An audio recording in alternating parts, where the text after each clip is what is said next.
He needed the overdrive version of that. He wasn't able to convert. He ends up with it, and the level 2 is going to do the job. Cash dominate. But it might be too little too late. Once again, Shifty coming around the last shift, and they might be able to finish it out, and they do! My goodness! Oh wait, Domino's gonna kill! And there's Vash taking home first game. A little bit of pressure. Oh no!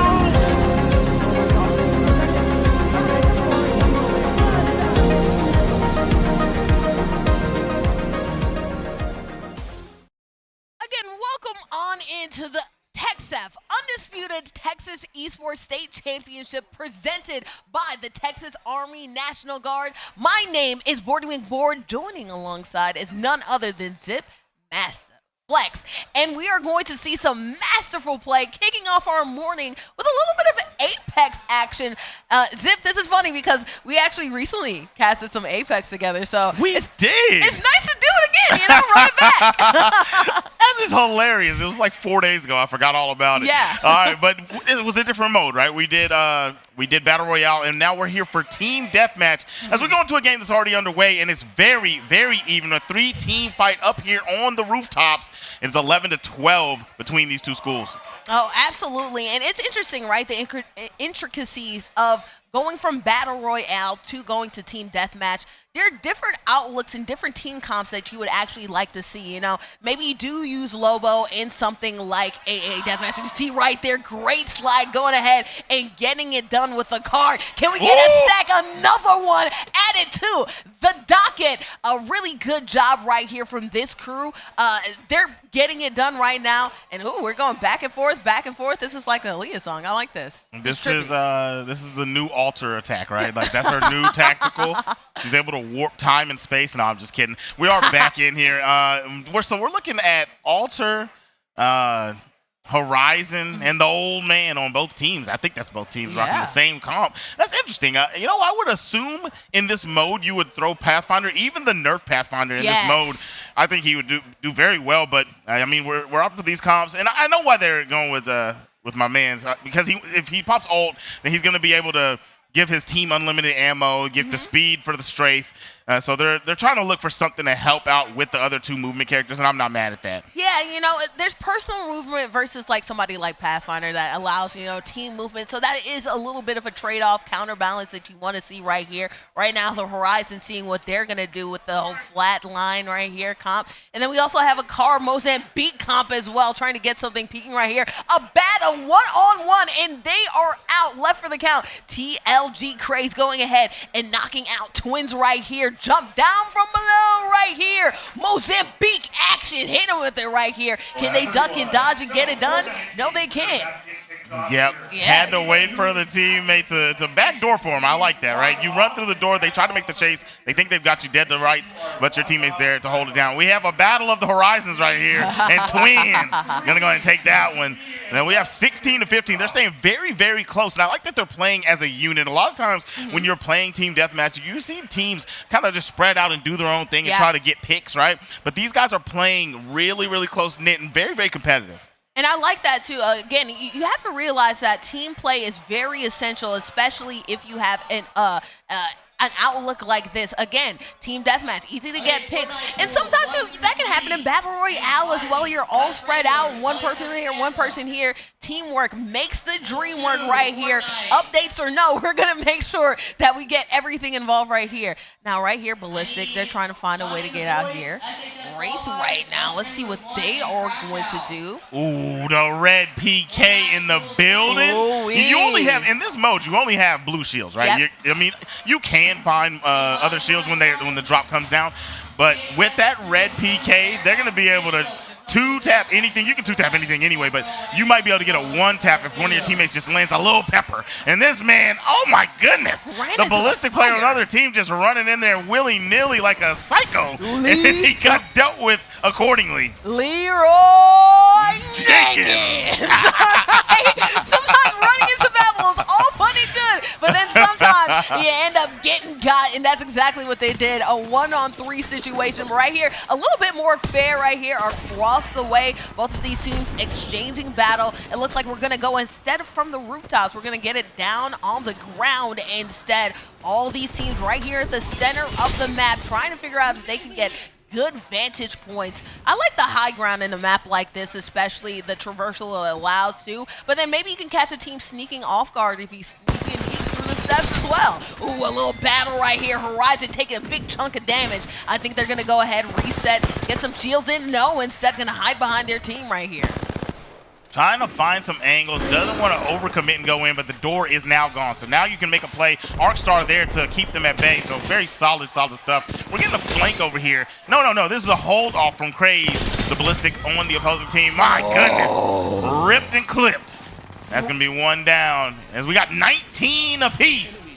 And Craze and Cyclops. I mean, I want to see the spread. I wish we could see who is really. Well, we got a 5-piece from Craze. There we are. Yeah. And we got 11 from Cyclops. That's what I've been noticing. Cyclops is really the one putting it on for the squads. We got 8 over there from Red Panda.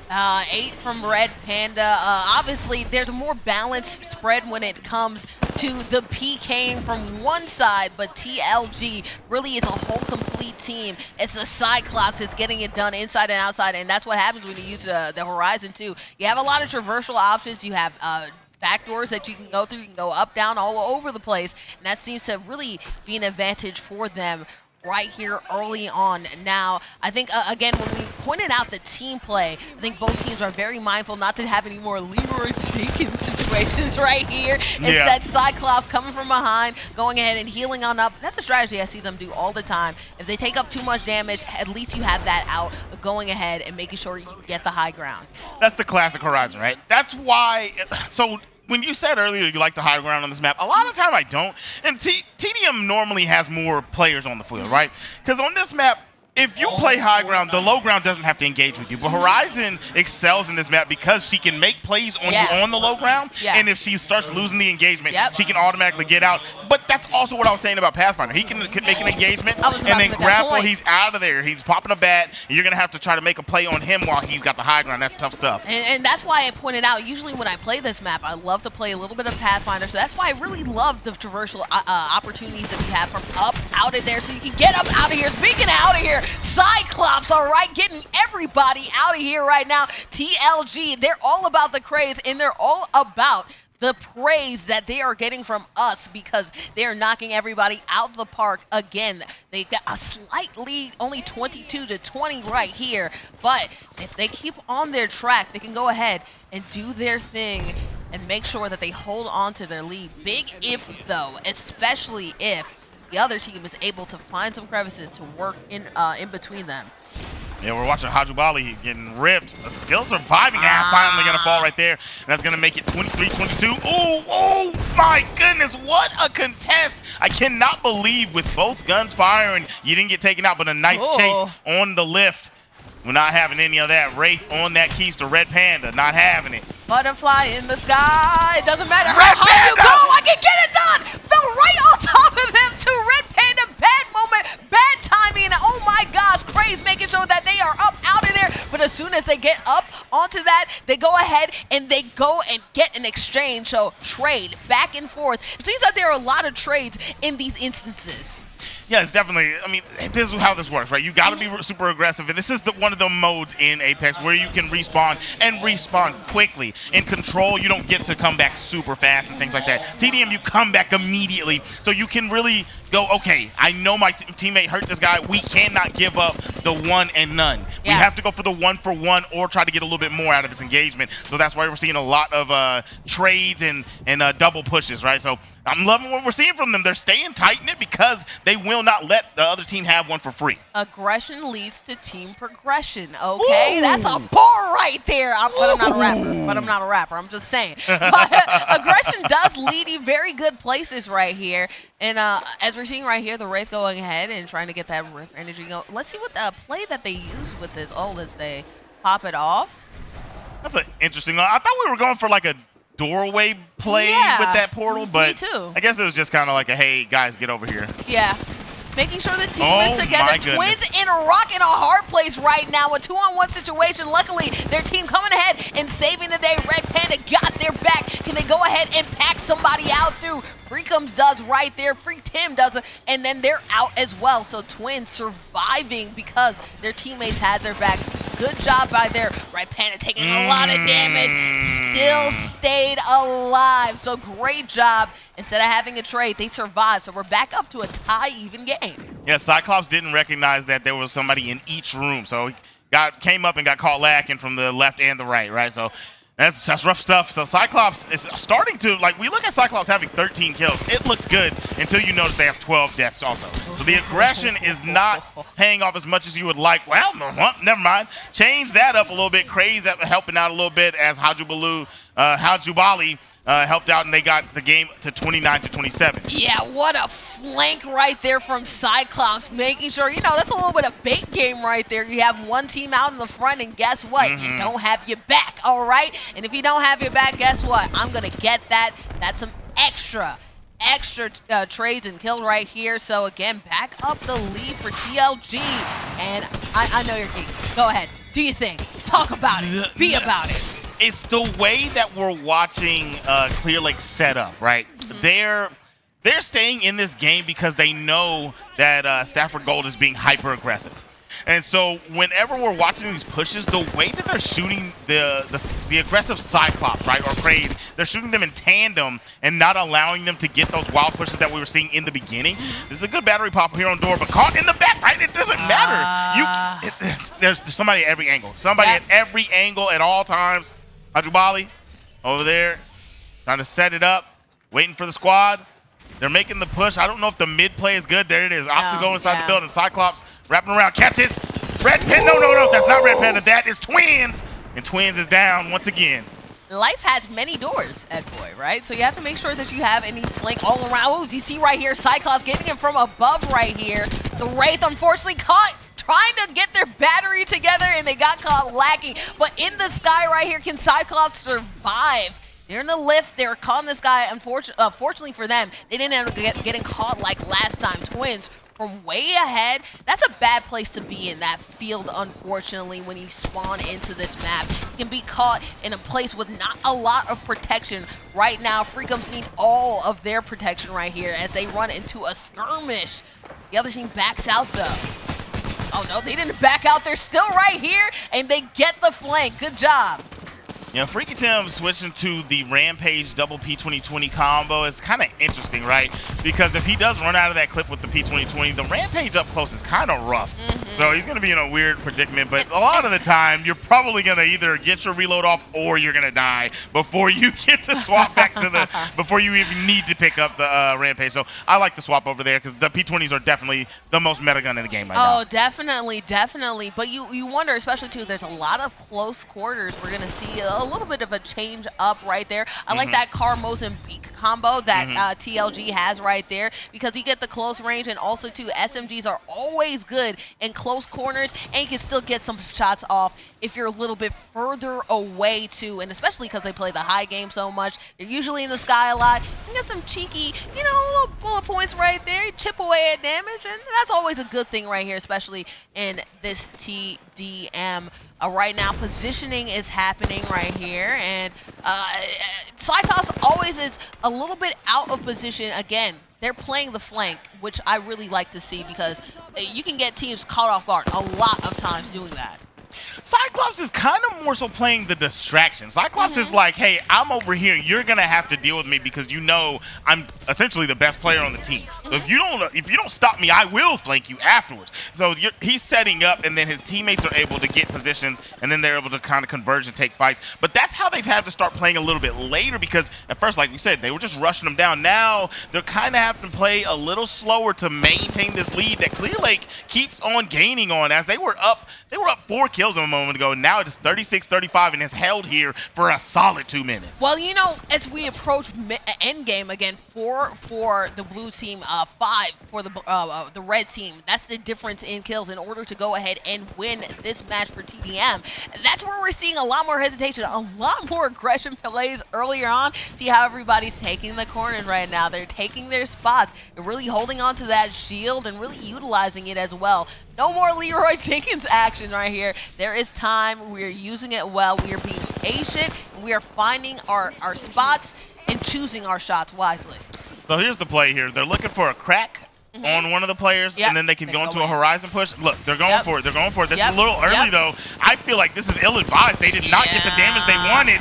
Are they able to overtake this roof? I do not think so. No. We're going to watch Hajjabal Bali go down, and Craze almost went down, and now it's 37-36. So they did take 2 with them. Yeah. You know what I mean? But at what cost, right? You're still only up 1.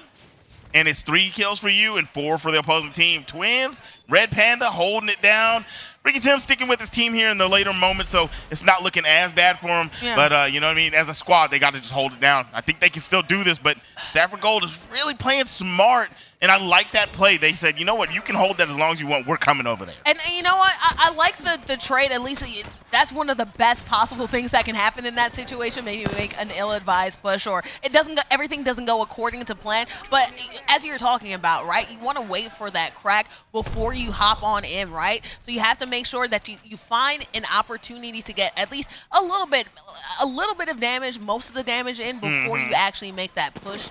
So we'll see right here as we're seeing an exchange. Twins only down 1 shield. At least it's going ahead and charging it back up. We're going to see a lot more of this where you get a little bit of shield, maybe you get 1 bar, maybe 2 bar before you actually have something, a push actually being sustained and being seen through.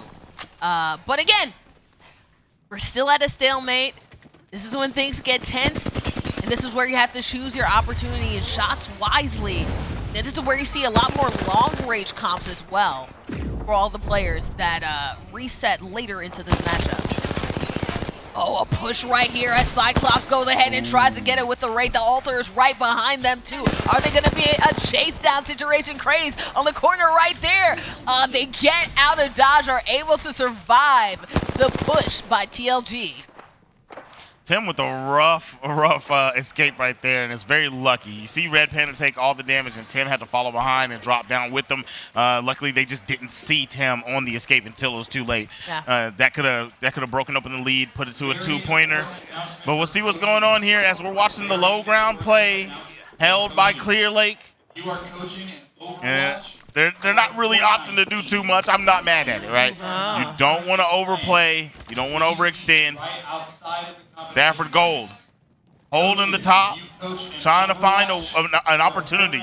They're just looking for that moment. You just want to land a little bit of damage. No grenades on deck for their team. That's the issue. They've lived so long, they're out of grenades. Yep. So they can't really even do setup for the push. They have to just look for Clear Lake to make a mistake here in these final moments. And oh my goodness. Ooh, that was really aggressive. Yes. And there's an arc star down. Craze has to go down. Slowed down, but Red Panda on. Gets the shield crack. But sure, shields are cracked. Going inside. And they are going to be able to get Tim. Tim goes down. 2 more points for Stafford Gold. And that's what happens, as you talked about. You pointed it at that aggressive move. Unfortunately, hey, you don't want to just sit around and wait, right? Don't hold the wall. Why are you standing above the wall? You gotta dance, right? Unfortunately, they danced a little bit too soon. We didn't actually get into the action. So unfortunately for us, we were not able. They were not able to survive. So no trade either in that situation. Luckily, they still have 2 more opportunities or 2 more enemies down. Fellow teammates down before they are out of the contest. They can still go ahead and turn this around, but the opportunities, they're closing, my friend. Definitely closing. All right, so we're surfing around up here. Cyclops sitting on 16 kills. Let me take a look and see how many deaths has Cyclops had since the last time we took a look. We're sitting here at 16, and I think it was earlier we had about 12 deaths, we had right? 12 deaths, so probably around, like, 16, 17, 18. Yep. Right now, positioning to go downstairs. We see some gunfights happening right here. Oh, trying to pop that Mozambique from around the way. I like the changes they did to that gun, too. It's still good, but it was broken for a moment. It was real broken for a while. They had to fine-tune it. Now we're kind of normalized. You would think it was a PK the way that it was broken, Man, you know? that thing was going crazy. The dual Mozams were going crazy. And we saw that Craze had put the fired up Rampage on. You know, if you start with that kit, you start with the thermite grenade, so you get one rip. Oh, wait, hold on. We got that's okay, we got one more left. Cyclops is down here. They need one more kill on the door. Cyclops trying to get the bat off. They're in there. He gets the one clip, and that is going to be it. My goodness, Stone Lake going to take that one. Cyclops with the clutch play, one-on-one opportunity. A lot of things can happen that's bad because, mind you, too, there was a little bit of a trade. So they were basically 2 away, the other team, and then 1 away was Cyclops team. But Cyclops was able to go ahead, survive using the SMG2. Didn't even have to use that Mozambique that they had. Great aim and great, actually, instincts to make sure they came through the door on the other team, the Ash. They're still able to hold it down. Definitely. Solid play from Stone Lake. That was, man, I'm so sorry. Yep, but they played a very phenomenal game there. I was excited to see what they brought to the table. I'm still surprised by the team comps.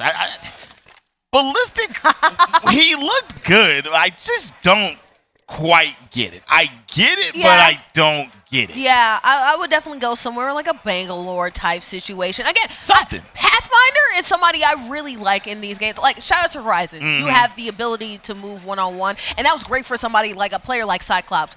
Your top fragger, giving somebody who's high mobility individualistically, they use that well, but especially, too, as a team comp, a team movement, team base, I really do like Pathfinder in that. Maybe use the Bangalore so you're able to go ahead and get that team fire boost and to be able to duck and dodge throughout the gunfire as well. Things to consider. You want to know what I'm happy we didn't get? What? Caustic. My Lord. We're just going to wrap this game away, all right? We're going to sit down. We're going to camp. Get you a nice 5-point lead and just lock it down. Camping is a legitimate strategy, you know? That's a meme from back in the day. It really is. It actually is. It is. And to be fair, it's a legitimate strategy, but it's not a salacious. If I'm here in a LAN party, I'm watching this on the stream. Shout out to everybody who's here on the Tech Stuff stream on Twitch. Shout out. I want to see some action. I want to see some movement. I need to see some skirmishes. I don't need to see you just sit around and be like, we're playing the long game here. They have to come to us. You know, like, no. I get that, but as the team, I'm going to tell you right now, look, you can hate watching me all you want. If I win that bad boy by playing like that, a dub is a dub.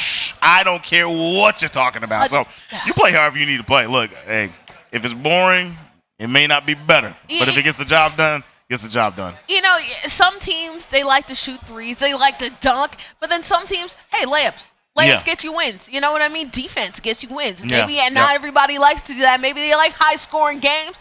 But at the end of the day, doing what you have to do to survive is good. So defense does earn you dubs. But good thing that we didn't see any of that happening right here. Any Watsons, anything like that. Yeah.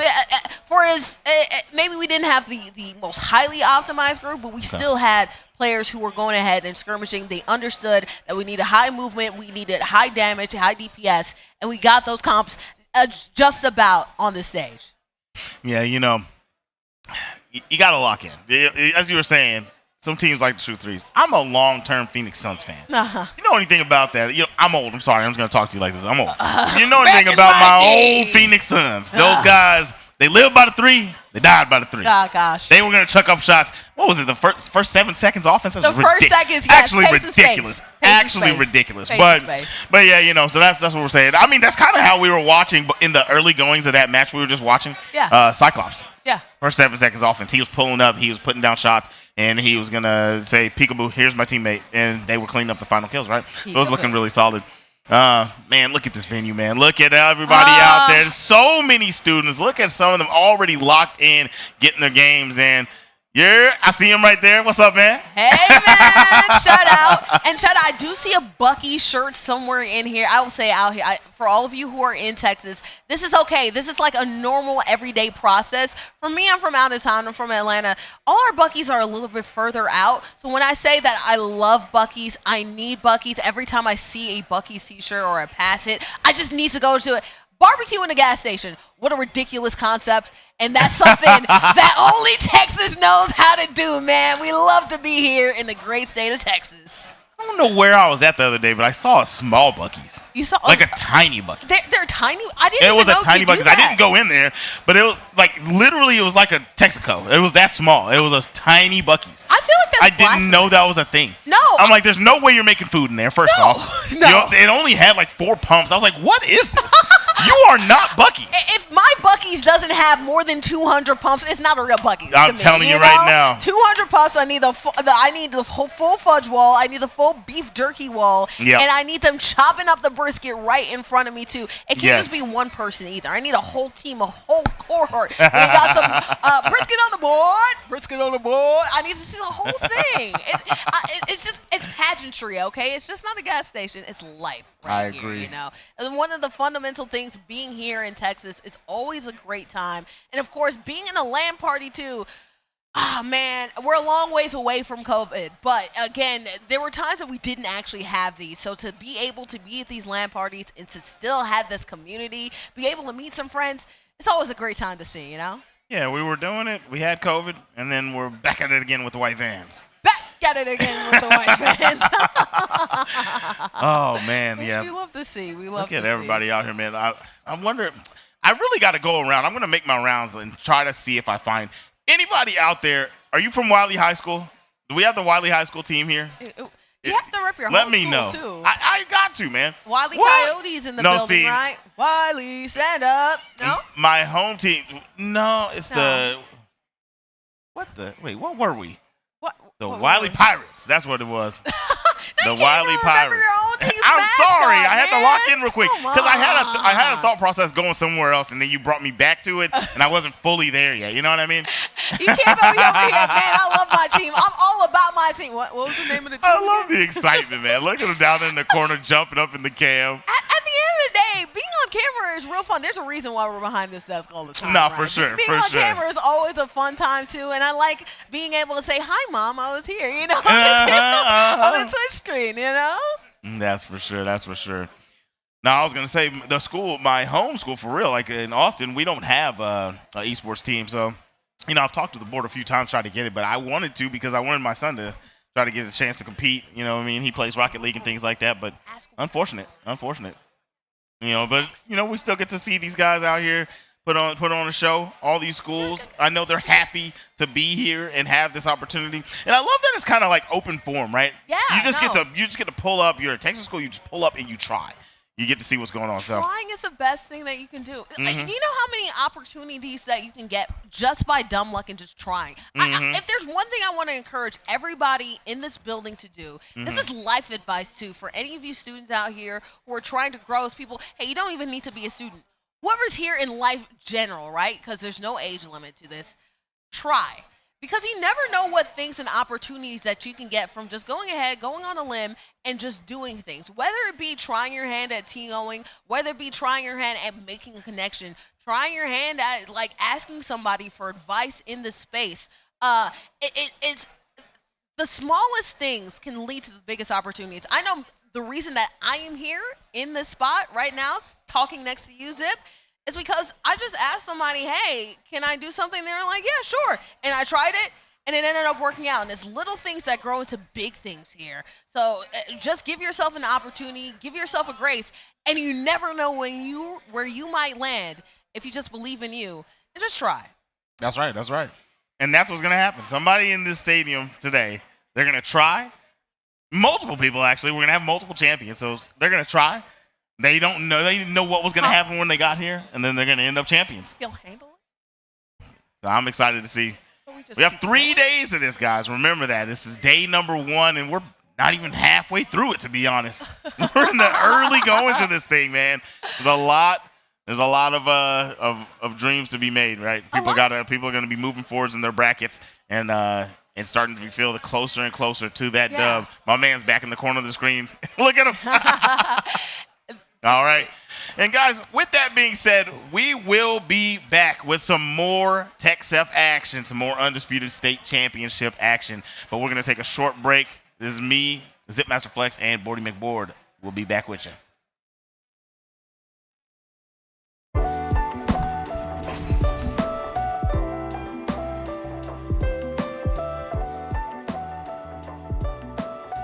Hi, I'm Cole. I'm a junior. I'm Austin, and I'm a sophomore. And I'm Joel, and I'm a senior. And this is our NTL Rocket League team. First, we would like to say that we are so beyond happy to have this opportunity to compete inside TechSef, and we are ecstatic to go to Waco next week. What games does our esports team compete in? So we have a few different games here. Obviously, we have our Rocket League team here. We also have Overwatch, we have Street Fighter, we have Mario Kart, and we also have Fortnite, along with a few others that we're trying to get in the future as well. Usually we play inside Play Versus, but this year we decided to reach into TechSef, and it's been a wonderful experience so far. And Austin, if you'd like to talk about one of our proudest achievements from this year. I'm a proud member of the NTL Rocket League team, and one of the proudest moments that I've experienced playing with this team is a sweep of 22-0 undefeated in an Abilene tournament that eventually got us into this tournament. We took home the trophy, and it was honestly just a great experience. And one of the most exciting things about having this opportunity so far is we're a new program. We only started competing in the fall of this year, so we're relatively new. This is our first year in esports and TechSef as a whole. So I think it's really great to have this opportunity so early on in our esports career. Yeah, and along with that, so why should people come and join our esports and join this community? I want to say that our esports club is such an inclusive space. There's so many ways in which you can compete and connect with other people that it provides such a unique environment in which you can't find in any other club or any other space as openly as you can here. Being able to go with other people and explore different paths and different styles of competing is something that is very difficult to find in other places. And with that being said, Cole, I turn it off. And with that being said, good luck to all y'all. And we're excited to be in Waco next week, and we're here to win. The 2025 Texas Undisputed Esports State Championships is brought to you by Army National Guard, Baylor University, COPE, Coalition of Parents in Esports, Landfest, Goblin Town Games, TechSef, eShoney LLC, and Play Versus. You'll still live the life you chose for yourself. Be with your friends and family. Keep your day job. Sleep in your own bed. Stand up to protect your community and those close to home. But when your nation needs you to join a larger cause and help defend those who can't defend themselves, you can be ready to answer the call.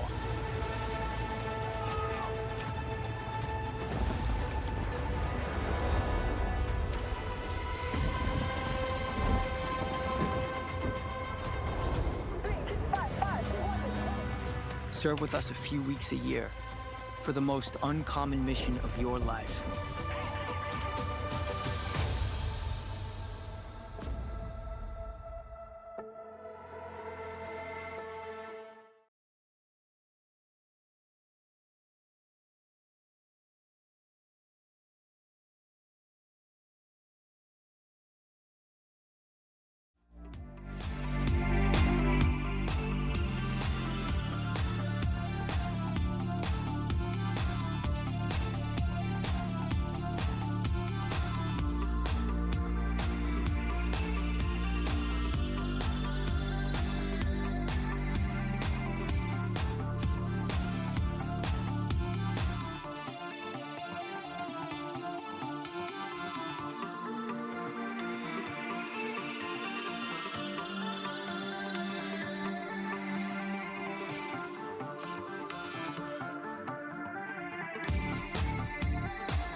You'll still live the life you chose for yourself.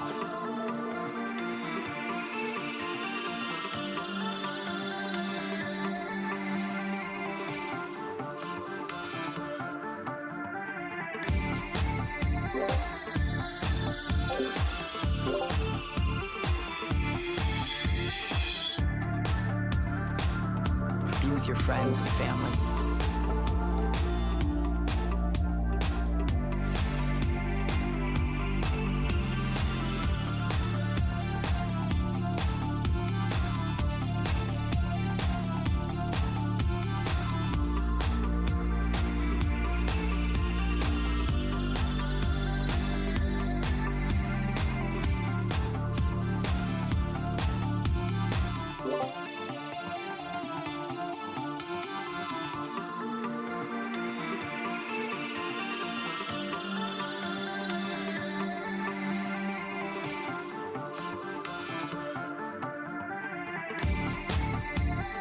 Day job. Sleep and go.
As a child, you would wait and watch from far away, but you always knew that you'd be the one.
Welcome back to the Texas Undisputed Esports State Championship presented by the Texas Army National Guard.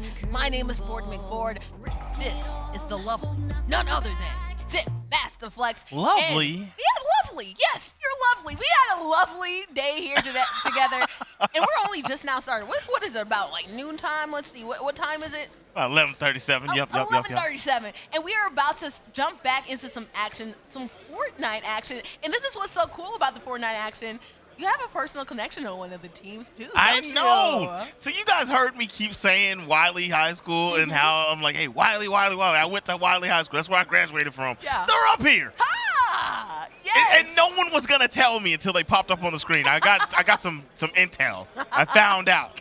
I'm happy though. I'm ready to see what these boys got, man. Hopefully you don't mess around and find out. You just found out in general, okay? But we are gonna see Wiley 1 one go against THS, which is composed of Stu and Dims. But before we actually get to the actual action, of course, there's a little bit of a format lead too that we have to talk about. We're doing a little bit of twist too with Fortnite. We're not just doing regular battle royale. As I talked about it, there's Stu and Tim's. That's only 2 people, right? So it's going to be 2v2 action with a little bit of a twist, and it's called the Box Wars. We're about to start boxing right here, okay? About to get to boxing.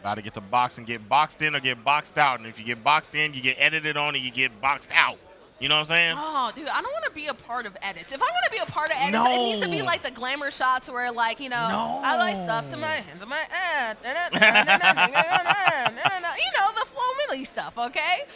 But yeah, here is our tournament Fortnite, a tournament format that we have right here for Fortnite. Yeah, we have pool play, best of 1 is 1 match, right? And then we have bracket is going to be best of 3, and then grand finals is also best of 3.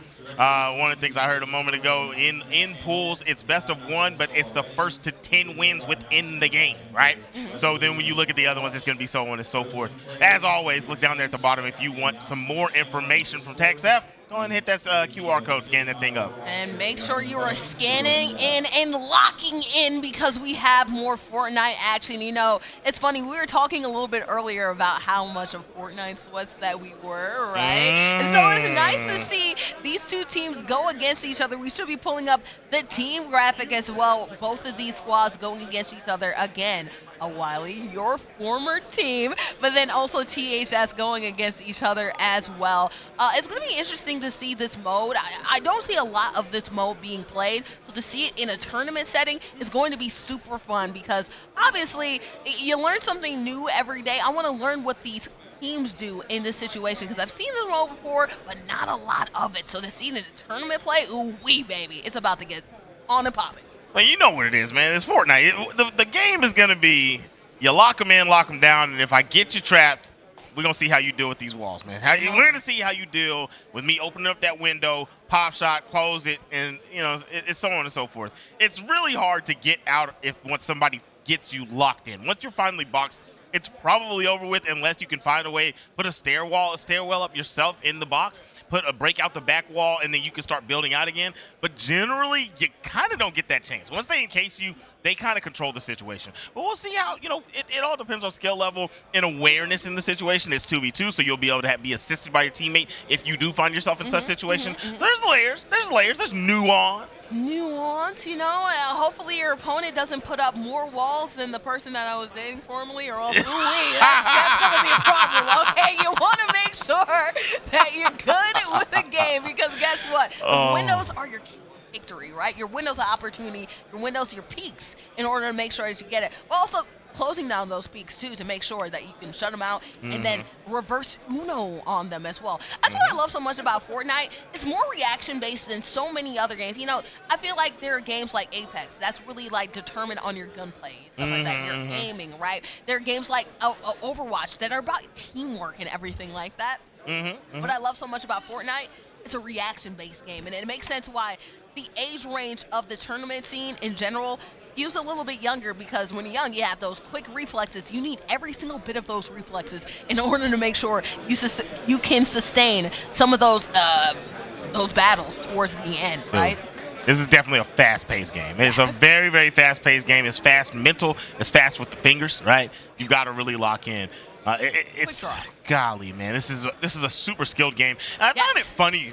You know, some people talk about Fortnite as if it's not respected by certain age groups, and it's like if you understood what was given to be as good as they are at this game, I mean, come on. It's just impressive. It's very impressive. That's why I say, you know, I am not skilled. I am a team person, right? I'm not as incredibly skilled, so that's why I shy away from the building modes in general, right? The amount of skill that you need in reaction time in order to crank 90s and to make sure you can find your peaks and windows and be able to go ahead and build up structures in order to take your opponents down. It takes a lot. It takes a lot of skill. It takes a lot of practice. Usually players, you know, first thing you get into, you know, load up the game, you're over here practicing crank 90s. Up, down.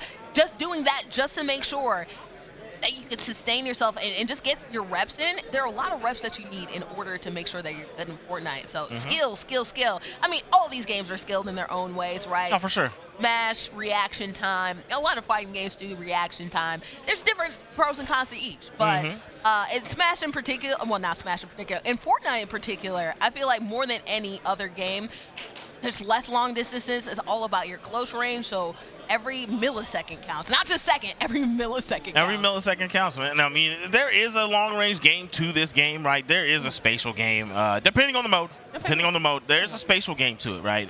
But it's still in that, it's that idea of Apex, right? You crack somebody, then you go on the offensive. Once you get that crack, you want to go in and you want to make your play.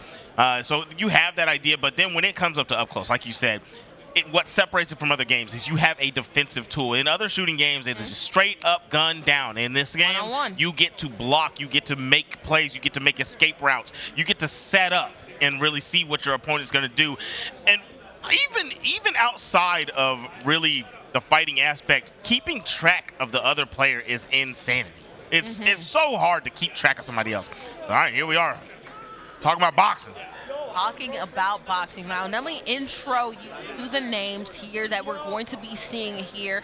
We have Wiley 1, which is composed of Muzi and Ost Slam 7 versus THS Stu and Dims. And if it wasn't any, indication by their team name, composed of Stewie W and Dimmy. So shout out to them. They're going against each other, and this is the Stewie and Dimmy situation right here. Going ahead, and we're starting off a little bit further away, but as things heat up, we get closer to the action. This is where we're going to see just how good these building skills are. But this is a pot shot game, at least right now, in the first little bit of action. The difference in between the two teams, like, look how locked in he is, and we saw Stewie over there kind of smiling a little bit. Maybe he wasn't worried about him, or maybe, he's just not there mentally with them because he is on his keister right now. I think that is Stewie in that box taking a lot of damage in the final moments. Bam, there's the hit. That's the knock, and dropping down back to his teammate to try to solidify the other KO so they can get out of this game. This is some solid gameplay. Yeah, and just like in any game, sometimes having that high ground is very important too. You can go ahead and use that stilted angle right there that's there to make sure that you can get into it. And look at that, Dimmy eliminated again. That's a round 1 victory over here by your boys, the Willie Fortnite 1 crew. Hey, it's Wiley. Let's get it straight. Wiley. We gotta get it straight. Wiley Coyote, my bad. Yippee-ki-yay, Wiley Coyote, okay? It's like, you gonna put respect on my team's name, okay? And early on in this one, we're still on all slams, and he just took a lot of fall damage. He's getting his heels off. They're not really being aggressive and pushing him early on, so he's able to get that off for free. He's going to make a play to try to get back up in the high ground. Now he's still stick to it, get his med kit off, and trying to see where's his teammate at, see what they got cooking. And he's on the way. Doesn't matter. He's leading the charge. He's got damage on. This is a nice little fortress we have over there for the opposing team, but how long can they hold up? And I love this aggression right here from All Slam. They're going ahead and slamming their opponent, trying to run away from it. You can't run away from these hands. Another victory right here for the Wile E. Coyotes, but they're not Coyotes, actually. Okay, so I just realized we just watched. That was a Muzi that we were watching, and All Slam was the one that was on the other side already holding them down. Those are some good stickies from both teams, right? They knocked down their structure right back at them, but I believe, if I'm not mistaken, Stewie and Demi took a little less damage because they had time to make it way back down the structure. Now up here on the top end, we're getting more sticky grenades on the way in. Good defense here. This is Muzi once again. He is locking it down. High ground from Stewie and Demi. And that's definitely an advantage to have that high ground, but if you can get at those structures just like Muzi tried to do, then you can go ahead, find an opening, they can drop down, not get the eagle on instead, end up getting packed out. But good job, good structure, and making sure that high ground remains right there. Trying to get a fish in a barrel type opportunity. Trying to find moments. Oh, okay, we're taking a little bit of damage. Got to be a little careful here. If you peek over the side to the left, you know that they're watching. All right, it's trying to stay right above. Wants to keep this real estate. Not too worried. Going in. Nice hit there. Good hit. That was solid. Good Gonna take over the roof. Coming down to the side walls. Trying to play a little bit of misdirection there, letting the teammate come over, take over one side. Okay, structure's gone. That's a man down. Moosey is knocked. And Stewie is playing out of his mind. I like that. When you come from both sides, it makes it hard for you to defend and hard to really know just exactly where you're going, especially, too, when there's so many structures and so much movement happening all over the place. It's hard to know, oh, do I defend here? Do I defend here? Do I build here? Where's my escape route? There's not really a lot of escape routes if you have people coming from either side, and you also don't have the vision on them as well. So sometimes these structures can make sure that you end up getting boxed out of your freedom of expression. Look, ooh, right there, boom, a one-on-one battle. And guess what? A survival around one. Texas going ahead and doing their thing. Demi going ahead and finding a way, a window to knock out their opponent. The storm was closing, but he wasn't dozing off. He put the opponent to sleep right before he was going to take the L in that match. Very clean stuff from Stewie, getting them on the board. Now we're in the thick of it once again. The high ground is taken by Stewie and Demi. It was looking like it was highly in the favor of the Wiley boys, but Texas High School getting back into it. I like that. When you, like, knock out somebody in the storm, is it like the quiet storm, right? You know, you put them to sleep, they have the rain, the wind, and the things. You know, the ASRM, right? Oh, boom, right here. Not music to their ears. Instead, an escape route trying to be found by, I believe, the Wiley team, as Demi and Stewie were really trying to go ahead, be aggressive, and find that cubby hole. Good job escaping from the Wiley team, though, because there was a moment of opportunity, but you can only escape so far. All Slam is down. All Slam got knocked, and then he got slammed into the room with the homies. You saw him throw him in there like, nah, ain't no rest happening over here, buddy. And that's one down. You're going to have to do a 2v1 if you're the Wiley boys. The Wiley Pirates are going to see what they can do. Texas High School has both alive, and they are sitting on a lot of mats.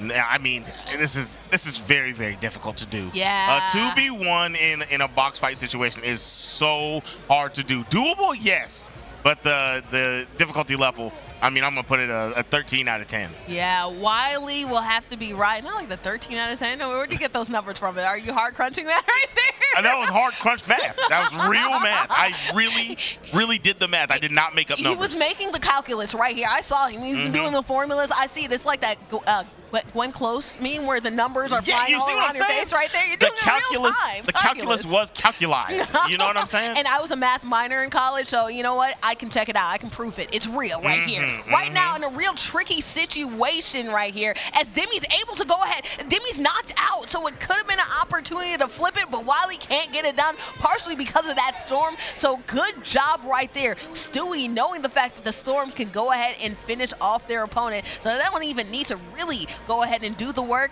All they had to do was heal in the corner where they had the advantage. That's the genius play. You send one in for the fight. You let the zone close after you wait it out. You send one in for the fight, and then you just play the heal off, right? Yeah. And that's why in that situation, since the zone is going to close in this box score, they have to be the aggressor if you're the one person left. And that's why I said it's a 13 out of 10. The math is mathing right now for either squad, because I believe that we're tied in the round situation for either of these squads. So we'll see who ends up having the advantage right now. High ground advantage for All Slam. Really, it looks like they've honed it in on the positioning of the Texas crew, and it looks like they finally found it. They're doing a great job, though, Texas, playing defensively right there, using that shield to make sure that they can knock off any shots at their fortifications as well. So it's been hard for All-Stam to find just exactly where they are. They're squirreling away from this. Oh, yeah. They are in there moving and grooving. They're in Pan's Labyrinth. They said, you got to come in here and find us in all this magic. It's going to be really, really difficult to do. And there we go. Finally catch one slipping. Got a lot of damage on there. I don't think he got the full crack. I think it was 86 damage. Yep. 86 damage done. So it's not worth pushing fully, especially with the distance that was in between them. Yeah. You would have ran into the opponent while he still got his heal off. Nothing doing. Yeah. And here we are. The battle commences. We're getting the high ground taken by Texas High School, and Wiley backing off. All Slams is going to go ahead and drop down a little bit so he can get his heels off. And I think he needs to reconvene with his teammate. But at the moment, he's playing solo dolo, just trying to get his game off. Moosey don't know exactly where he's at, to be honest. Yeah. I haven't even seen his name. There he goes. He's above. I think he's got the high ground on the opposing team. And this game is kind of coming down to dire straits for both teams. Oh, the wow. zone's closing, and that's a no. He's just running from the storm. I thought I saw somebody knocked with those yellow letters. No, it's about survival in the storm. Really, there's only 1 point or 1 pixel place that you can really thrive in this tournament, and especially too as we have a drop right there. Muzi is out, so you have to get back into the storm because your spray only lasts but so long. That med spray able to go ahead and acquire his fallen opponent there, but you're racing against the storm. It's a method of survival. Who's going to survive the most? It's just riding out the med spray in the storm. Can they do it? Do it. Dance on them. Guess what? They're out. Slam knew that they were out, so why not give a little show on the way out? I like that. At least there's showmanship, right? If I'm gonna go out down, at least you gonna look at me do something, okay? He tried it. Once he had to grab the second one, I immediately knew that the other team was doing the exact same thing. I immediately knew. And now we have Texas High School with the lead 3-2 in this one. And man, it started off like it looked like it was going to be a wash in the favor of Wiley. They really cooked up those first 2 rounds. But now Stewie and Demi have their footing for Texas High School, and it's looking rough for the Wiley boys.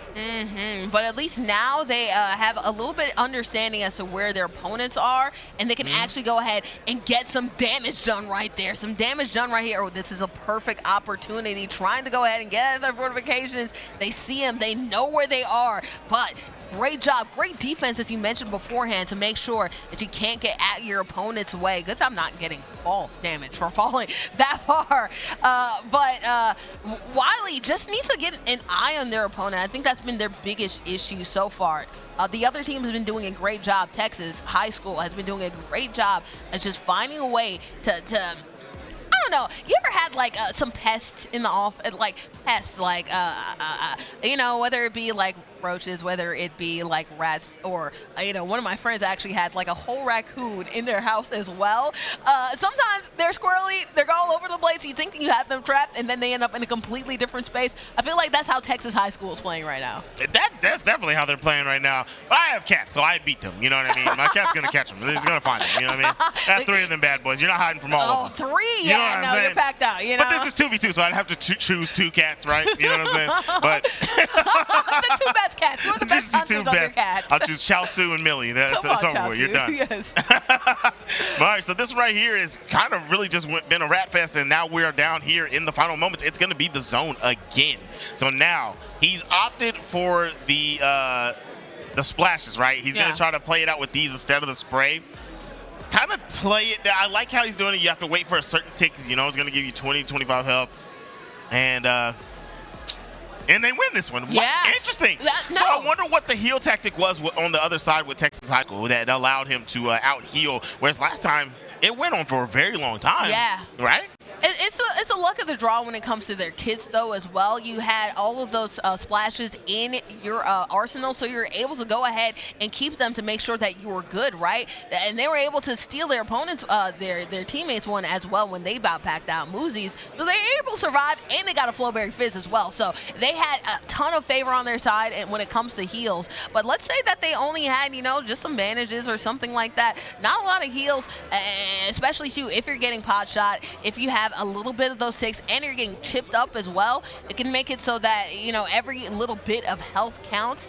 Especially too, it looks like both of these teams are very content to just rat it out, and boom, that's 47 damage right there.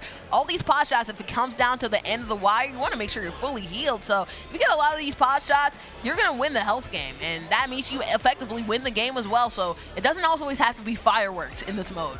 No, not at all. Not at all. They have both chosen to really play it slower. I think it's more Texas High School's idea because, look at this. They're even playing like super low ground. They're not contesting at all. They're like, you know what? We're going to play the low ground. This is a good tactic, though. I like what they're trying to do. Shoot out the builds below. There's less structure, right? Yeah. And if you can get the right moment and they're not ready, get them to fall down and you can get to the battle. But coming down, he said, you know what? I'll play your game.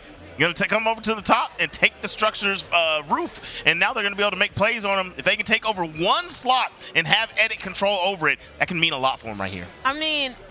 if you're the other squad, if you're Wiley, you have to realize that you already at a disadvantage when it comes to the healing game. So you have to be a little bit aggressive. You can't just wait this out because you're the one that actually took damage, which means that you have less health in your arsenal. Let's say that you choose only one player who's really going to survive. Boom! All slam out of there. Looks like they listened to my advice, but it didn't end up working out for them because All Slam tried to be aggressive knowing that there was only one person there, knowing they didn't have the healing advantage, but boom, they couldn't get it done. They were waiting for us. Stewie was waiting for them, and they were able to survive. He's not getting this one off. No, oh, not with he got the game, though. He got the game, though. Well, it's because he started the first one late. That's what happened. Yeah. I was like, man, he actually could have got 3, and he ended up doing the first one a little late. That could have ended up in a defeat. Yeah, bandages not as quite a good a situation to get in. Obviously, the splashes that we saw earlier were way better for a surviving competition. 1,000%. At the end of the day, wait a second. They're still able to. It says defeat on his screen. I think they're wondering why they lost. They're really confused right now. Stewie is like, what is happening? He does not quite understand. And I'm thinking the same thing. How did he lose that when it looked like he had health left? Whenever it all ended, I don't know. Interesting. Maybe a little bit of a contest right here. Talking to the coaches to ask exactly what happened at the end of this one. It looks like we're getting some talks and discussions.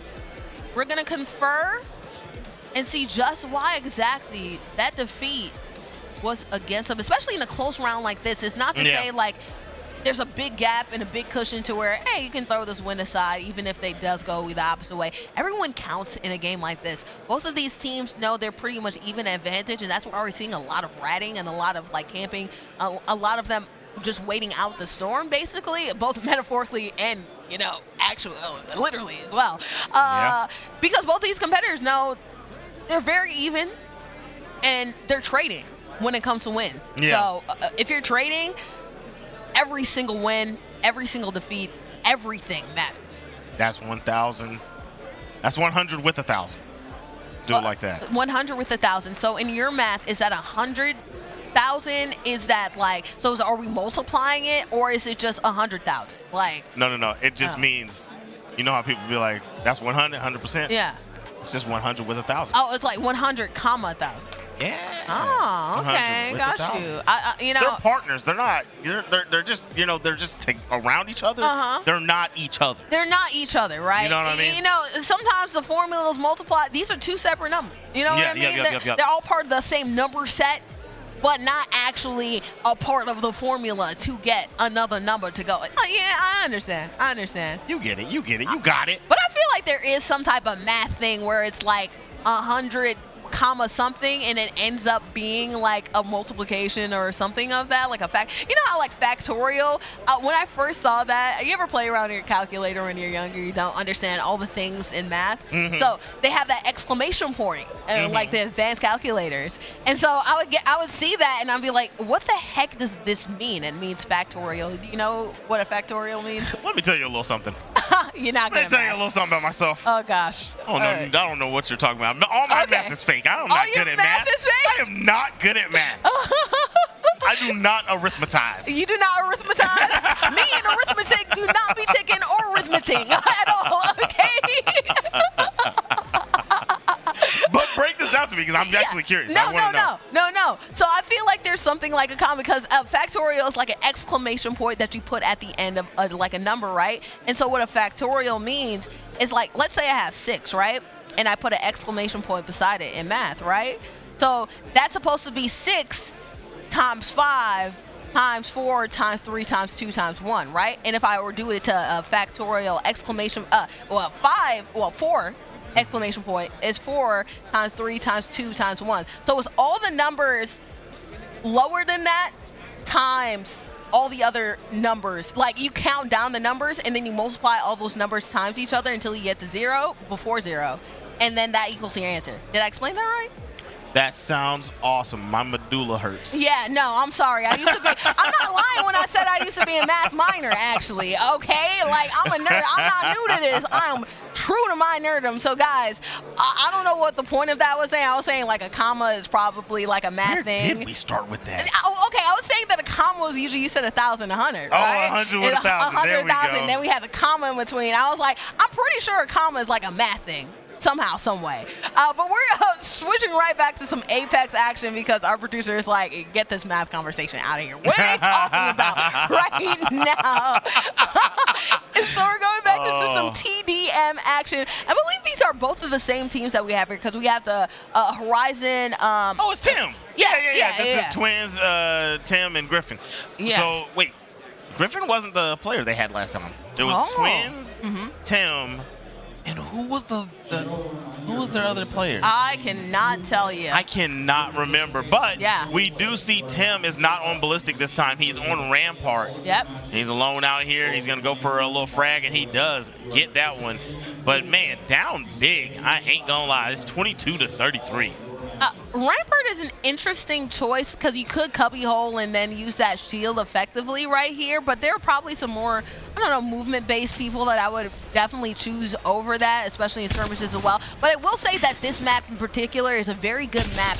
If you're going to do the Costa game, where you're just going to sit there, you're going to camp, you're going to rat, this is definitely one of these, but you have to maintain that central point before that even happens right now. And there's a strong push on the other side to make sure that doesn't happen.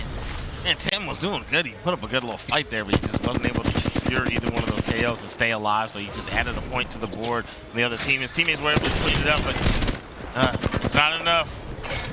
It's never enough, man. Never enough right here. And this is going to be interesting as Rampart does have their to their disposal. We'll see how they use that. Right now we have the Nexus open up. Boom. Portal side. And I like that too. Putting up the portal right here at the high ground to make sure that you're always right back into the action. That's a really good portal spot right there. Exactly why we choose the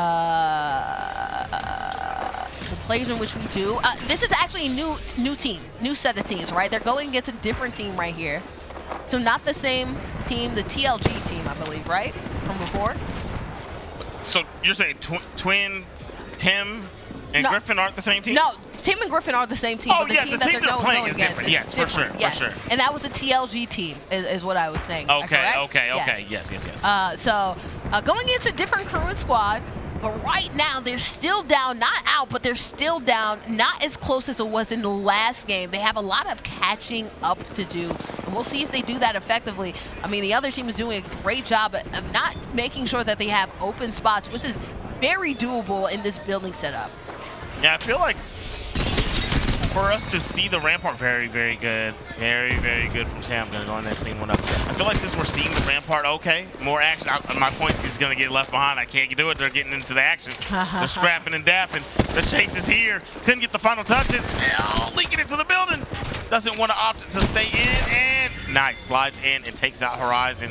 That was going to be Griffin taken out. No, Griffin taken out. Man, that is a name. That's IG. Let's just say IG. IG, right? there we go. IG Ryan. There you go. IG Ryan. There you go. Oh, Ryan. Okay. Ryan from Texas. Ryan from Texas. Oh! Yeah. There you go. Look at you. You're so literate. Yeah, come on. I be reading books You're sometimes. so literate. Only once a day, and this is all you got. This is the only time I'm going to actually read something effectively. Get ready, producers, for the heck of a show afterwards, because I use all my brain power on that. Right there, using all their gun power on that. As the Rampart goes ahead and gets off their weapon. Good. T2 is the champion. Couldn't get the reverse Uno. Was in the mix, but couldn't get it done. Rampart, Freaky Tim going ahead and popping it out to seal the deal. Twins and Griffin, they dropped the other game, but at least they were able to go ahead and secure the victory in this one. You know, you got to be happy for them.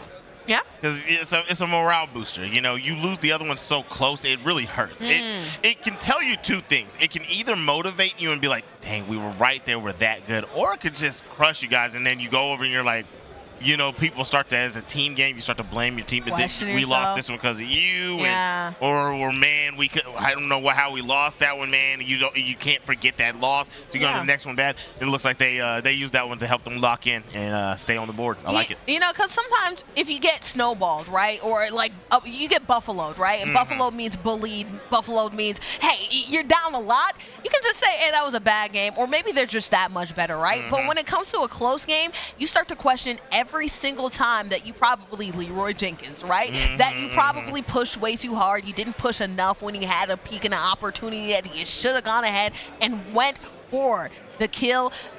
Instead, they went ahead, reassessed. Teamwork means the dream work, right? Yeah. Whether it be us two on the desk or whether it means, the teams that are actually playing in this one. You can't blame you can't point the fingers. This isn't Spider-Man. We're not pointing fingers at each other. We're instead working as a team together, rallying, and that's exactly what they did. They didn't just go ahead and win.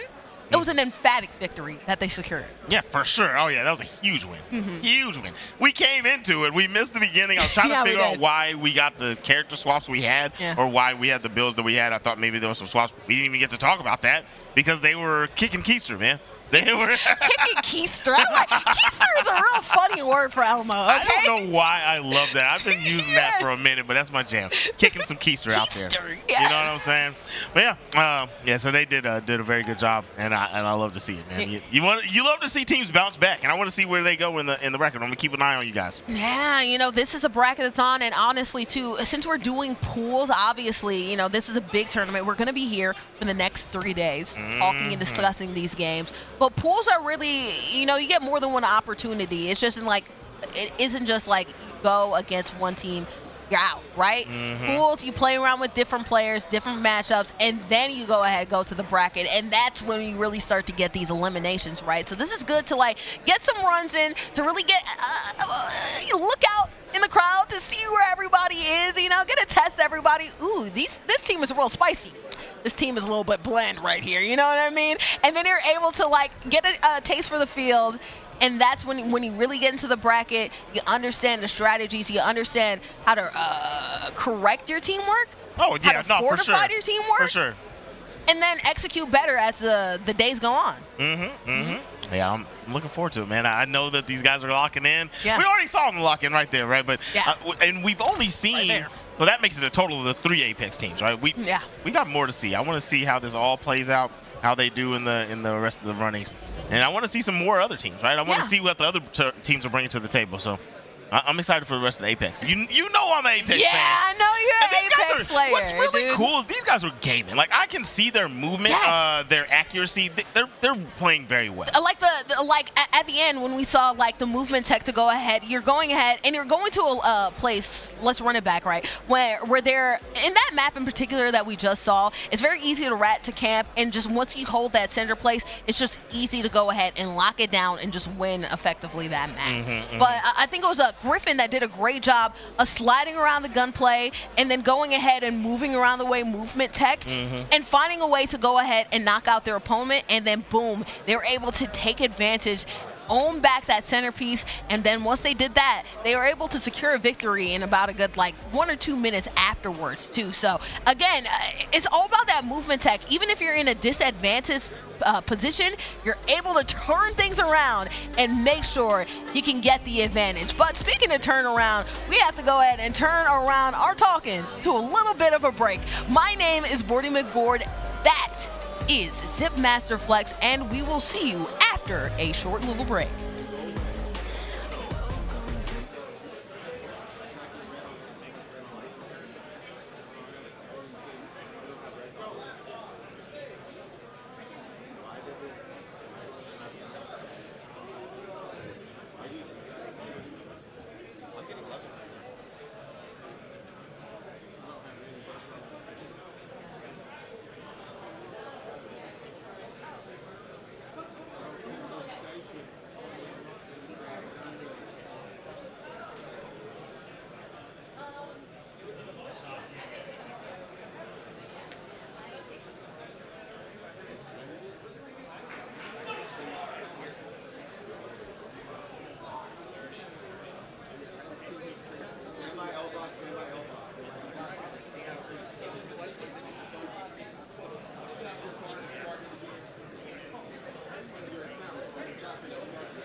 always standing in the way of what I dream for. How could you ignore the ones that are voiceless, scream from the poor? They only here to score. I do it for the underground kings that don't need more. I'm kicking down your door. If I wonder why you got a pocket full of green for, it's all about the get back. It's hard to give back while the politicians kick back. They say I'm only brick rap. Well, that's the foundation of this mountain that I live at. I can get you kidnapped. These kids ain't playing with you, acting like you live rap. And all those little mishaps that only happen to you misfits, I'm here to fix that. Yeah.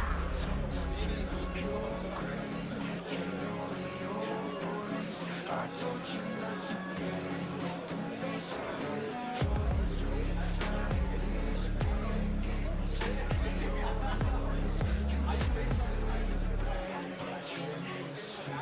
Rich get richer while the poor pickpocket. Swipe smacks well till the cops come knocking. Have or have not, being broke is not an option. Time after time when you gotta think for watches.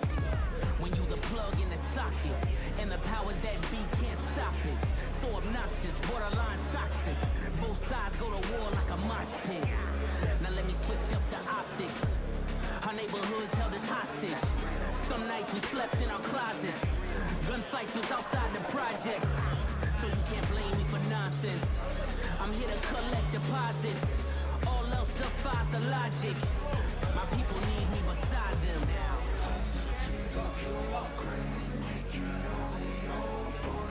I told you not to play with the misfit.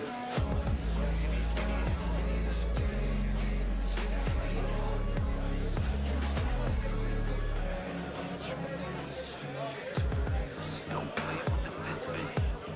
Come play with the misfits. Don't play with the misfits. Come play with the misfits. I told you don't play with the misfits. Must be deaf, dumb, and blind. You a triplet. Don't you make me erase your existence. All by my lonely, need no assistance. Any disrespect gets met with the vengeance. Burn down gossip and hidden agendas. We set the tone for all to remember. You rewrite history, the greatest pretenders. Please remove yourself from this match. If you are not playing a player or a coach, please remove yourself from this match area.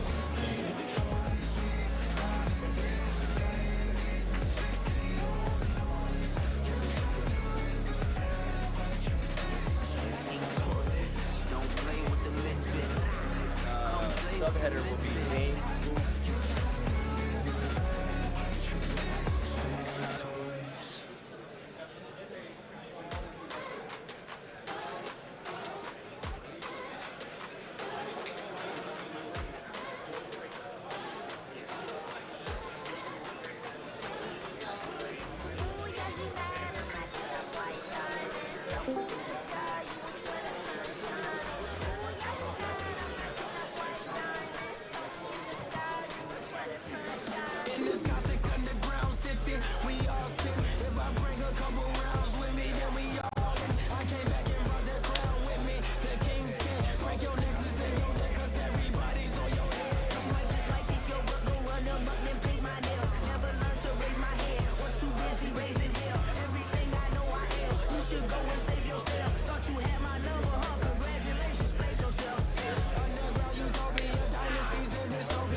that magic all on me, I feel like I'm Tracy McGrady.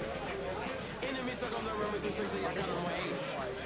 I've been equipped with the spirit beside me since I was a baby, just getting cake. I think I made me a product for causing the chaos. Where you at? In this Gothic underground city, we all sin. If I bring a couple rounds with me, then we all win. I came back and brought the crown with me. The king's can break your nexus and your neck, cause everybody's on your head.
Going into podium interview in 5, 4, okay, now. Give me a countdown, give me a countdown. 5, 4, 3, 2, 1, go podium in. They're alive. Bring your mics on, they're alive.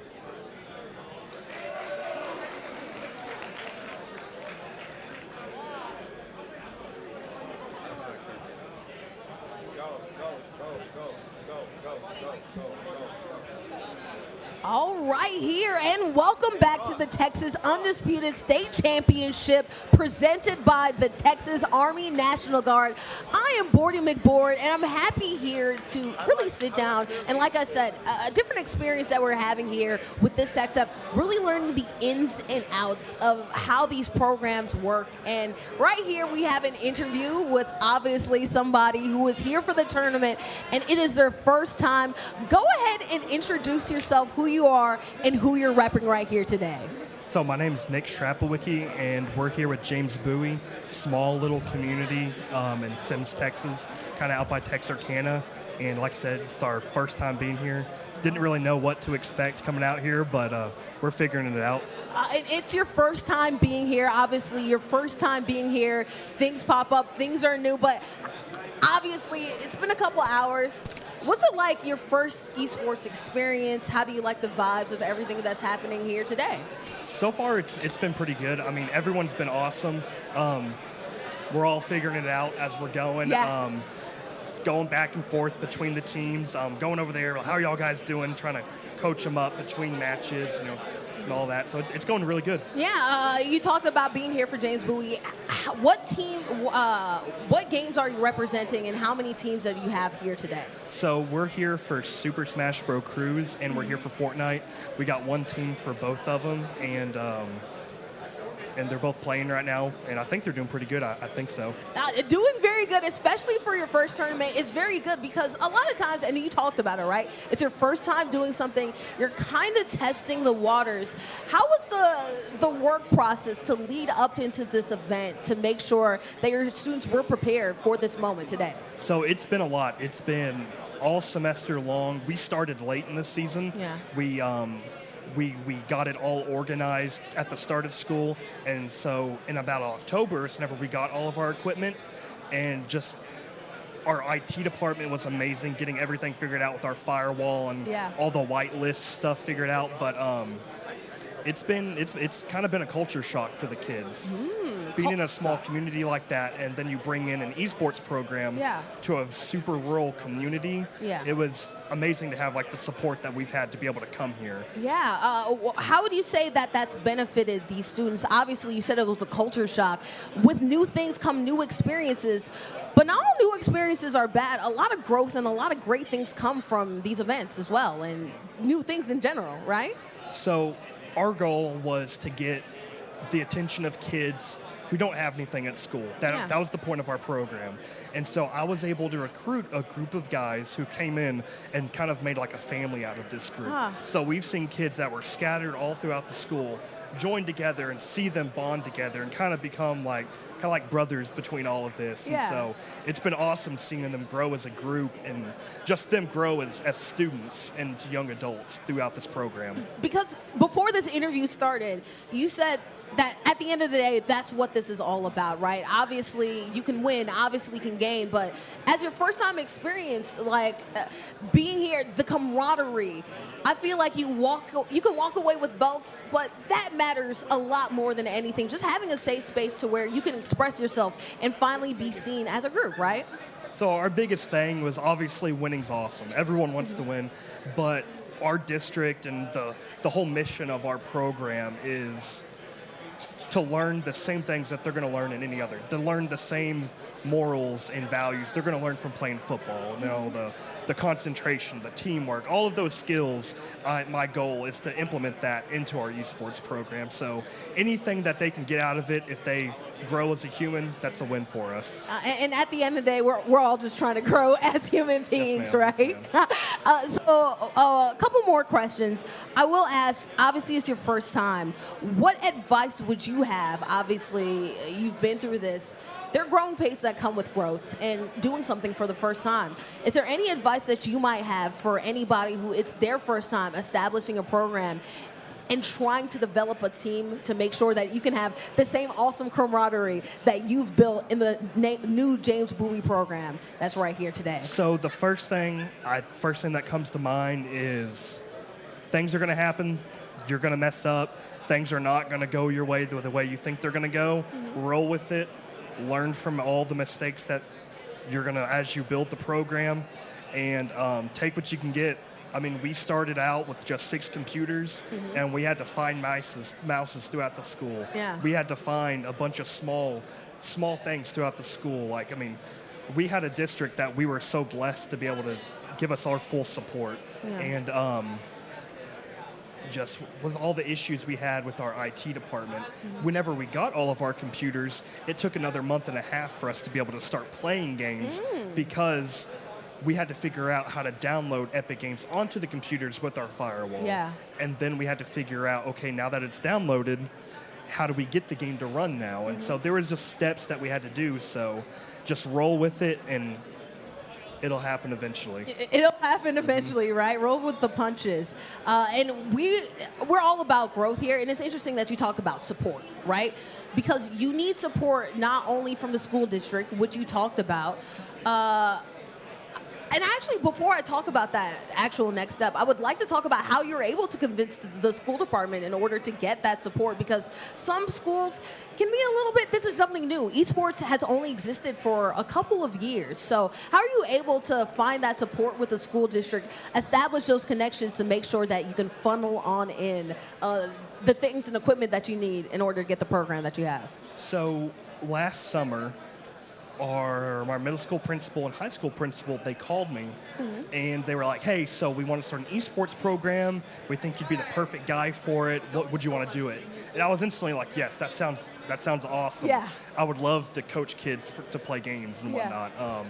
And so they're like, okay, we'll start figuring out the logistics of it so we can get it going. So at the start of the school year, I was just going online. You know, obviously we need computers and switches and whatnot. And I don't remember who told me about TechSef, but I got in contact with Rick, and he gave me a bunch of info, and then through Play Versus, they were able to give us a Switch and all the DLC for Fortnite or for Super Smash Bros. And then for the computers, that was a little process because the district, whenever they buy this, they want to make sure they get the right stuff. You know, they don't want to overspend, they don't want to underspend, but they were super supportive. They were like, what do you need? And so I told them, I was like, this is what we need.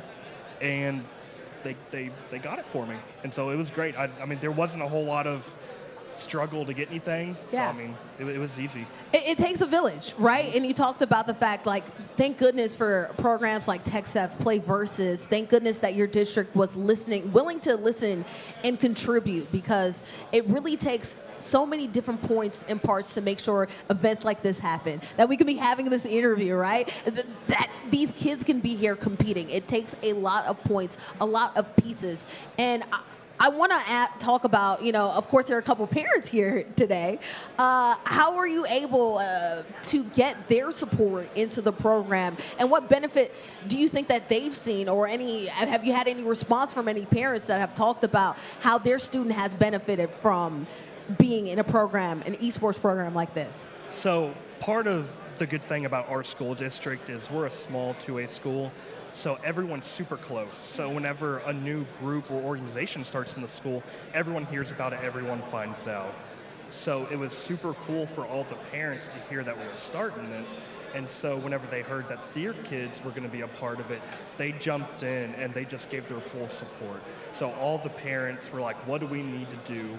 Like, y'all need more money for the kids. We need to get them snacks for whenever we go. And I've had parents reach out to me and be like, this is so amazing with what y'all are doing for the kids. This is such a great opportunity. And, just a lot of parents' expression of appreciation to our school. Be like, thank you so much for doing these for our kids, because it's definitely a privilege. It's definitely not something that any school has to do. And so them trusting us and giving us all the appreciation, it was really nice to have the parental support on that side. Absolutely, because at the end of the day, we are here. I mean, the students are here because of their parents, both literally and physically as well, because they probably transported them. But also, too, it takes a community, it takes a village, and it takes so much to make sure that we can provide the happiness, the resources, and equipment to create amazing moments like this. And it's been amazing, again, interviewing you. One more time, talk about your group and talk about who you are and the games to look out for from James Boone. So I got some kids right now playing Smash Bros, but I think our main thing is going to be Fortnite. We went through this season, sometimes we would have kids forfeit matches because we were beating them so bad. So, I mean, who knows? Who knows what'll happen? But that Fortnite would be the one to watch out for. Hey, I believe in you. I believe in James Bowie, and I believe in you, Nick. It's been a great time. I am bored. We are going to go to break, but see you on the other side for more Texas Undisputed Esports State Championship action. Into the sea, deeper than any ocean, for eternity.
Cause I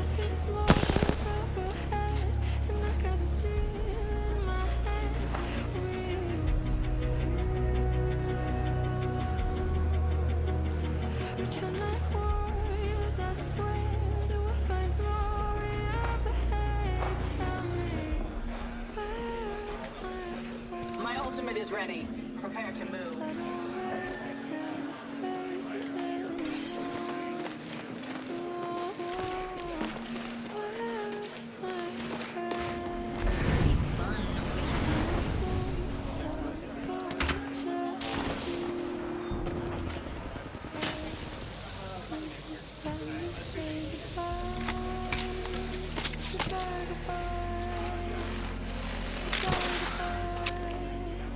Enemy there.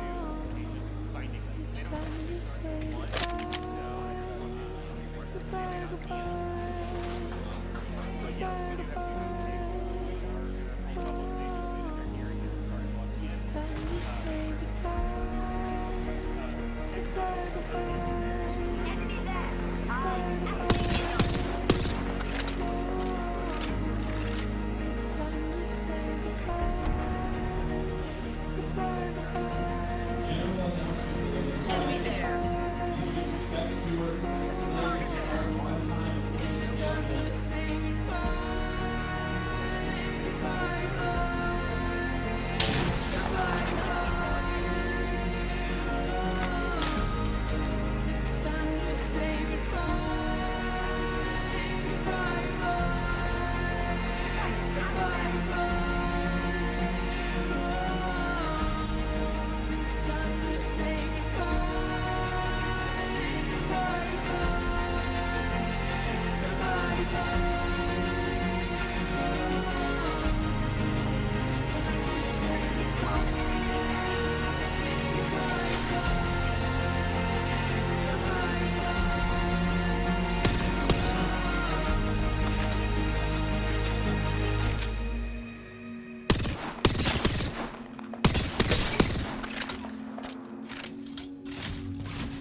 First of all, Enemy here. I gotta kill the part of me that's soul. And I needed you more. Enemy here.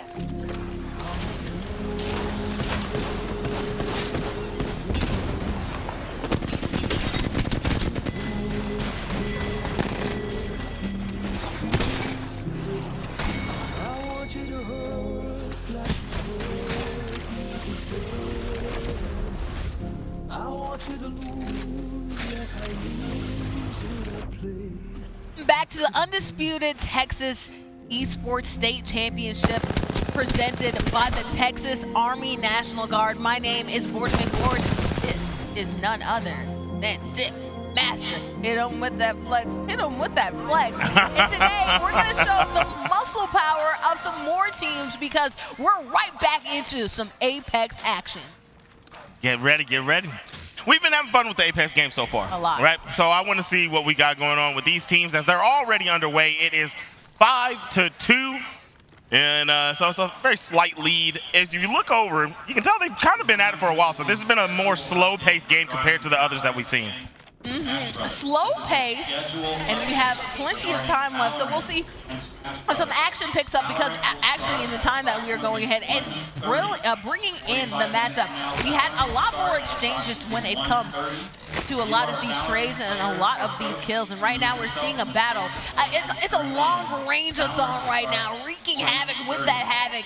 Some shots going down, eating away at that shield. Of course, you have unlimited shield battery, so they can always replenish, but you wonder if they'll go ahead, chip away.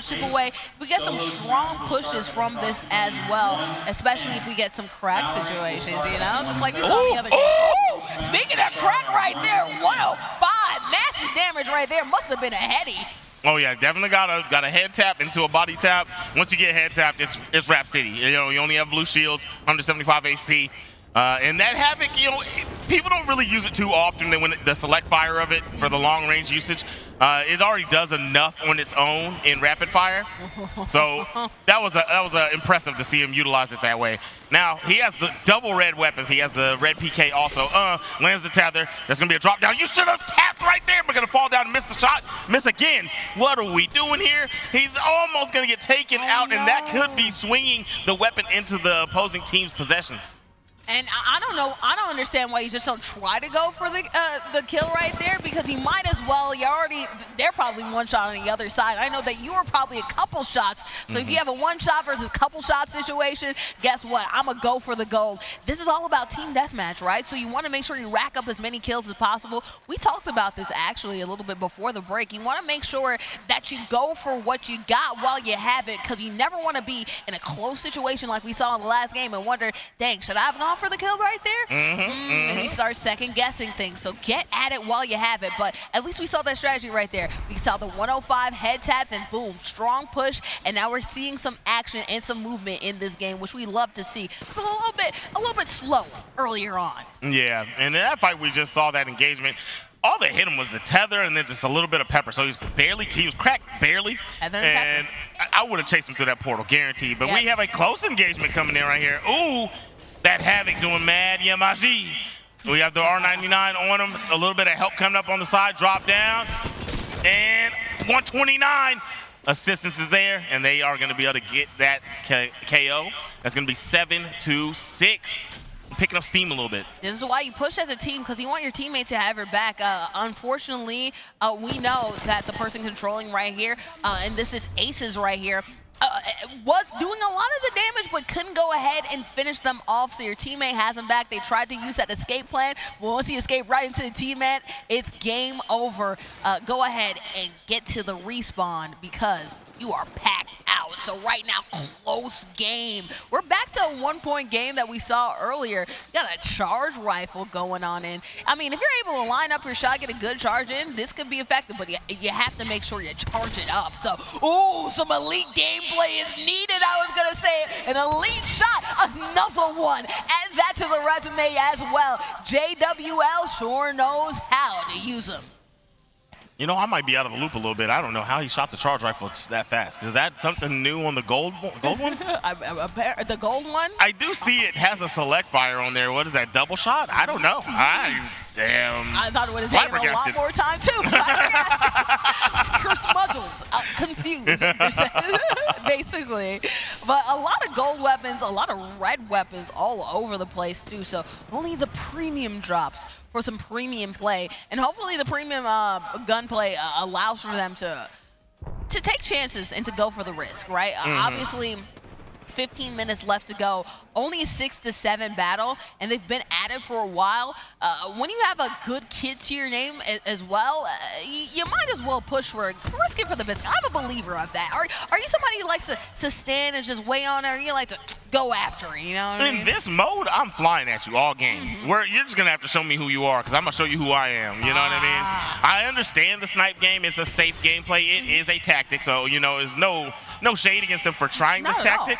And this team right here, I feel like they're only playing back because they don't have the tools to make a play up there on them. I mean, they have the Horizon, but we are also just back here emo chilling, you know? So, I don't know. I don't know what the gameplay is. I don't know what the exact game plan is. I can't tell exactly which team is causing the delay. Yeah, and you will get hit with the abandonment penalty if you're not doing something, right? So camping can be a legitimate strategy, but you can't camp so long that the game thinks you've been DQ'd, okay? You can't do it, okay? You have to at least put in some type of input, you know? Yep. It's unfortunate that you end up losing a game like that, but, you know, we talked about it right before. You have to be aggressive in these modes. You have to go for it because it's team deathmatch. What's the key in that? The key word, death. You have to get kills. So if there's no death happening and there's no kills happening, what's happening? Exactly, what's happening. I mean, so my whole thing is, if you allow a team to get comfortable like that, find sniper rifles, find the kits where they can sit there and rest. That's due to not putting pressure on them. If you put pressure on them and make them scramble, then you find out which team is better in the up-close game, and then you just keep applying that pressure. Because what happens is you start to stagger the opponent, and they're going to have to keep respawning, linking up with their teammates, and you just keep on top of them. And once you get on top of them like that, you can bust up with the lead wide open. And guess what? The lead wasn't even bust open. It was just like a one-point game. But effectively, if you're just sitting there doing nothing, then it's busting it wide open because, I mean, you had an opportunity to do something, but you didn't take advantage. So, same result, whether it be a blowout, whether it be close. I mean, you busted your chances because in a wide range because you didn't have to do that. Didn't have to do it, you know. But obviously, this is one thing that we talked about in the interview that I just had. There are learning lessons to go in this whole tournament process. And especially to first day, that means it's pools. And at pools, for all of you who it's your first time experiencing a tournament like that, pools, you're playing against different teams and different opponents and really getting a feel for how you play as a team and who your opponents you're going against are and what the competition pool is. So I feel like in this lesson, the learning lesson for either squad, too, is you have to go after it in order to get anything. You can't play. Scare money don't make no money, as somebody said. A great philosopher once said, you know? You know, during the season before leading into this, like now we talked about it earlier, this is open play, right? But during the year, there are online, you know, bouts, right? So they play each other. And I wonder how many of these teams that are here have faced each other already, or if they've already ended up in those matchups. We're pretty early on, so, you know, more likely than not, we probably haven't had those familiarity duels, but those are going to come later on. Yeah. And once you really suss out an opponent, you understand how they play. That's where the counter strategy comes. The chess mask, right? Chess match. Chess mask? Is there a chess mask going on? I'm not sure. But the chess match ends up happening where you're like, oh, okay, I know their tendency is to pull back. So guess what? I'm going to go forward because guess what? They like to play too defensively. Maybe I can get them on their heels, right? Or maybe this team really likes to play aggressively. So go ahead. I'm going to go ahead and lay back, set my good defenses, then boom, hit them. We saw that a little bit in that Fortnite action a little bit earlier today. THS stop pushing as much, and so the other team in response stopped pushing each other as much. So it literally became like a health battle, you know what I mean? Yeah, But yeah. it's knowing who your opponents are, how to face off with them, and figuring out the best strategy in order to go against them, because obviously some of the teams could be out your league, some of them too far below your league. So yeah, No, for sure. There's huge skill gaps going to happen across the board. It's just how competition goes, you know. If one team's the best, it doesn't mean everybody's going to be on their level, right? So we're going to see some team diffs along the way. Team diffs. Some you know? team diffs. You know, I didn't ever say that phrase until I started playing Marvel Rivals. I didn't even know what they were saying whenever I heard people saying it. Marvel Rivals, if I'm aware, it's made you toxic then? Is that what you're saying? Oh, Marvel Rivals has made me toxic? Super. I love it. I'm right at home. You know, it's so funny. When I was first starting League of Legends, I didn't know what that meant. So people would like jungle diff, or people would be like, oh, you're smurfing or something like that. And I'd be like, I don't know what any of this means. Like, who's a blue person who in the house? Like, what's going on, right? So obviously you play these games a lot. You understand the terminology. And I'll tell you this, something diff is like one of the most toxic phrases that once you know it, obviously, and understand it, it can trigger you a lot. And I've had a lot of, speaking of League of Legends, I've had a lot of toxic situations to where I'm like, oh, really, Diff? This is how you're doing it? Oh, okay. My favorite thing ever is when you lose the first round, right? And then you're going thing for thing, right? In Marvel Rivals. And the other team's like, thing diff. And then when you win the game, you go, so here's the thing. Huh? Yeah. You just typed that in the chat. Right. I'm the thing. I'm the jungle. That is my favorite right there. Healer diff, I'm a healer. Healer diff, yeah. It's like you know that meme where he points in his eyes and he looks, no. Look, I am the captain. I am the captain now. Right, I am the captain now. Put some respect on my name and my game too. The game always speaks way bigger than the actual talkity talk. But speaking of talkity talk, I'm done talking right now. Okay, we're gonna go ahead and rest our vocal cords again. We'll be back for some more Undisputed, Texas Undisputed Esports State Championship action after this.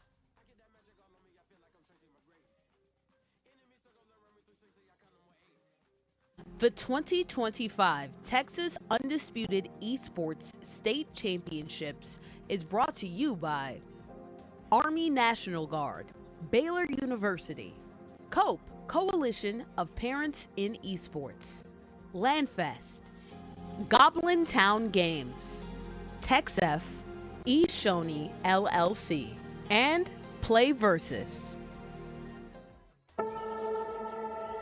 You'll still live the life you chose for yourself. Be with your friends and family. Keep your day job. Sleep in your own bed. Stand up to protect your community and those close to home. But when your nation needs you to join a larger cause and help defend those who can't defend themselves, you can be ready to answer the call.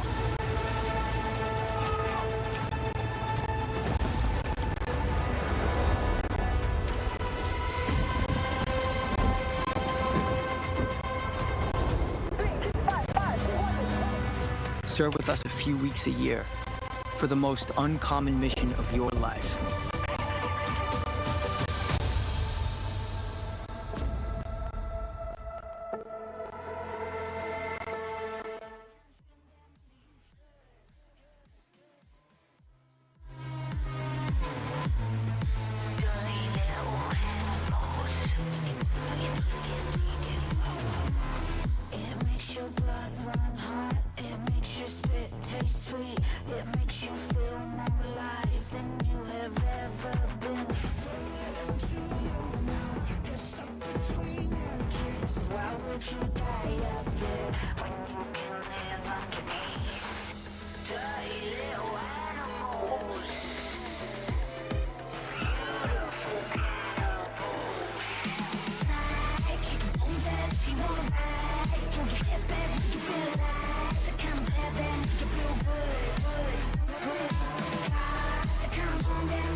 back up.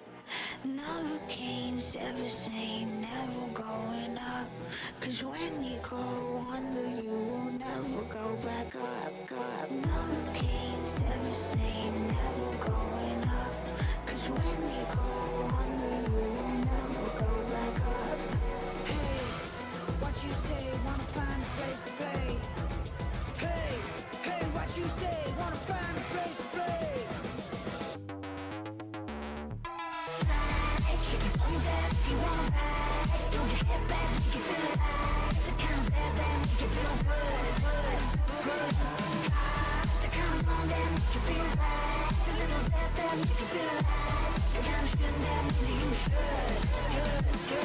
Slide, shake your bones up if you wanna ride. Throw your head back, make you feel alive. The kind of bad that make you feel good.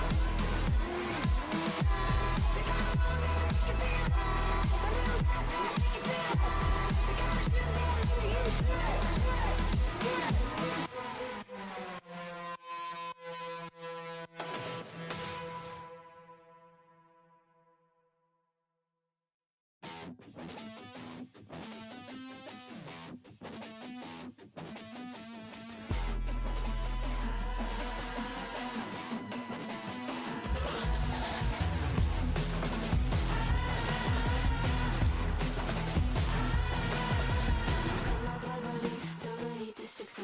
Wish I could knock your skull in, but I'm rising above it. Now you crush it and burn it. God knows you didn't earn it. My friend Karma's a bitch, she's got some lessons to learn.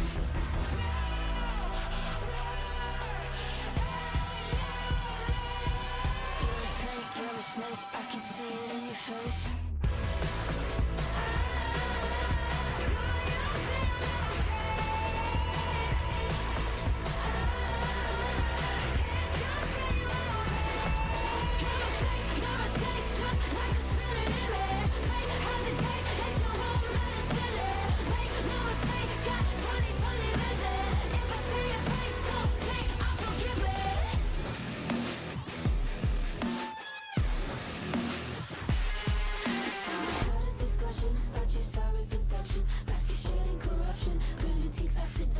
No, the crime you committed, I forget, not forgive it. Don't you dare get it twisted. I'm nice, but I can get wicked.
That you're willing to die. Breaking mama heart, now she's starting to cry. Broken beer bottles that are starting to fly. Know my time is coming soon. 7 foot goon lined up in a room, kicking up dust in the shadow of doom. Just set the flare, now I'm starting to fume. I know my time is coming soon. That's when everything went wrong. That's when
back. Some more TechSF Undisputed Esports State Championships action. Bordy McBoard, Sip Max of Flex, and we are here for even more Apex, because we haven't gotten to the apex of Apex action, right? I feel like we're like right here. You know, since we're doing, you know, scholastic things, right? I'm throwing in a lot of old school references. Old school to us, really, it's just school references in general. So I feel like we're at the rising action point of our story, right? Oh, The yeah, action yeah, yeah, is yeah. Building and building, but we're not quite at the apex where the conflict really starts to happen, right? Exactly. So, yeah, we're We're in just the early starting out. goings. We're in the early goings. In the early goings, but in early goings, great things happen, and so far we've seen a very close. We've seen actually all the matchups we've seen have been close, except for the one that we popped in to a little bit later. Not all of them have had the same amount of action. Some really action intense, some a little bit low. So I'm hoping that we can see more intense action because, hey, at the end of the day, I want to see the people fight, the girls fight. If you know that phrase, the girls are fighting, I need to see that, okay? You know what? I do know that phrase, but I don't know what that is. What, the girls are fighting? Nah. It's You like got me. It's like a meme that, like, hey, the people are fighting. I forgot the genesis. It's like something in Twitter. Twitter makes something. Twitter, okay, right? it's Twitter lore, okay. Twitter lore. In some way and somehow, I don't even know the Twitter lore, but I do know this, that if anybody is fighting, gender neutral, guess what? The girls are fighting to me, because in meme speak, the girls, we're all girls in the meme speak, okay? Come on now. But Baby girl. baby girl, come on, shut up. All right.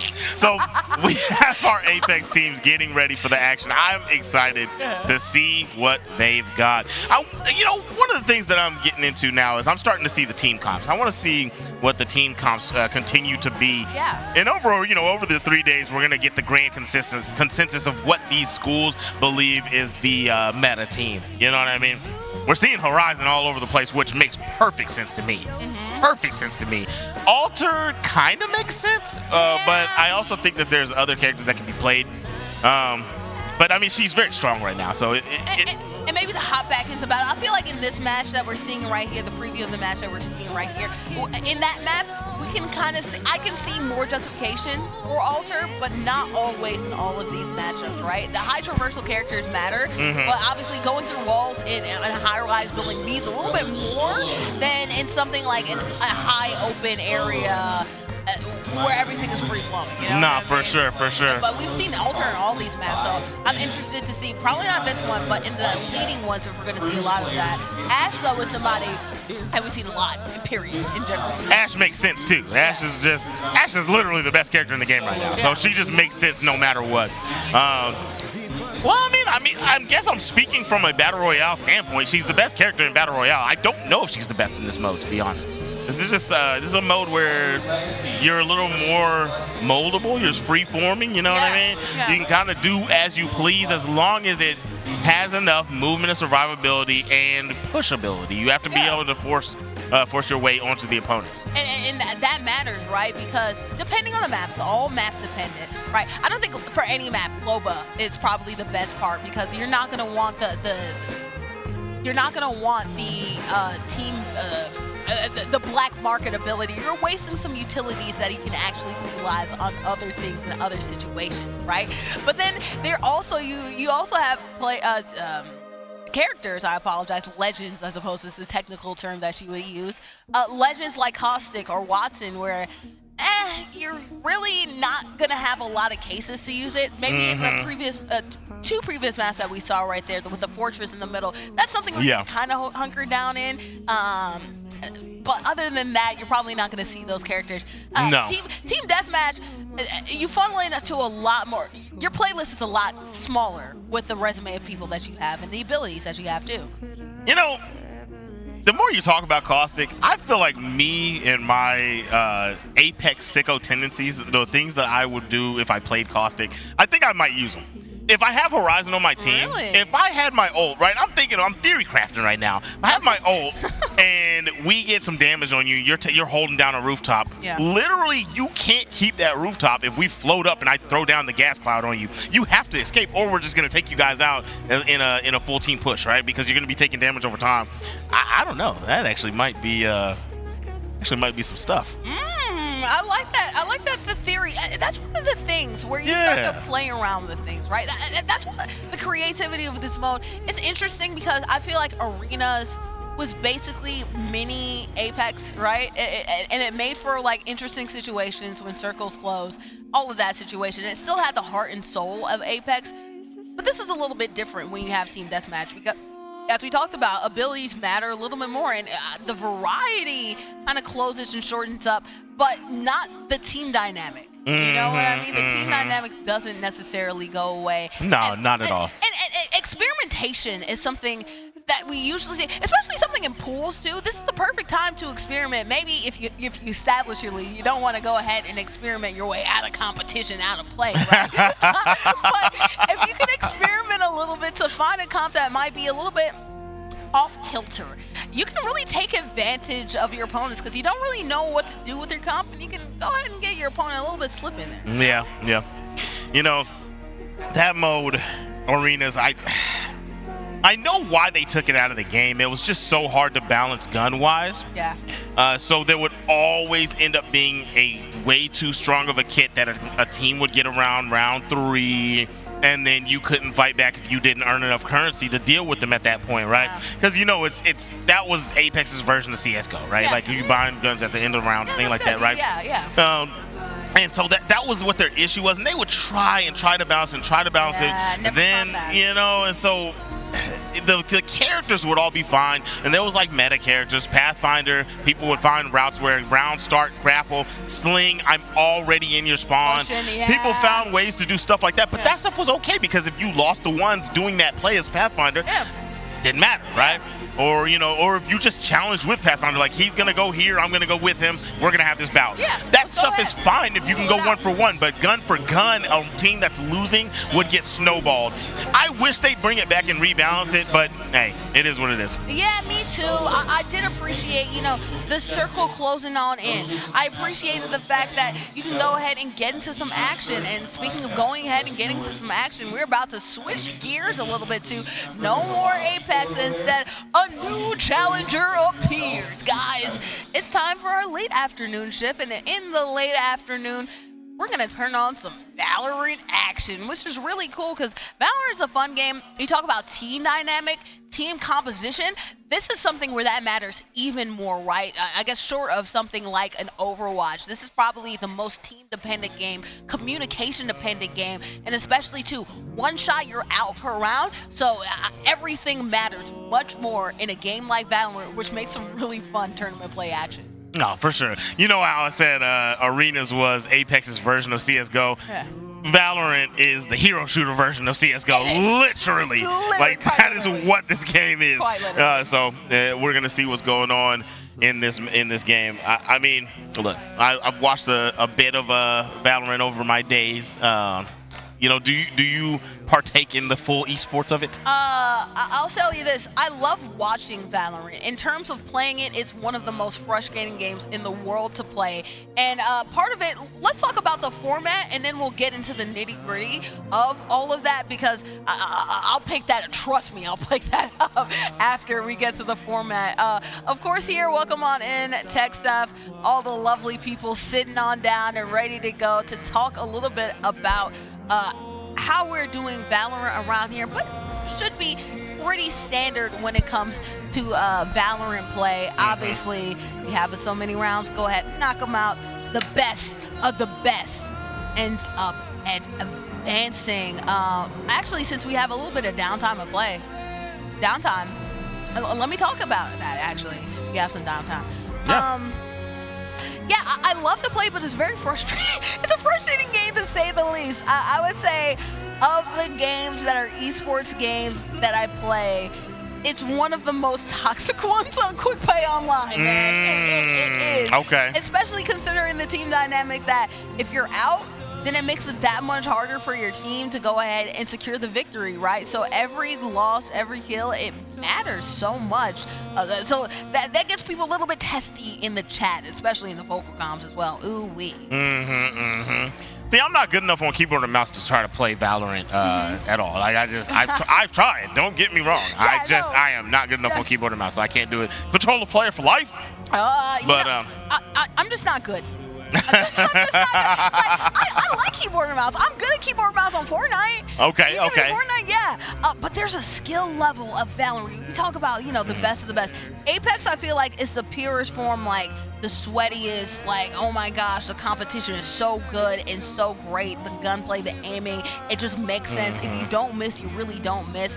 Valorant, it's like quick draw, right? Because you have the quick aim, boom, bow, you're out. You know what I mean? It's literally a split second. Apex, you can get pick, cherry pick. You know what I mean? Pick off of it. It's consistent gunplay. Yeah. But Valorant is 1-2 shots, you're down. Especially as you get more econ, you build more econ, more powerful guns. Everything matters. Yes. It's a head tap game, right? Head tap game. You know, the closest I've gotten to such is Rainbow Six Siege. You know, that's one of these type of games right here, the tactical shooter that I was good at. But Valorant, Valorant in its own right has been holding up strong as one of the biggest esports out. Yeah, no, and it's a great esport because of the nature of literally team play. Every team shot matters. Every team communication, and it's interesting because obviously with Overwatch and other things, and other things like that, your team play matters, team competition matters, but you get a respawn. So like, oh man, this failed, but at least we'll be able to go at it again. I mean, you'll be able to do that in the course of the match, but one thing that makes it interesting with Valorant is the economy, right? You can get into a situation to where you can snowball, you can buffalo a team, and you can really flip the tides in the tear of a team right there. So it's very interesting to see how that can flip and how that can change because, geez, you get to going and it can be messy, but that makes for exciting comebacks if you're able to go ahead in a buy round to go ahead and really funnel into the competition, or an econ round, right? Which means that you're not expected to win because the other team has better weapons, but you're able to flip it and reverse it. Yeah. It can make some exciting moments, right? Yes. And here we have the team Stafford Gold right here going ahead and warming up, getting into gear, and making sure that they're good to go. That was the Apex team that cooked up a little bit earlier on, and they did their thing, man. It was phenomenal to watch them play in that very close game against, if I'm not mistaken, I think it was Lakeview. Correct me if I'm wrong. But and this is Texas High School from the Fortnite match that we watched a moment ago. So two teams that we had on stream earlier for two separate games going at it right now in Texas High School and Stafford Gold. Yeah, and we have some names for representing Stafford Gold. We have King Bernard, Yoshi, Nate, Pookie Bear, which I love, and Bubs the Bots. For Texas High School, we have Lego Stomper, Alt, Parallel, and Devs throwing up the sign. Shout out to him. Floa and JT Bandit. So very fun teams, very fun names. Obviously, that's one of my favorite part actually of doing tournaments, seeing some of these fun names. But we're gonna see if there's some fun game to these fun names, because ultimately we can hee and ha ha at the names for probably a second, but we're really gonna be in oohs and ahs for the plays that they're gonna display a little bit later on. I want to harp on these names a little bit more. Look, I have kids. And when they were little, I stepped on Legos. That's a meme. We know about that, stepping on Legos. That is. This guy is a Lego stomper. That is insane work. Okay? His power level is over 9,000. Guaranteed. 9,000. Like, guaranteed. Literally, I'm assuming them that, not in a game like this, but in other games, they're like a tank or something like that. Where you just go ahead, you can just hit them up with 18 different hits, and then they'll be like, this is nothing to me, and just wipe it off, right? Because if you can go ahead, I stomp on a Lego, I think about that for the next week. Scratch that, the next year, all right? Because those sharp edges are sharp as you know what. Terror. And it's like stepping on a pebble. It's like hitting the side of a door. It just hurts, man. It just hurts real bad. It's not something you want to experience. It's not something you want to experience. But all right, it looks like we do have Lego Stomper in his seat. He is now with his team. Everything is adjusted. Pretty sure we're going to get into the gameplay here soon. Everybody looks like they're into the lobby. Take a look over here on this screen right here. They're loading it. No, he's going into the range. So, yeah, it looks like they're still getting adjusted to get into the match. Now, if this can even be used, if you look at the Fortnite play from Texas High School and you look at the Stafford Gold Apex play, and you transfer it over to which school you think is more talented, which one are we going for here? Who are you going for? Well, I feel a little bit like Shaq. I'm not familiar with the games. Hey, anybody's game right now, to be honest. So really, I'm just going off of vibes alone. And guess what? Stafford Gold. Let me tell you why I'm rocking with them, at least for the moment, right? First of all, Pookie Bear, love it. Bubs the bot. I love bots. Guess what? If you're a bot in this game, that means you're going ahead, doing snipe game, you're doing good things, all right? Right there. But also, shout out to Matt Stafford, went ahead, won the Super Bowl. I like football. We're probably going to get some Madden action a little bit later, so shout out to Stafford Gold. We'd love to see him a little bit later. And then I just like gold in general, right? I'm rocking some gold. I have my gold hoop earring, you know. I have a gold loop on my belt. Let's go with Stafford Gold. All team supreme vibes right here. But maybe Devs changes my mind because that's some vibes right here that he's doing with the showmanship right now, you know? You know, just because it's straight to the point, Texas high school. That is as straight to the point as you could possibly be. And I like to get straight to the point when I'm playing the game. I'm going with Texas high school. You're the type of guy that eats oatmeal, like not like brown sugar oatmeal, no sugar, no fruits, nothing. Just oat. Straight to the point. I'm surprised you even put milk in it. Straight to the point. Oat. You know what I mean? Oh, I eat it straight out of the cylinder. Straight out of the cylinder. You know, that's good fiber for you. You know what I mean? So yeah, let's go ahead, wrap it up. Well, let's go to a break right now while the teams are getting reacquainted and making sure that they're getting their team shots in, getting in a free range right now, and making sure that we're good. Let's let Stafford Gold and Texas High School get straight to their business before we get to the real business. Boarding and Board, Zip Master Flex. We'll see you after a break.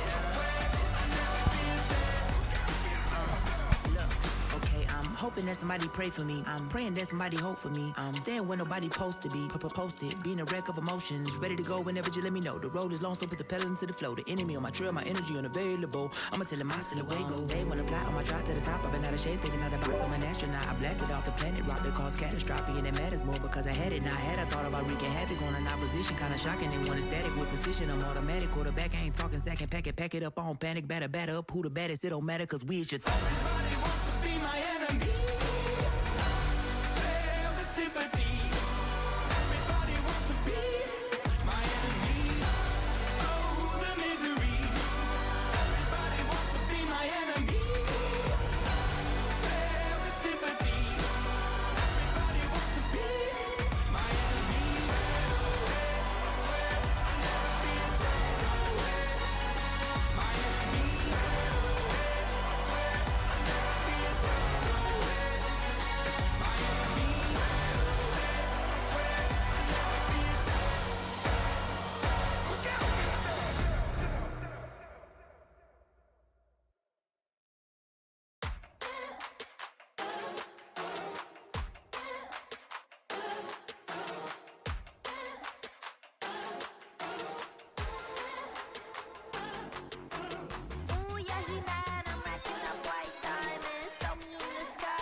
In this Gothic underground city, we all sin. If I bring a couple rounds with me, then we all win. I came back and brought the crown with me. The king's can break your nexus and your neck, cause everybody's on your head. Just might kick your butt, go run them up, then paint my nails. Never learned to raise my hand, was too busy raising hell. Everything I know I am, you should go and save yourself. Thought you had my number, huh? Congratulations, played yourself.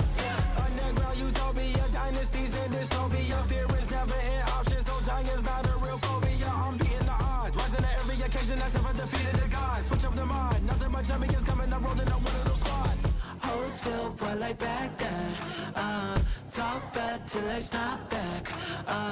This ain't brown, this that dark black. This that pitch black, jet black. Snap your ex, watch me give them flashbacks. Pressure's rising fast as lightning, they can't stop it now. If you ain't talking realness, then just change the topic now. They laughing at the top like they can't see the bottom. And they thought I needed help, but I got hit without them. I am sharper than a pack of 100 razor blades. When the smoke clears out of here, but they name go fade. I'ma be here doing it my way. They said I should change it up, but what did I say? Ooh, yeah, he mad. I'm racking up white diamonds. Throw me in the sky, you would swear the sun shining. Ooh, yeah, he mad. I'm racking up white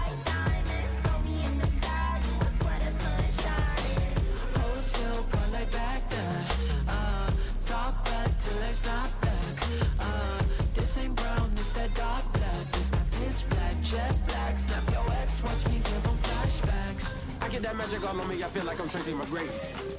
Enemy circle around me 360, I count them with 8. I've been equipped with the spirit beside me since I was a baby, just getting chaotic. I made me a product for causing the chaos right here. In this gothic underground city, we all sin. If I bring a couple rounds with me, then we all win. I came back and brought the crown with me. The king's dead. Break your nexus and your neck, cause everybody's on your head.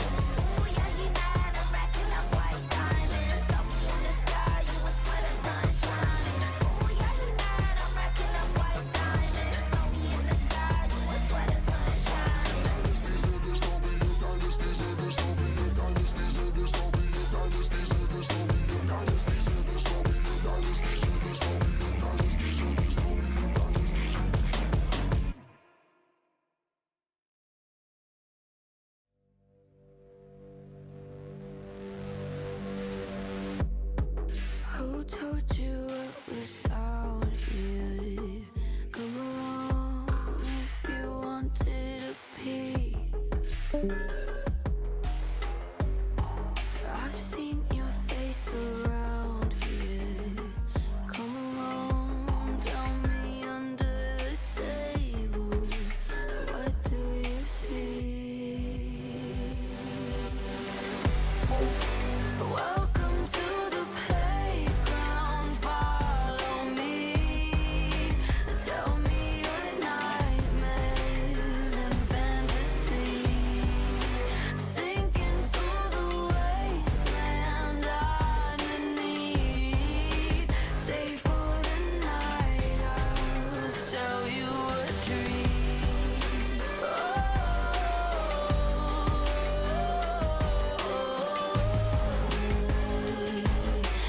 Welcome to the playground. What brings you to the lost and found, dear? Won't you pull up a seat? Everybody got a prize round here to play. Make me an offer.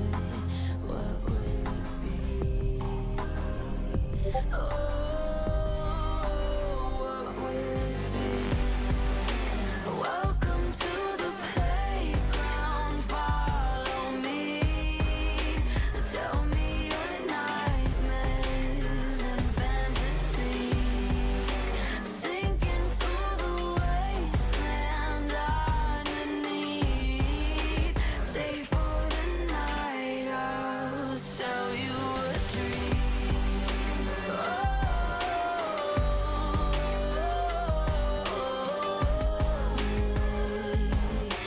Welcome to the playground.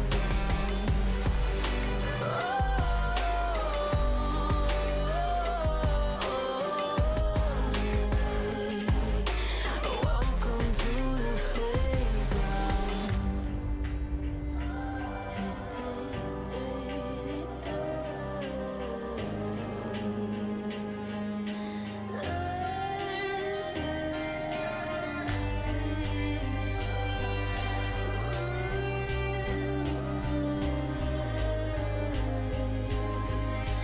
Welcome to the playground.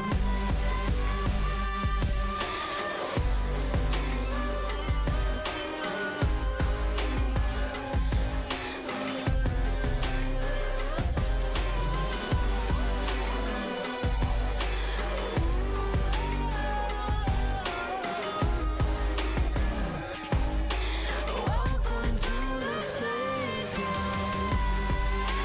Welcome to the playground.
that makes you feel more alive than you have ever been. Don't you know you're stuck between your dreams? Why would you die up there when you can live underneath? Dirty little animals, beautiful cannibals.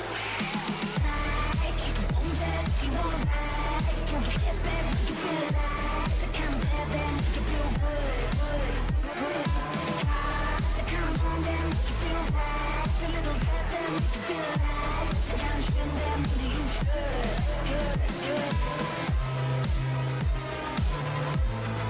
Dirty little animals. The kind of bad that make you feel good.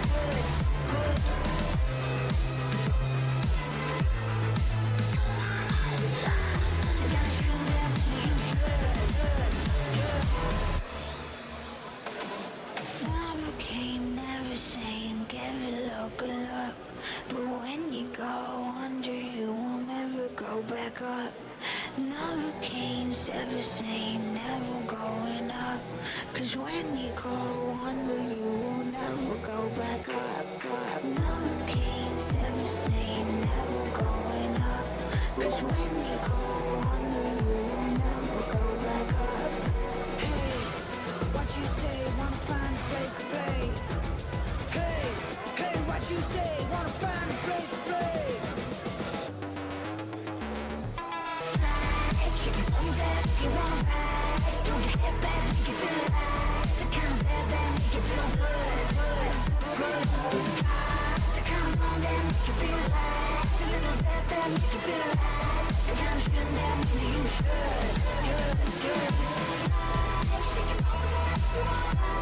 Throw your head back, make you feel alive. The kind of bad that make you feel good. The kind of wrong that make you feel right. The little bad that make you feel alive. The kind of shit that really you should.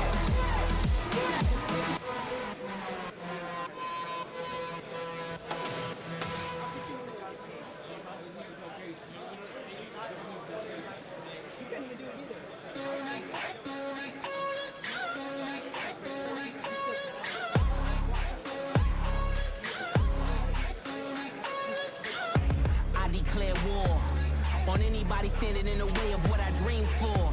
How could you ignore the ones that are voiceless, scream from the poor? They only here to score. I do it for the underground kings that don't need more. I'm kicking down your door. If I wonder why you got a pocket full of green for, it's all about the get back. It's hard to give back while the politicians kick back. They say I'm only brick rap. Well, that's the foundation of this mountain that I live at. I can get you kidnapped. These kids ain't playing with you, acting like you live rap. And all those little mishaps that only happen to you misfits, I'm here to fix that. Yeah. Time to dig up your grave, make you lower your voice. I told you not to play with the misfit toys. We got in this game, getting sick of your noise. You started with a bag, but you misfit. Rich get richer while the poor pickpocket. Swipe smacks well till the cops come knocking. Have or have not, being broke is not an option. Time after time when you gotta think for watches. When you the plug in the socket, and the powers that be can't stop it. So obnoxious, borderline toxic. Both sides go to war like a mosh pit. Now let me switch up the optics. Our neighborhoods held us hostage. Some nights we slept in our closets. Gunfights was outside the projects. So you can't blame me for nonsense. I'm here to collect deposits. All else defies the logic. My people need me beside them. Time to dig up your grave, make you lower your voice. I told you not to play with the misfit toys. We got in this game, getting sick of your noise. You started with a bag, but you misfit toys. Don't play with the misfits. Come play with the misfits.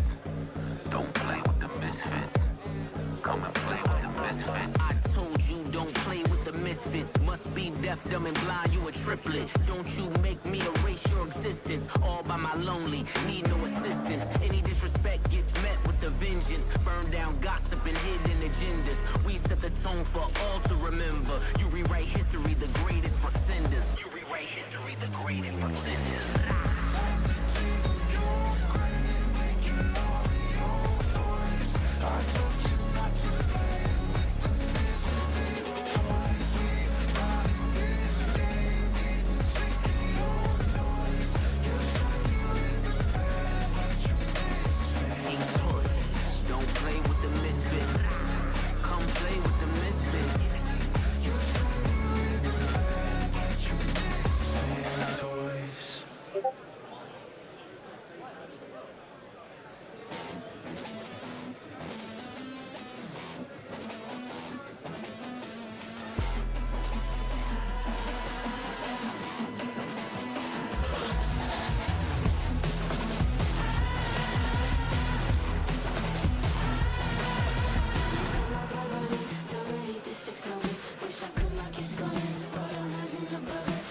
Thank you.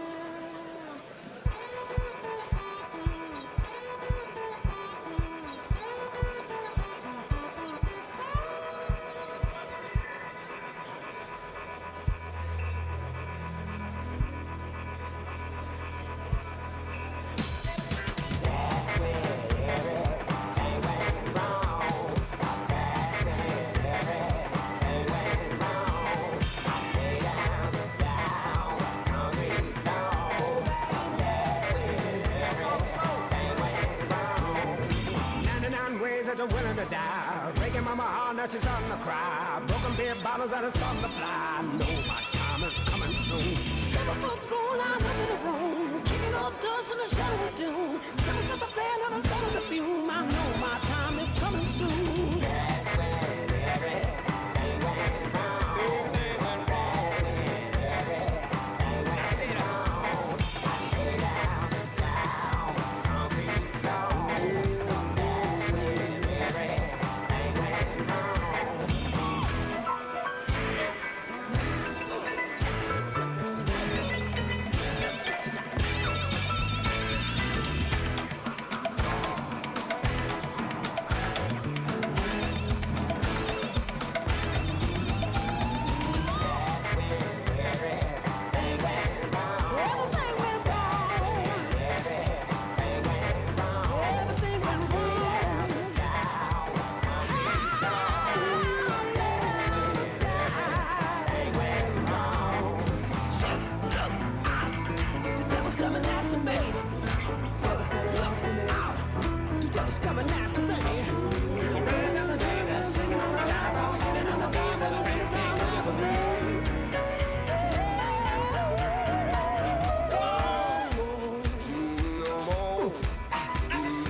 So I don't worry my head, cause I know my heart is tied to mine.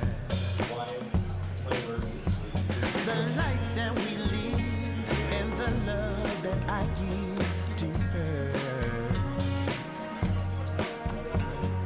Each day it grows more and more, I'm sure it shows.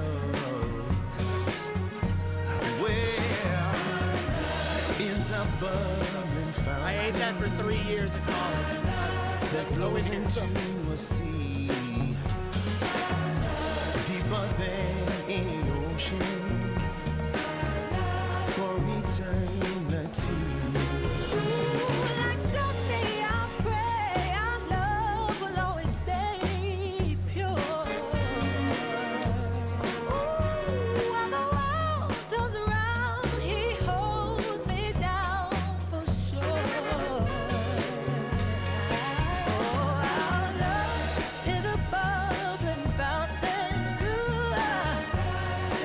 into any sea.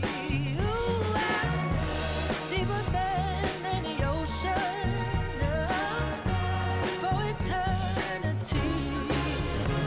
And after all, the rain will fall on us but I'll keep moving on, proud and strong with you.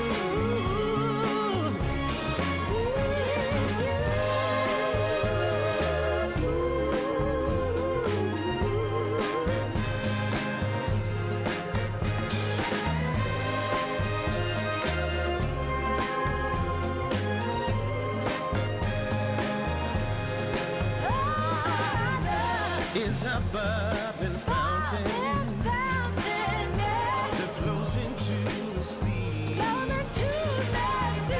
deeper than any ocean, for eternity.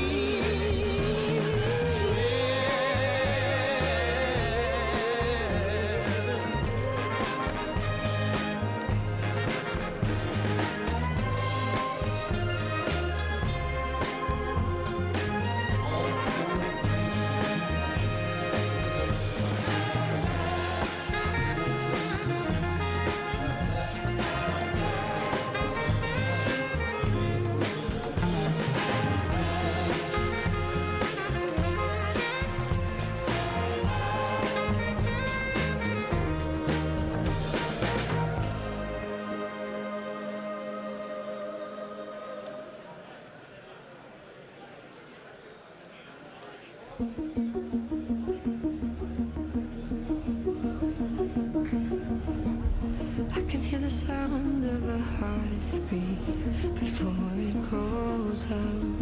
I'll never leave my memory of bloodshed all around. I can see a tear on my father's face before it falls out. Oh, my enemy, how could I have ever let you down?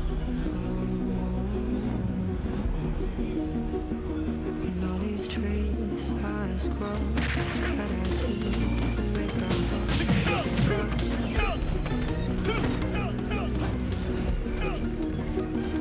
Play with shields made of stone, share our dreams and sit our thrones.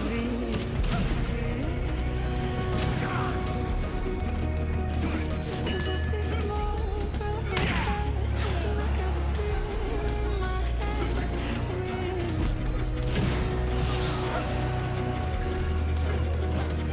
Turn like warriors, I swear we'll find glory up ahead. Tell me, where's my home?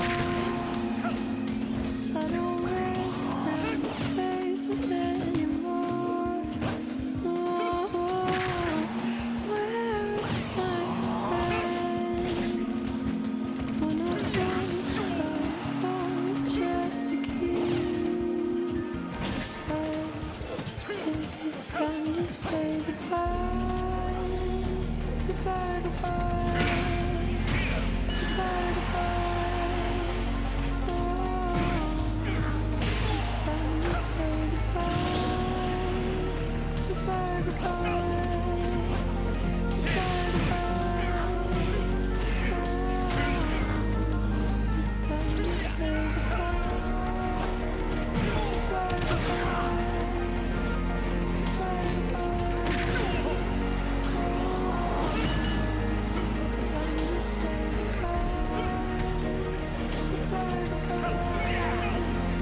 LandFest is community. LandFest builds and supports gaming communities to support charity. We have more than 25,000 attendees and 400 volunteers across 18 chapters that span 3 countries. LandFest is charity. Charity is at the core of what LandFest is. We've raised more than $1 million for charities nationwide. We support food banks, veterans, animals, hospitals, and so much more. LandFest is gaming.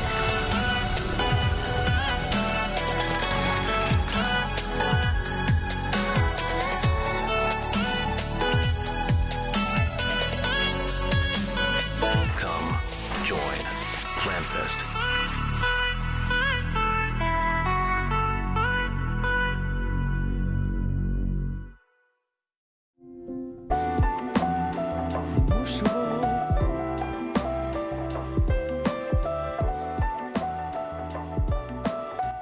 Hi, I'm Cole. I'm a junior. I'm Austin, and I'm a sophomore. And I'm Joel, and I'm a senior. And this is our NTL Rocket League team. First, we would like to say that we are so beyond happy to have this opportunity to compete inside TechSF, and we are ecstatic to go to Waco next week. What games does our esports team compete in? So we have a few different games here. Obviously, we have our Rocket League team here. We also have Overwatch, we have Street Fighter, we have Mario Kart, and we also have Fortnite, along with a few others that we're trying to get in the future as well. Usually we play inside Play Versus, but this year we decided to reach into TechSF, and it's been a wonderful experience so far. And Austin, if you'd like to talk about one of our proudest achievements from this year. I'm a proud member of the NTL Rocket League team, and one of the proudest moments that I've experienced playing with this team is a sweep of 22-0 undefeated in an Abilene tournament that eventually got us into this tournament. We took home the trophy, and it was honestly just a great experience. And one of the most exciting things about having this opportunity so far is we're a new program. We only started competing in the fall of this year, so we're relatively new. This is our first year in esports and TechSF as a whole. So I think it's really great to have this opportunity so early on in our esports career. Yeah, and along with that, so why should people come and join our esports and join this community? I want to say that our esports club is such an inclusive space. There's so many ways in which you can compete and connect with other people that it provides such a unique environment in which you can't find in any other club or any other space as openly as you can here. Being able to go with other people and explore different paths and different styles of competing is something that is very difficult to find in other places. And with that being said, Cole, I turn it off. And with that being said, I mean, good luck to all y'all. And we're excited to be in Waco next week, and we're here to win. Yep.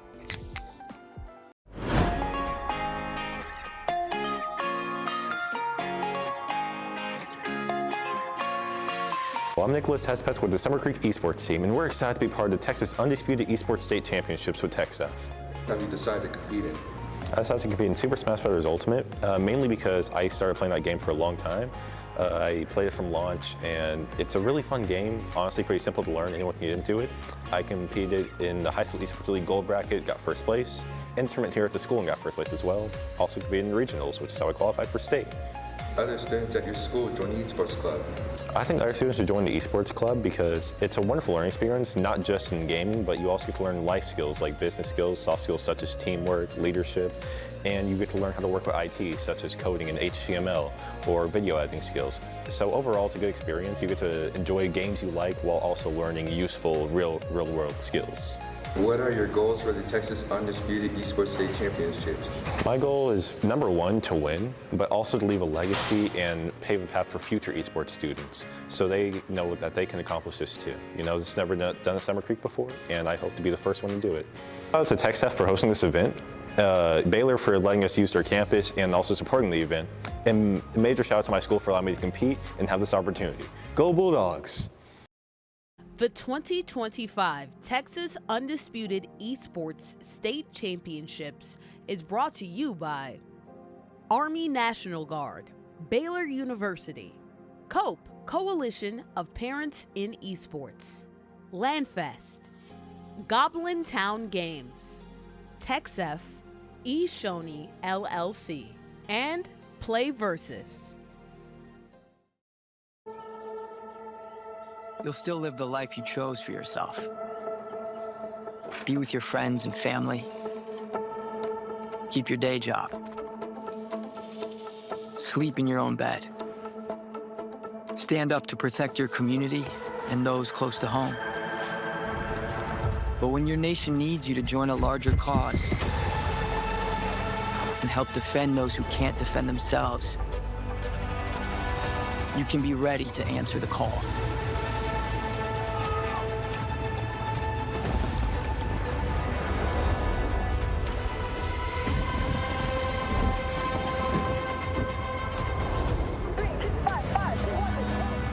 Serve with us a few weeks a year for the most uncommon mission of your life.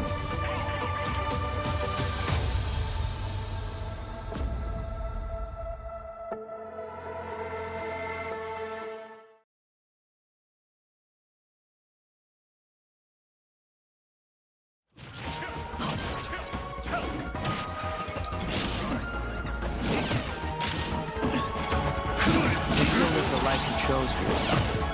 Be with your friends and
ついてないな。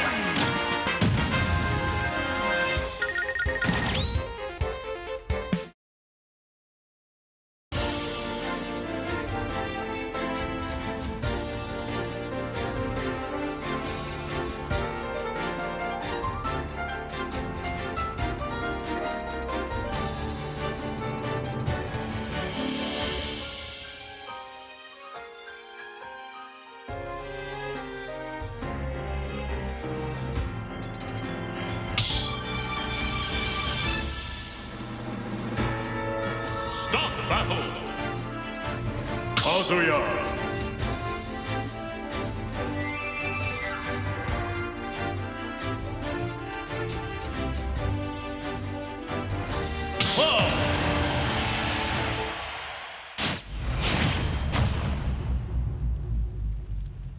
Three, two, one, go!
Game!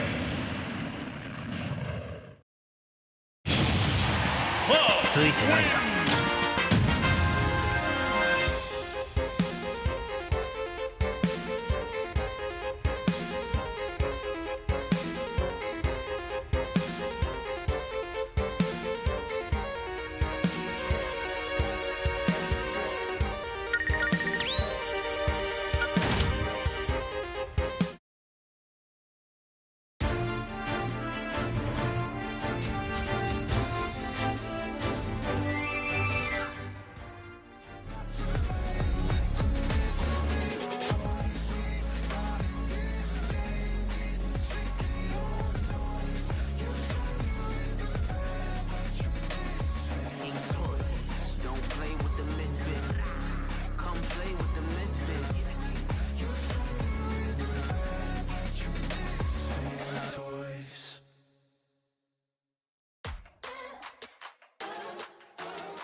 In this gothic underground city, we all sin. If I bring a couple rounds with me, then we all win. I came back and brought the crown with me. The king's can break your nexus and your neck, cause everybody's on your head.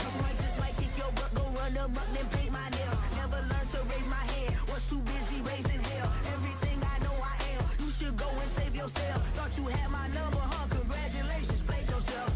Underground utopia, dynasties and dystopia. Fear is never an option, so tiger's not a real phobia. I'm beating the odds, rising to every occasion. That's ever defeated the gods. Switch up the mind, nothing but champions coming up, rolling the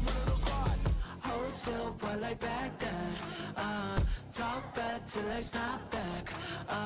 This ain't brown, this that dark black. This that pitch black, jet black. Snap your ex, watch me give them flashbacks. Pressure's rising fast as lightning, they can't stop it now. If you ain't talking realness, then just change the topic now. They laughing at the top like they can't see the bottom. And they thought I needed help, but I got hit without them.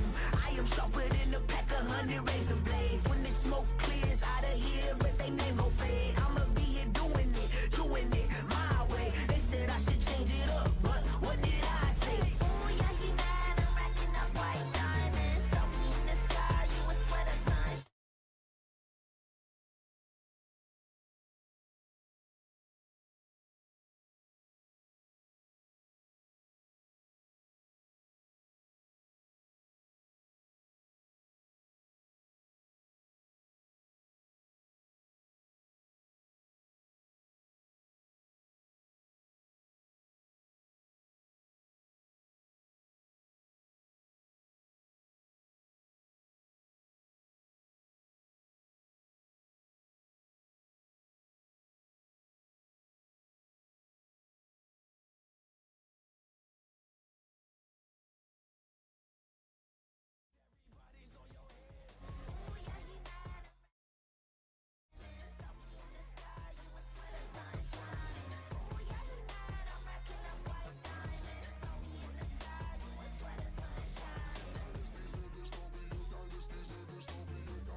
Shadows traveling. Cover going out.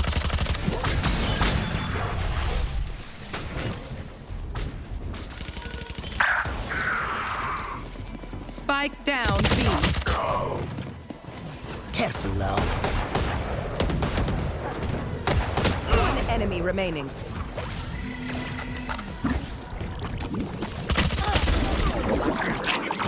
One enemy remaining.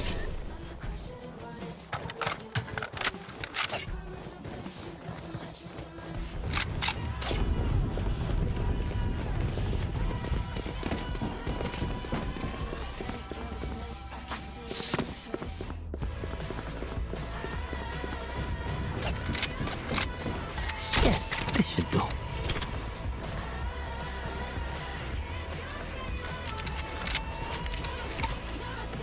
This goes here. Oh, this is a nice. That goes there.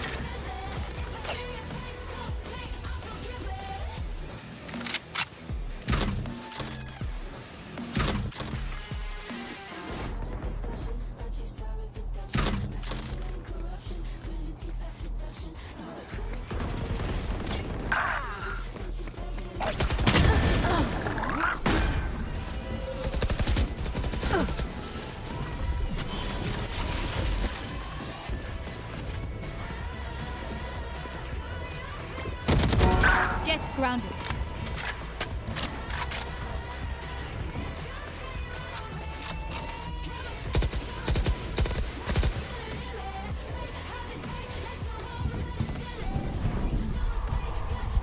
Last player standing. Cover going out.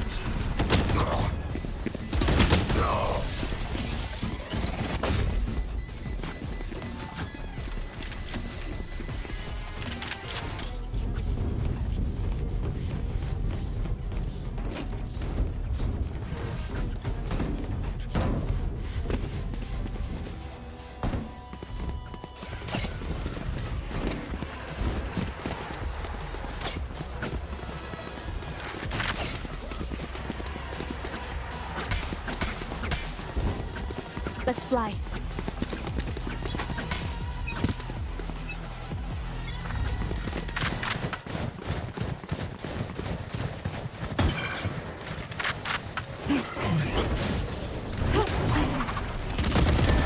See ya. Nailed it.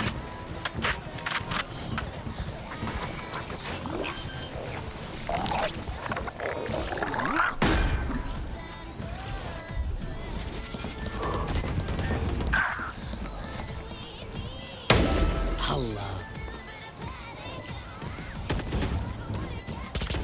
Last player standing. Deleted. One enemy remaining.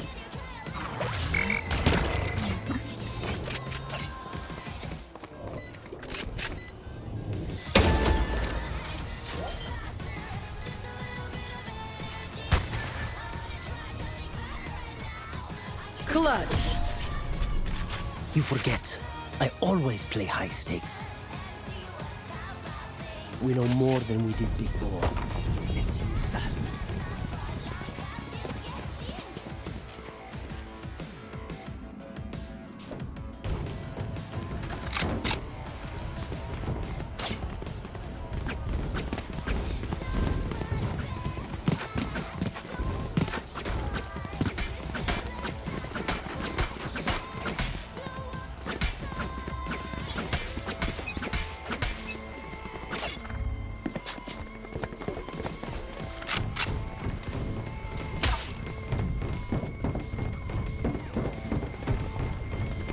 Blocking sight.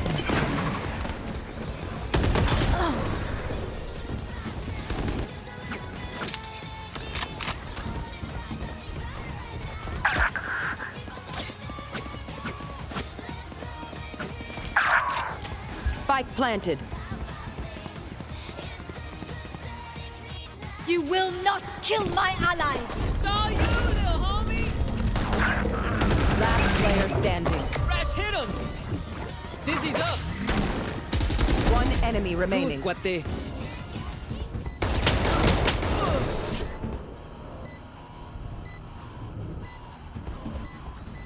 Texas Undisputed Esports State Championships action. Board McBoard, Zip Master Flex here for some Valorant action already in progress. We're seeing the best of the best go at it in today. Well, not just today, but also in this matchup right here, we're seeing Texas High School versus Stafford Gold go at each other.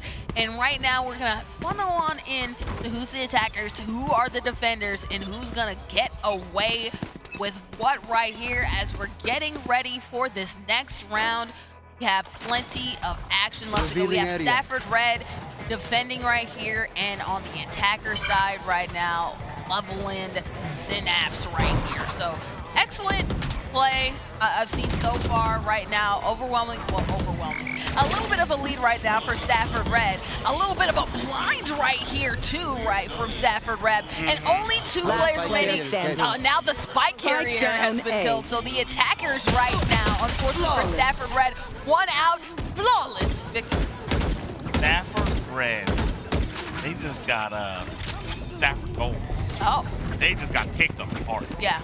My goodness. What a round for the opposing team. But Leveland Synapse, is Synapse the color? Because it says Stafford Red. Yeah.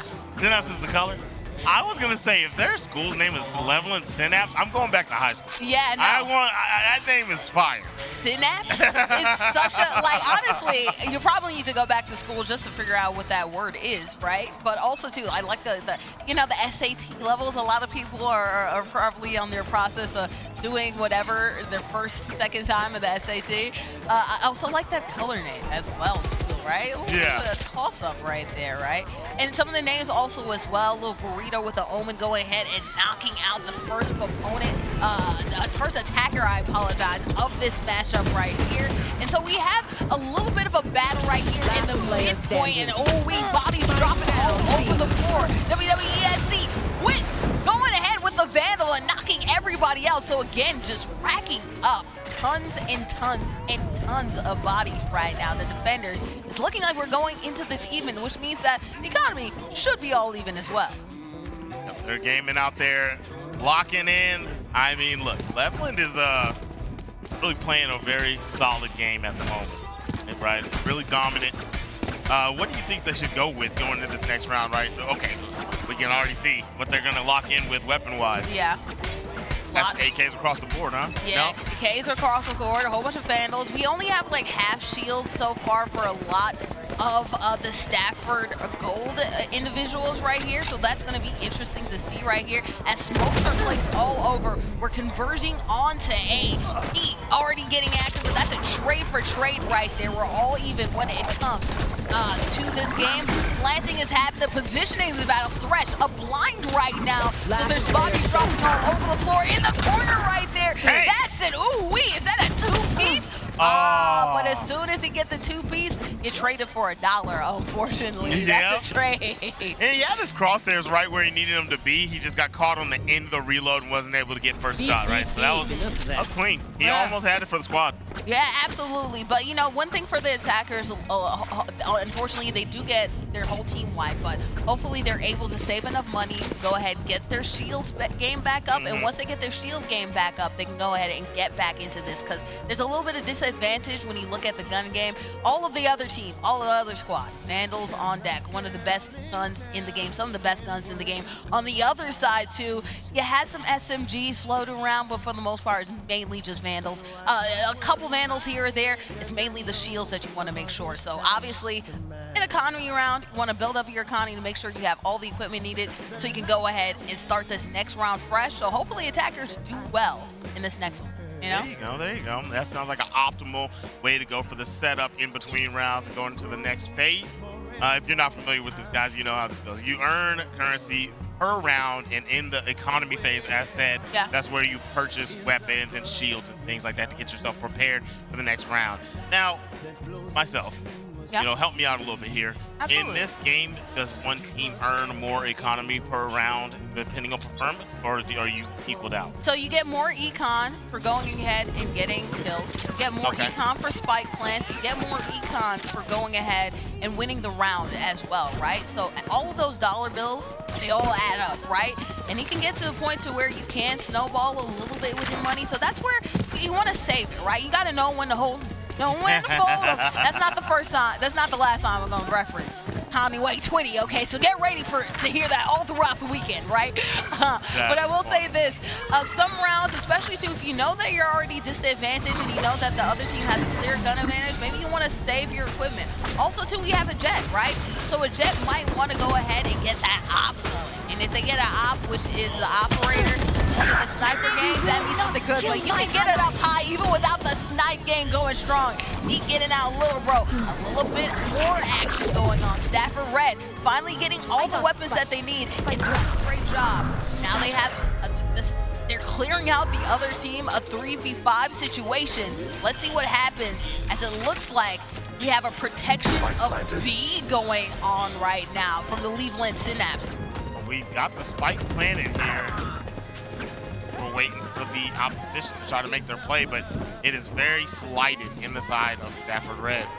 So they're trying to hold on, and I feel like this round should go their way and get us a tied one on the board, but you know, two players, they can do it. It's very possible, very feasible.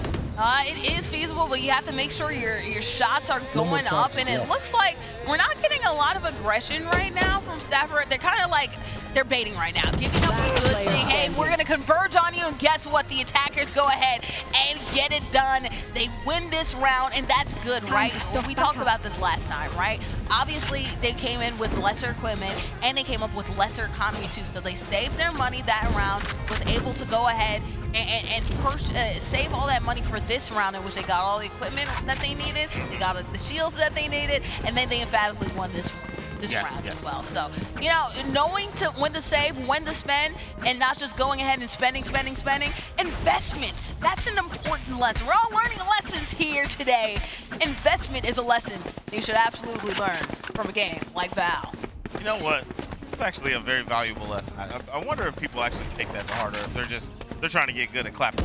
I wonder if that's how they look at it. You know, Spike down you could learn something huge from this. But all right, reversing over the top for a quick battle. That's a takedown early on. That was a trade situation, but we're still a man up on the side of Stafford Red, and the spike is planted once again as we tip both teams dwindling down 3-2 per. Leveland is down. Last player standing. And they're still even more down after a trade, but not out. Going for the play here for the clutch. The 2v1, he sees but doesn't fire. Smokes are going out from Omen right here. We have a defuse situation trying to happen. Locations revealed with the Hunter Fury. The Omen goes ahead and gets it done. King Bernard going out and finding exactly where the players are. Great job making sure that you hold on to that recon weapon until the end. Hunter went ahead, found it, said, Omen, you're not going to get the one-up on me. It looked like they could have gone ahead and defused, but it was a bait the entire time. And guess what? Fell right into that trap. It was very close. And he stood a little bit wider to the left. I think he might have been missed by that beam shot, right? Yeah. He was right there because it barely grazed him. It kind of just caught him on the left side of it.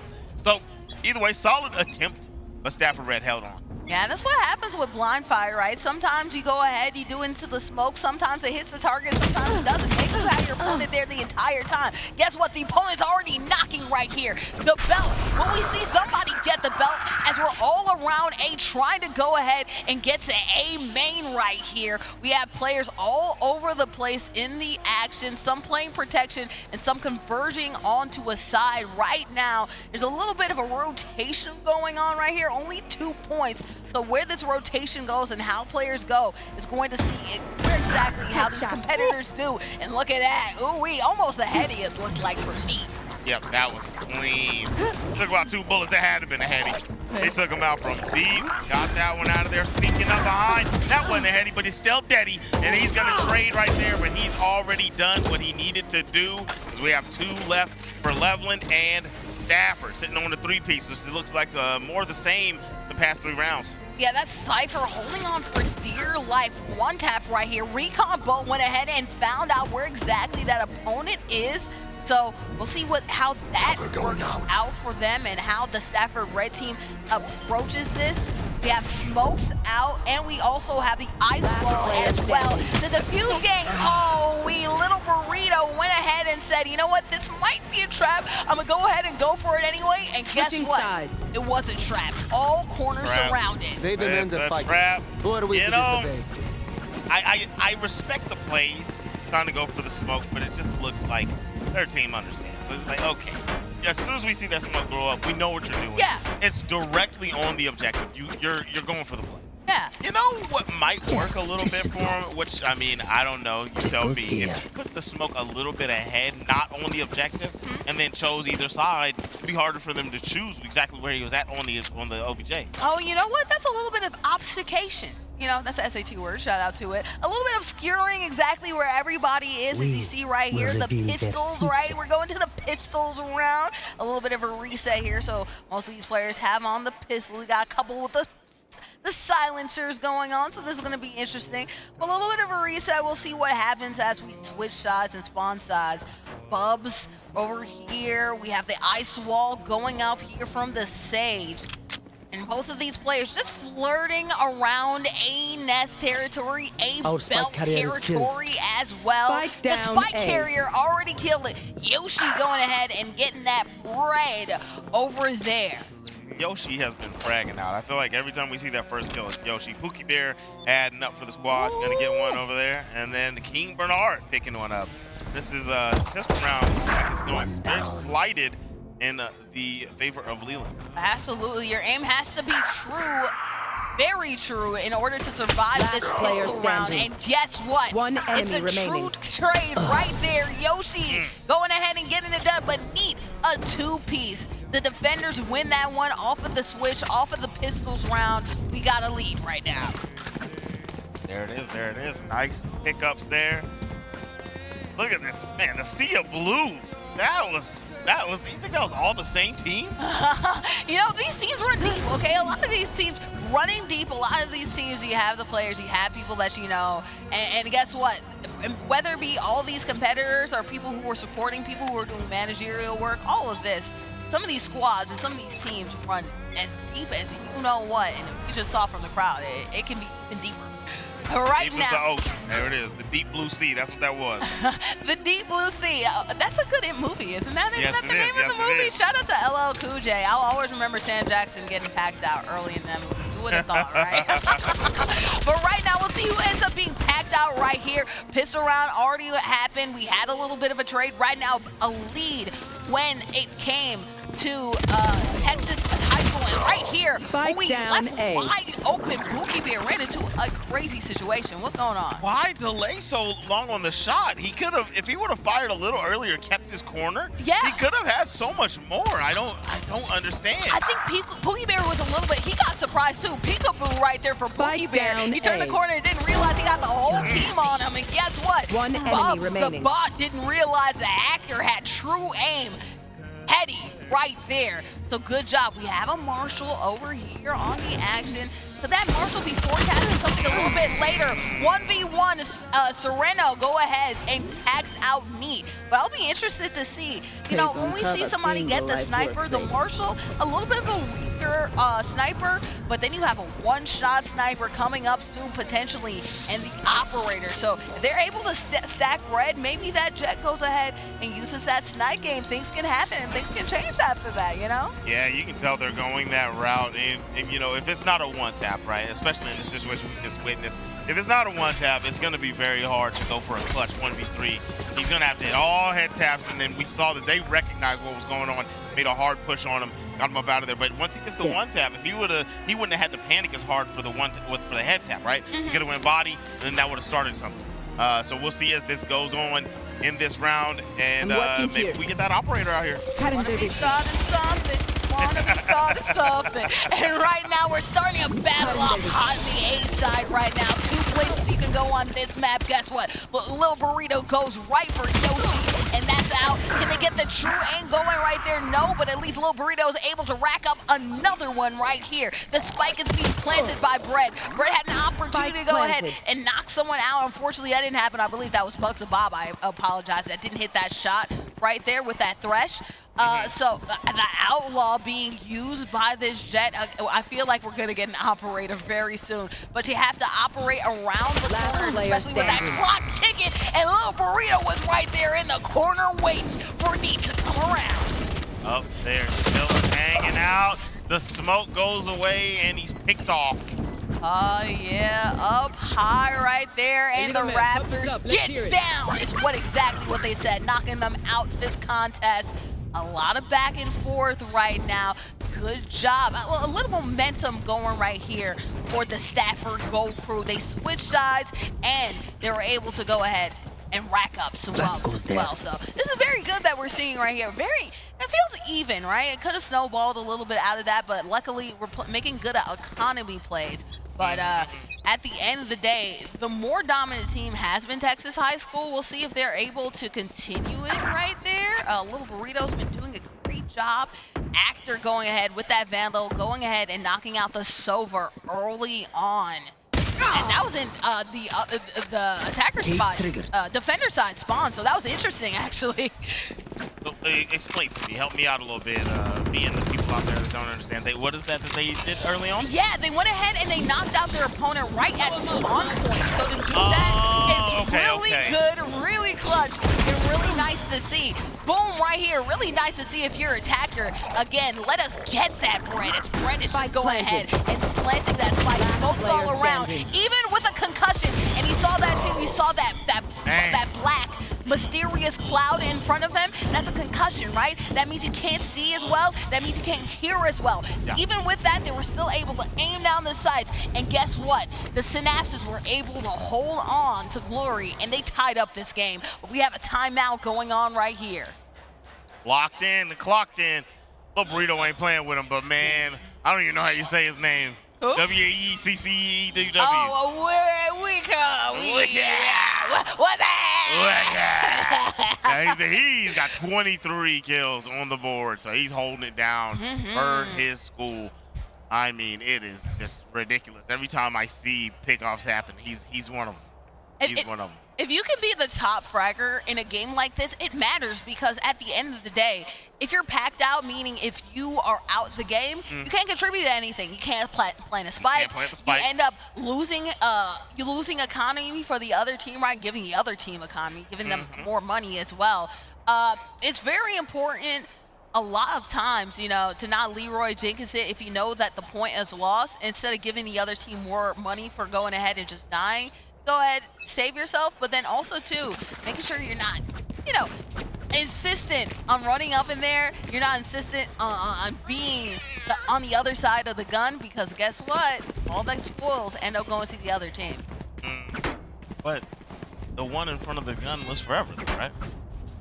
The one in front of the gun lives forever. Nobody knows what we're talking about. That's just how I feel. That's just how I feel. Apparently, that's how I feel.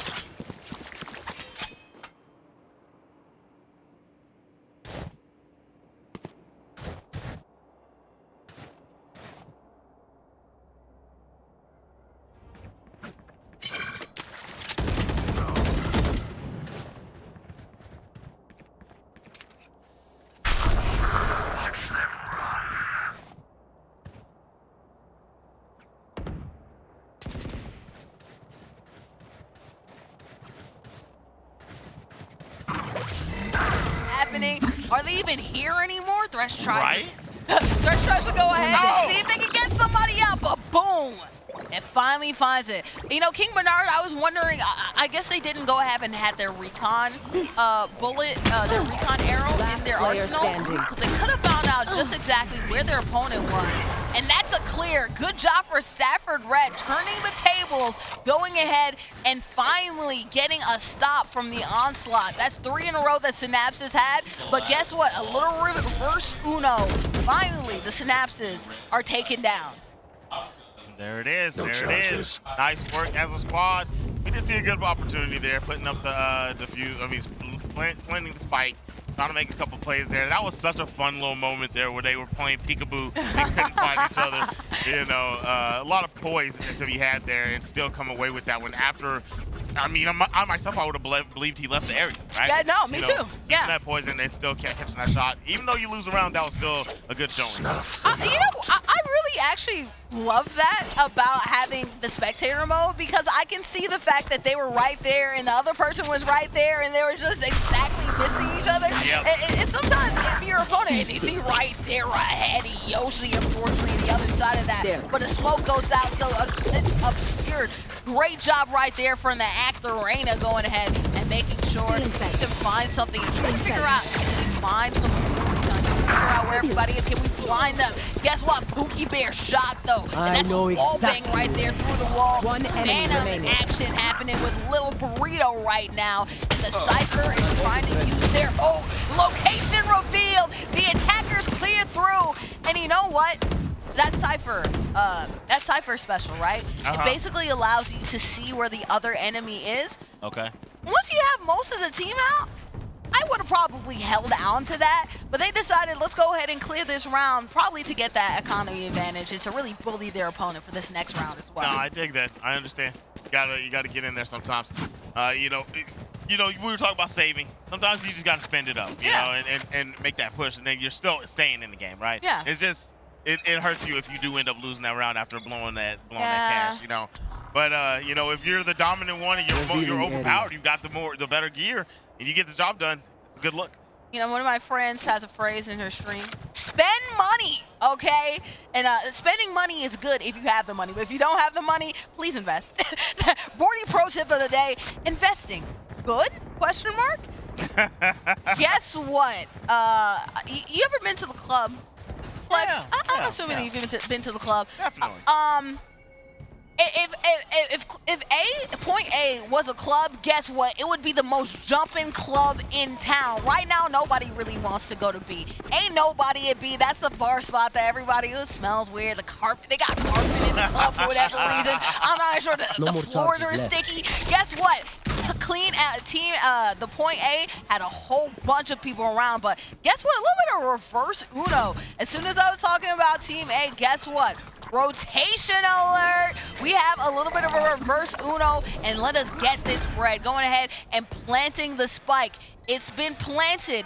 Now we'll see how the Synapses are able to really secure their point and make sure that they can go ahead and get this point right here. But of course, we have the defenders right on their tail. They're right on them, and the numbers are pretty even. He's only down one, right? We got 4v5. Very doable. Oh my goodness.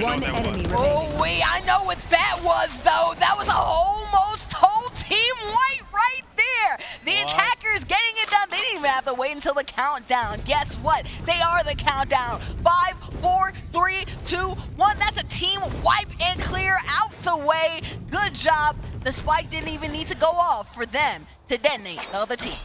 Break it down for me, Bordy. You know I'm not a Valorant connoisseur. What in the world did I see? I saw like a glowing fish thing dive into the... What did I see? What was that? Shout out to Thresh and shout out to Reina, right? They have these little buddies that they have right here, and they have the buddies that they have to like throw at their opponents to basically blind you, right? Okay. And when you're blinded, you can't see, you can't do anything, and some of them can use as reconnaissance. So that's basically what we're seeing. You're seeing these creatures go at it, people fight at each other. That's basically what we're seeing. Reina being the one in the purple, and also Thresh, the guy with the green hair reminiscent of Beast Boy. Still in sight. Okay, got it. So ice wall going up right here, vision being seen to see what is happening, and boom, you have the vision. Now you don't have it anymore. Neat packing out both with the Vandal right there. The dash is activated right now for the Jet. Will they dash into the action or will they hold on to it? Looks like they will. They won't go, and Leroy Jenkins, the situation, a little bit of a stalemate right here at Point A. And like I said, Point A, the club is popping over here. And right now we'll see what how the defenders go ahead and clear this out. Got a few free shots. Unsuspecting there was the opponent, but stuck immediately. And there we go. Sorrento is going to get taken down by Neat right off, and that's a good trade there. ending in a W for Snaps. You could tell they were in a comfortable spot, and pending that if their teammate went ahead and secured secured a couple confills, had a couple kill confirms, that they're gonna go ahead and plant that spike because they were in a good, nice little cubby hole. But the defenders were all around them. The spot was hot, and if they saw that a spike was planted, they saw that prompt, they would have gone looking. And they would have gone suspecting. Either way, though, unfortunately, in a rock, in a hard place, in that opportunity, I know that at the numbers disadvantage, I'm just going to go ahead, not end up dying, so I can go ahead and save my team economy and make sure that you keep your guns. Because also, too, if you end up getting packed out, you don't have to get to keep your guns. Right. And you have to get you some new ones. Yep. That's something I did know. All right, we're going into this round. We already lost a player. We already lost one. Went down. Another one. Pookie Bear. Head tap. Quick and easy. And we got Neat over here. Neat's been actually hitting some pretty clean shots. Been in very opportune situations. And there he is. This is another opportune, but he doesn't land the shot. He gets a good teleport. Oh my goodness, what a play. Little burrito.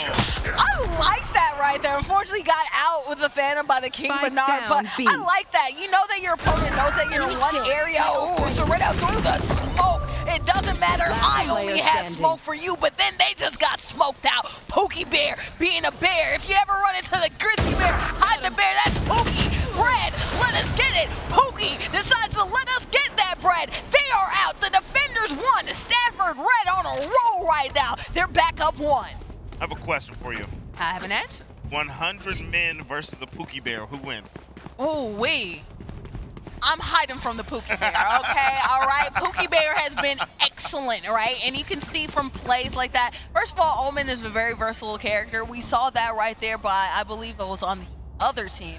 Their other Omen. They're able to go ahead, and I wanted to explain that, like, they shot from one side, and one thing about Valorant, if you know that you're shooting from one corner, that means, oh, you're around this corner, I know, let me camp you out. And went ahead and they teleported to the other cover so they can go ahead and peek through that, get your opponent slipping, right? Deception and outrage, disgrace, for shame, right? That's one thing that this game is all about, and I love to see that strategy, the mind games, the mind tricks, get into the mind of a Valorant player. Right now, I mind the fact that Neat had Little Burrito in a corner. Guess what? I think it's Neat to get back to back. Can they get a 3-pack is the question. They saw that their opponent was on the way. The smoke is going out. A defuse is happening since Pookie Bear got their back. Only Cypher remains. Will they go ahead and push or save into the economy? I would go ahead and let them get it. Honestly, 3v1 situation. I'm not sure if there's much else that they can do. And I think they just might go ahead and surrender the disarm. No, if you're the chosen one, you challenge that, right? But I understand. If you're the chosen one. I understand. If you're one with the Matrix, you can take on any battle, whether it be 5v1 or whether it be, like the Matrix, right? Neo versus 100 to 1,000 Smith. At the end of the day, they're still good, you know? All right, so this is a super close game. If I'm not mistaken, we just ended off at 11-11, correct? 11-11, I believe. Yeah, they are locked in. Both teams doing very well on the defending side, actually. Yeah. It's kind of hard. So now, is it like Rainbow Six? Is it slighted in one side? Because it's much easier to defend on Rainbow Six than playing the same, right? It depends on the map, obviously. I feel like at a point like A, there's a reason why they're both going to A, a little bit more neutral for everybody to go involve, like very attack or defendant. Oh, wait, speaking of attack or defendant, the actor ain't playing no games right now, acting a fool over here. Little Burrito planting, but look at that, the neutral theft. The location has been spotted, so you know where exactly your players are. Right here, what will this Jet do about it? It's a question. And is Neat? Neat has been known to pack out a couple, get a couple on the way out. Are they going to go ahead, play conservatively, but still go ahead and try to pick off, maybe save some econ for his team? Or what are they going to do? It looks like they want the smoke, going into the smoke. Unfortunately, the Reyna on target. Actor still acting a fool. Still acting a fool, never relaxing. Always. What is it? Never relaxing. No. Tough acting to acting? No, come on. It's the Outcast bar. Oh, what? I actually don't know that bar, actually. My goodness, From I what don't know song? why I just lost that. From what song? Wait. Never acting, we live in the world, never Outcast is relaxing. everlasting. That's the last Outcast part. is everlasting. What is the? Oh my gosh, I'm ashamed of myself right now. It's not like we're showing our age though. Yeah, they we wouldn't have known are. what we were talking yeah, about anyway. I kind of gibberish that part, honestly. Outcast is everlasting, though. I do know that. But yeah. It's a battle of outlasting the other opponents. That's what I was trying to go there with it, and I butchered it. Yeah. It is what it is. I butchered it. I ruined it. Soiled it. All right, so it is 12-11 on the board. I mean, this game couldn't be closer, right? No. I mean, this is phenomenal from both teams, but the spike is planted. Gonna get a little rough out here. A little rough isn't bad, especially since we have a Blade Storm rolling here. In this situation, when you have so many opponents, I definitely would have probably saved that ult. Unfortunately, they went ahead and didn't even carry anybody down with them.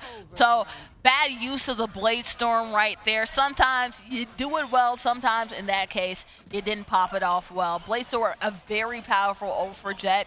You can go ahead, you can knock out probably 1, 2, 3 opponents if you have them down your sight, but you need to aim true still at the end of the day. True. Yes, sir. Yes, sir. You got to aim true. Yes, sir. Yes, ma'am.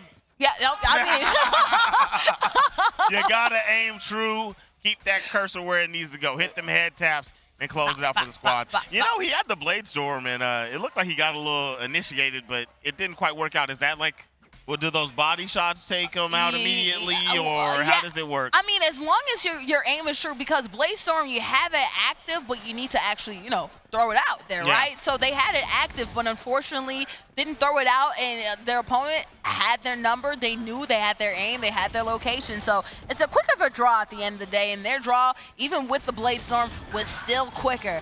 So you need to make sure you're good and you're there. Bust the bot planting right here. A Stafford red on the other side. Cleveland Synapses. A tie game right here. The Sage going ahead and putting up that ice wall, protecting the homies. And it looks like the attackers have a clear, clear corner, clear coverage of Team A. Top side, though, of A, we have some players that are coming out and coming to get some smoke in the area. The attacker is going ahead and clearing this thing on out. My goodness, that takes us to 13-12? 13-12. 13-12. This is just back and forth, a seesaw, teeter-totter, whatever you want to call it. These guys will not give up. No one wants to fall here. We were just doing SpongeBob, so you say seesaw, I want to go Wee-snaw. Wee-snaw. Come on now. I'm a true SpongeBobian. You're not gonna lose me on those. We can make references today. Don't test me, because I will be yoimin that you have on your arm as well. Come on now. All right. We got Bread coming in there, trailing the MVP of the squad. We'll let the MVP take high ground. Yeah, plenty of MVPs. And as you see right there, that's a 3-for-1 special with that blind situation. The other Thresh going ahead and getting out several of their opponents. Unfortunately, when you're blinded, that means you can't aim well unless you just fire out of nothing. The smoke goes out. Guess what? Pookie wants a 3-piece. My goodness. Triple. Let's go. The defenders doing their thing. Pookie Bear. If you haven't seen the bear, hide from the bear, man. Pookie Bear locked in and clocked in, gave him that work. That was absolutely ridiculous. After we saw that start from Actor there, it looked like it was going to go fairly in their favor that round. And then the biggest flank we saw of that whole match in the biggest moment. You asked 100 men versus Pookie Bear. 500 of them. I don't care. I'm still going Pookie Bear, all right? Pookie Bear. I'm still going Pookie Bear, all right? He cooked up. My goodness. Long hair, don't care. Where's Bear? Pookie Bear in 5, okay? That's what I'm saying, okay? Goodness. Pookie Bear in 5. Pookie Bear in 5. That was good. That was sensational. Pookie Bear going ahead and doing their thing. But at the end of the day, you talked about this, right? if you have an MVP that can go ahead and shore up their shots and their spots and go ahead and clutch up victories, that's so important to get it done and to make sure you go on to the next round. So obviously we're gonna have a little bit of a replay, Pookie Bear doing their thing, but let's look at the highlights for this action because Pookie Bear was hitting, but a lot of other players were hitting too. Yes, yes. I mean, hitting shots through the smoke, we saw multiple times trying for the defuse, but they kept getting flipped. That's right there. If he would have hit that, that would have been so huge. I still don't know if he would have got the 2v1 afterwards, but that still would have been a big shot. Moments right here.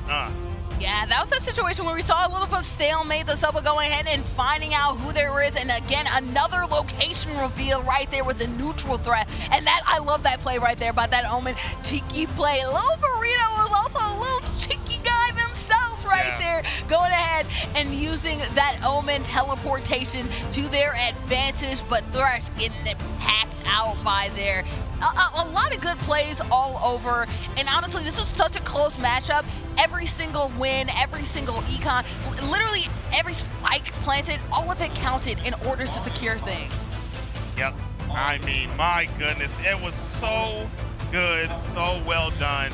And the last highlight we didn't get the final clutch. We didn't get the final clutch, unfortunately. Oh my gosh, we did not get the moment when he flanked behind and really tore them to shreds. But either way it goes, we got most of them, and we got some great moments. That was super fun to watch. Super fun. Awesome stuff. Super fun, and that's one thing about Valorant, right? You can have some times where the other team is just wrecking, right? Yeah. And you can have some teams where it's just even seesaw battle. I'm so glad that we saw a seesaw battle, and at the end, when they needed it, not only did we have a seesaw battle, we had somebody step up, clutch up, and wrap up the game right there. So shout out to that team, shout out to Pookie Bear, and shout out to the Synapses, firing on all levels. Speaking about making sure we're good on all levels, it's time for us to get a little level-headed, go take a break, calm down, and get ready for some interview action coming up soon.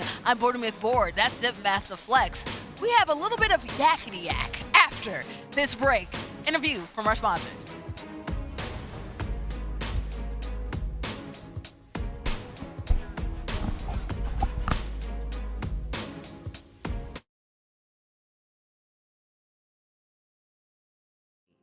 COPE, Coalition of Parents in Esports.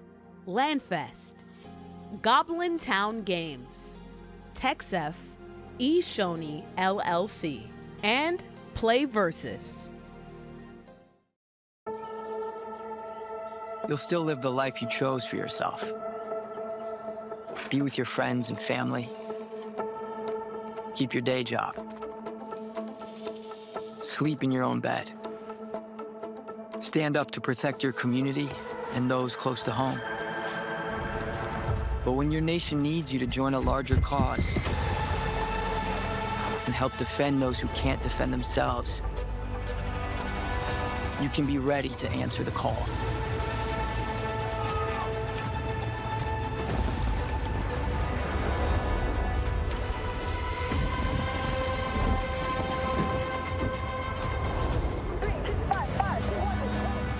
Serve with us a few weeks a year for the most uncommon mission of your life.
might be too little too late. Once again, Shifty coming around the last shift.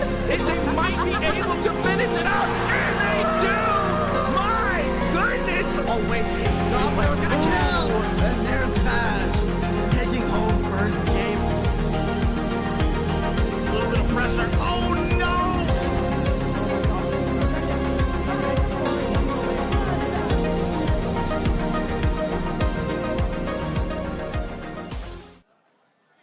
Hey, what's going on? I'm Zipmaster Flex, and I'm here with Melissa from Kelton ISD.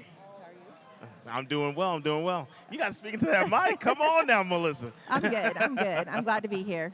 I'm glad you're happy to be here. So Yes. now you were just telling me that you run all the technology over at Kelton ISD. I do. We're a very small school. We have about 135 kids pre-K through 12th, and I do everything. Technology, teach computers, coach esports, drive a school bus. You even drive a school bus. Yes. I mean, I'm from a small town. That's kind of normal, Yes, right? it is. My basketball coach was the football coach. Yes. He drove the bus, and he was our history teacher. Yes, and I also coach trap shooting. Yes, okay, so tell the people about trap shooting. I know what that is, but I'm sure a lot of people out here don't know what's going on with that. We shoot clay targets. Basically, we have 20 gauge or 12 gauge, and then you go to competitions and you shoot clay targets. So now, that's interesting because I know a lot of schools don't have that, right? So are you going to scholastic competitions, or are you going to other type of competitions? We go to all kinds of competitions. It'll be, we are going to join Scholastic this year because they do have scholastic trap shooting now, as long as, you know, the Scholastic esports. And so we currently just go to whatever we can find available. I love that. That's actually really cool. Yeah. If I had that in school, I definitely would have done it. Yeah. And speaking of something that the kids definitely would love to do. Yes. How did you told me that your school has how many students? 135. 135. Now, at that small of a school in Austin, my son's school, he's 16, they don't even have esports. So how did you integrate esports into that school? Well, my superintendent actually approached me and she said, hey, this is something new that's coming about. Would you want to try it out? And so we took that year. It was about March, kind of got some switches and had some computers set up, and we asked the kids, would y'all be interested? And they had a great response from it. And they started playing, and then the next year we integrated it, and I probably have 35 kids in my program. 35 out of the 130. 35. 130. That is insanity. I love this. And then we have a bunch of fifth graders. They're mostly boys, and they're all going to be in my program next year too. That is beautiful. Yeah. So now you are also, like you said, you drive the bus, you do the technology, you are the coach. Yes. What is your game of choice? Well, I don't play. You just make sure they're in line and they do their practice. Yes, most of the kids, I have a senior and he's not here this year. He didn't qualify, but he kind of helps me and he says, hey, this is what we need to do. You need to get this, you need to do this. And I'm learning, but I've never been a gamer, so.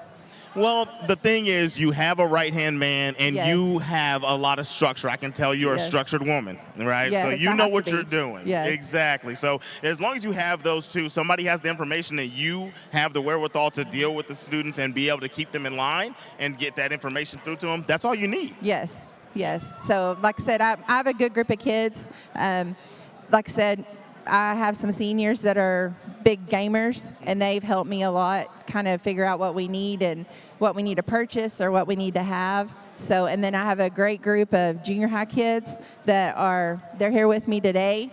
They are here to play Rocket League. And then I have a Smash Bros player.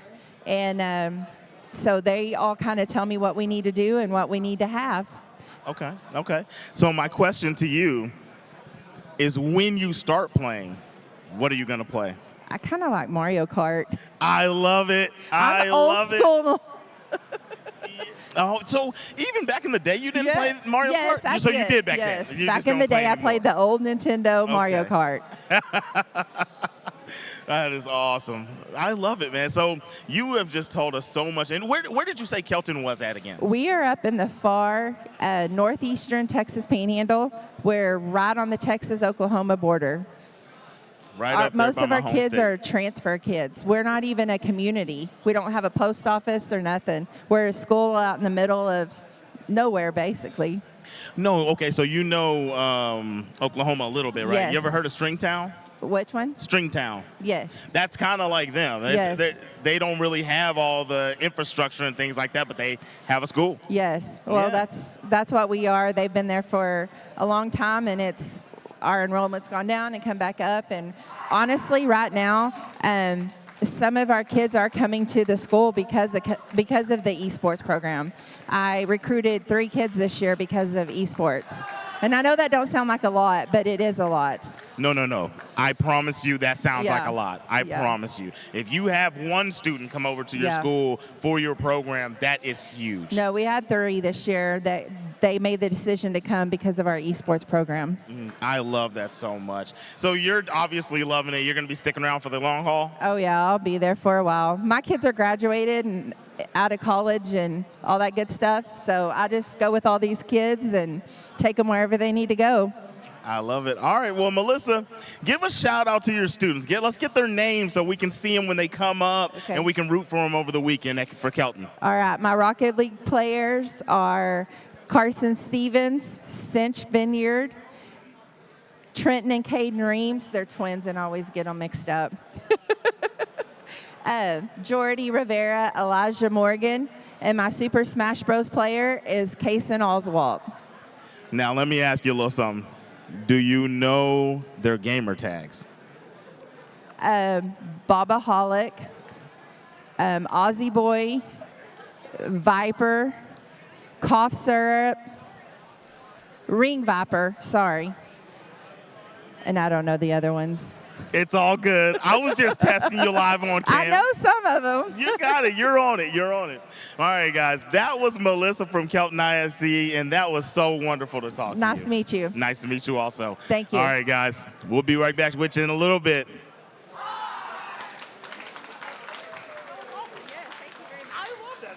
Hi, my name is Gavin. I'm the captain of the Fortnite team, and this is my partner.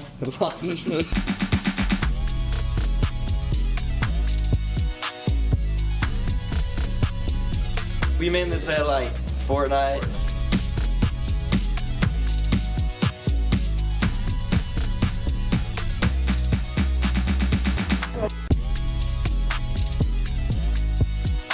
Our greatest accomplishment is probably, 2-time state qualifiers. Yeah. This is what we do.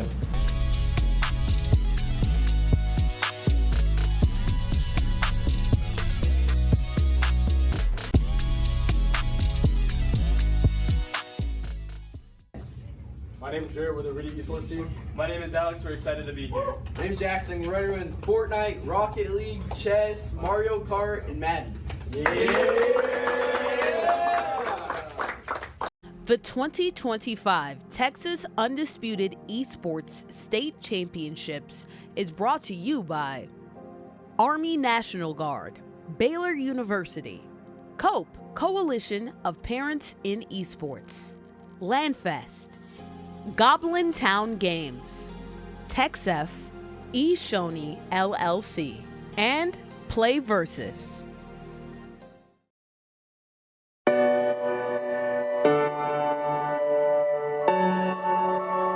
Landfest is community. Landfest builds and supports gaming communities to support charity. We have more than 25,000 attendees and 400 volunteers across 18 chapters that span 3 countries. Landfest is charity. Charity is at the core of what Landfest is. We've raised more than $1 million for charities nationwide. We support food banks, veterans, animals, hospitals, and so much more. Landfest is gaming.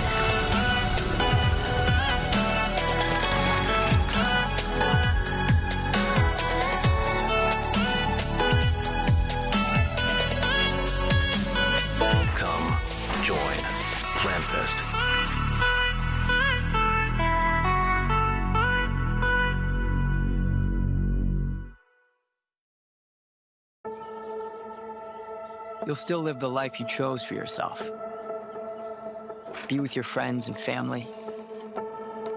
Keep your day job. Sleep in your own bed. Stand up to protect your community and those close to home.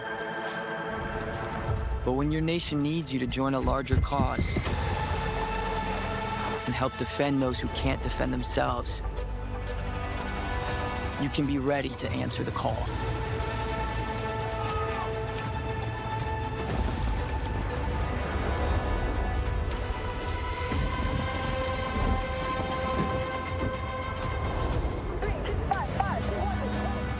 Serve with us a few weeks a year for the most uncommon mission of your life.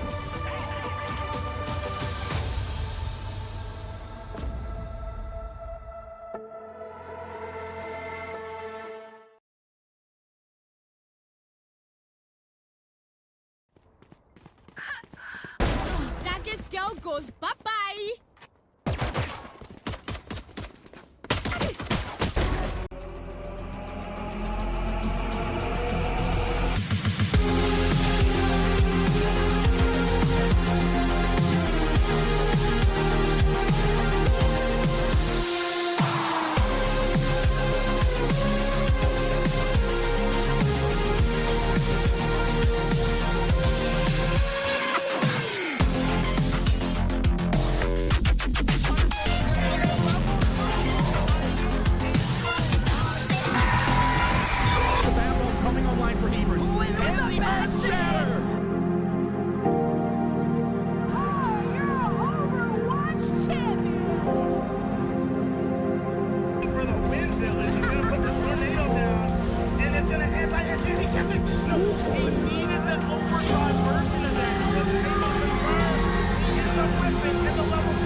It might be too little too late. Once again, Shifty coming around the last shift. They might be able to finish it out. And they do!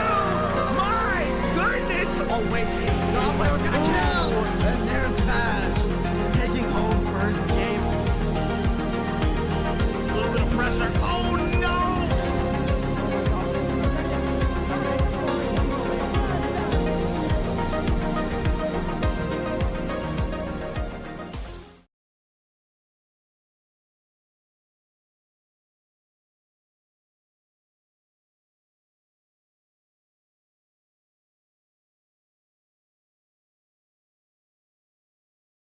The 2025 Texas Undisputed Esports State Championships is brought to you by Army National Guard, Baylor University, COPE, Coalition of Parents in Esports, Landfest, Goblin Town Games, TexF, eShoney LLC, and Play Versus.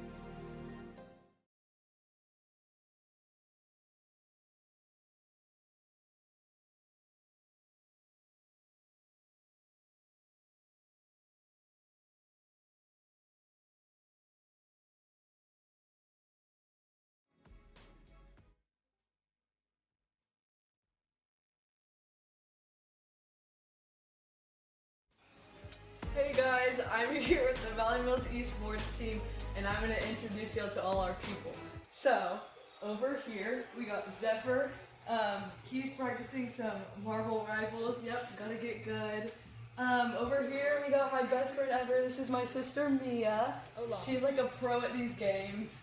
This is Ethan. He's the biggest NPC in the world. Pretty good. This is my brother Aiden over here. You know, we got him playing some Madden. They're like really like locking in, you know. And then this is game. Sometimes he rage quits, but it's okay. I never you know, rage it quit. just takes practice to get good, you know. Thank you, Addie. And yeah. To do it, she can be our spokesperson. She can say she's our manager. Just do it. Oh my god, no! I just figured out how to sprint. Just like just now. I don't think that's a clone. Yeah, I figured it out too yesterday. I mean, I know, I figured it out yesterday. Oh my god, that's the first one. Okay, cool. Give me a kill, give me a kill. I just got a kill, though. Yeah, you did.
Stop battle, Alex.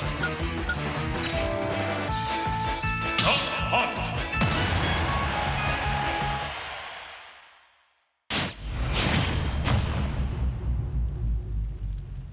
Three, two, one, go!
battle, Alex.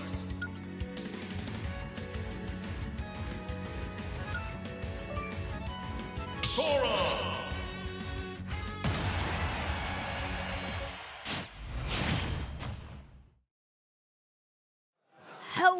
Hello again, and welcome to the Undisputed Texas Esport Championship. Of course, the TexF version, obviously, presented by none other than the Texas Army National Guard. I am Bordy McBoard, and I thought it would be really interesting to see what exactly we have here. Obviously, there's a whole litany of different stations, a whole litany of different players over here. So, of course, let's just walk around, a little follow cam, something like the Mari cam, I guess, where we can go around, we can kind of get a feel exactly of all the stations that are here right now. Obviously, if you look over here, a huge section of Smash Brothers players going on right here. Obviously, Ego is going against Patsy. So it's going to be interesting to see what exactly these players do. Of course, we're going to see in-depth Smash happen a little bit later on. But right here, one thing that we love in the tournament is we love to see Smash Brothers action happen. And guess what?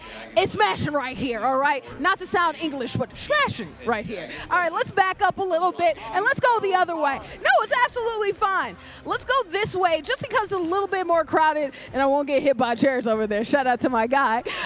We'll go ahead and go the other way to really get a feel for this tournament.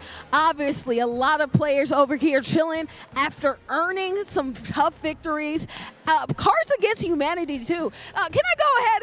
You're playing Cards Against Humanity right here. I'm sorry, I'm just pulling you up here for an interview right now. Are you winning, son? Yeah, currently. You're currently winning? Guys, what was your favorite play so far of this Cards Against Humanity match right here? Your place. The play, the perfect card that won, that you feel like your favorite one. That's appropriate. That won't get us fined by the FCC. Nothing. Nothing, because it's going to get us fined by the FCC. All right. What team you repping? It's what? What team are you repping? Friendship. Friendship. All right. So the power of friendship is strong in this circle. Yes. Okay. We love the power of friendship. Good luck to y'all, and good luck. Let's get some high fives going. Let's go some high fives going. Good luck at Cards Against Humanity. And don't get too raunchy over here, all right? Obviously, there's lots of games happening, whether it be, the games that we're competing or the games that we learn along the way. So let's keep on going throughout this venue. A huge event here.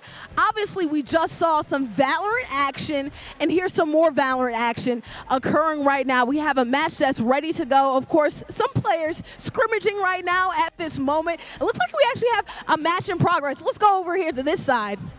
A lot of people gathered around.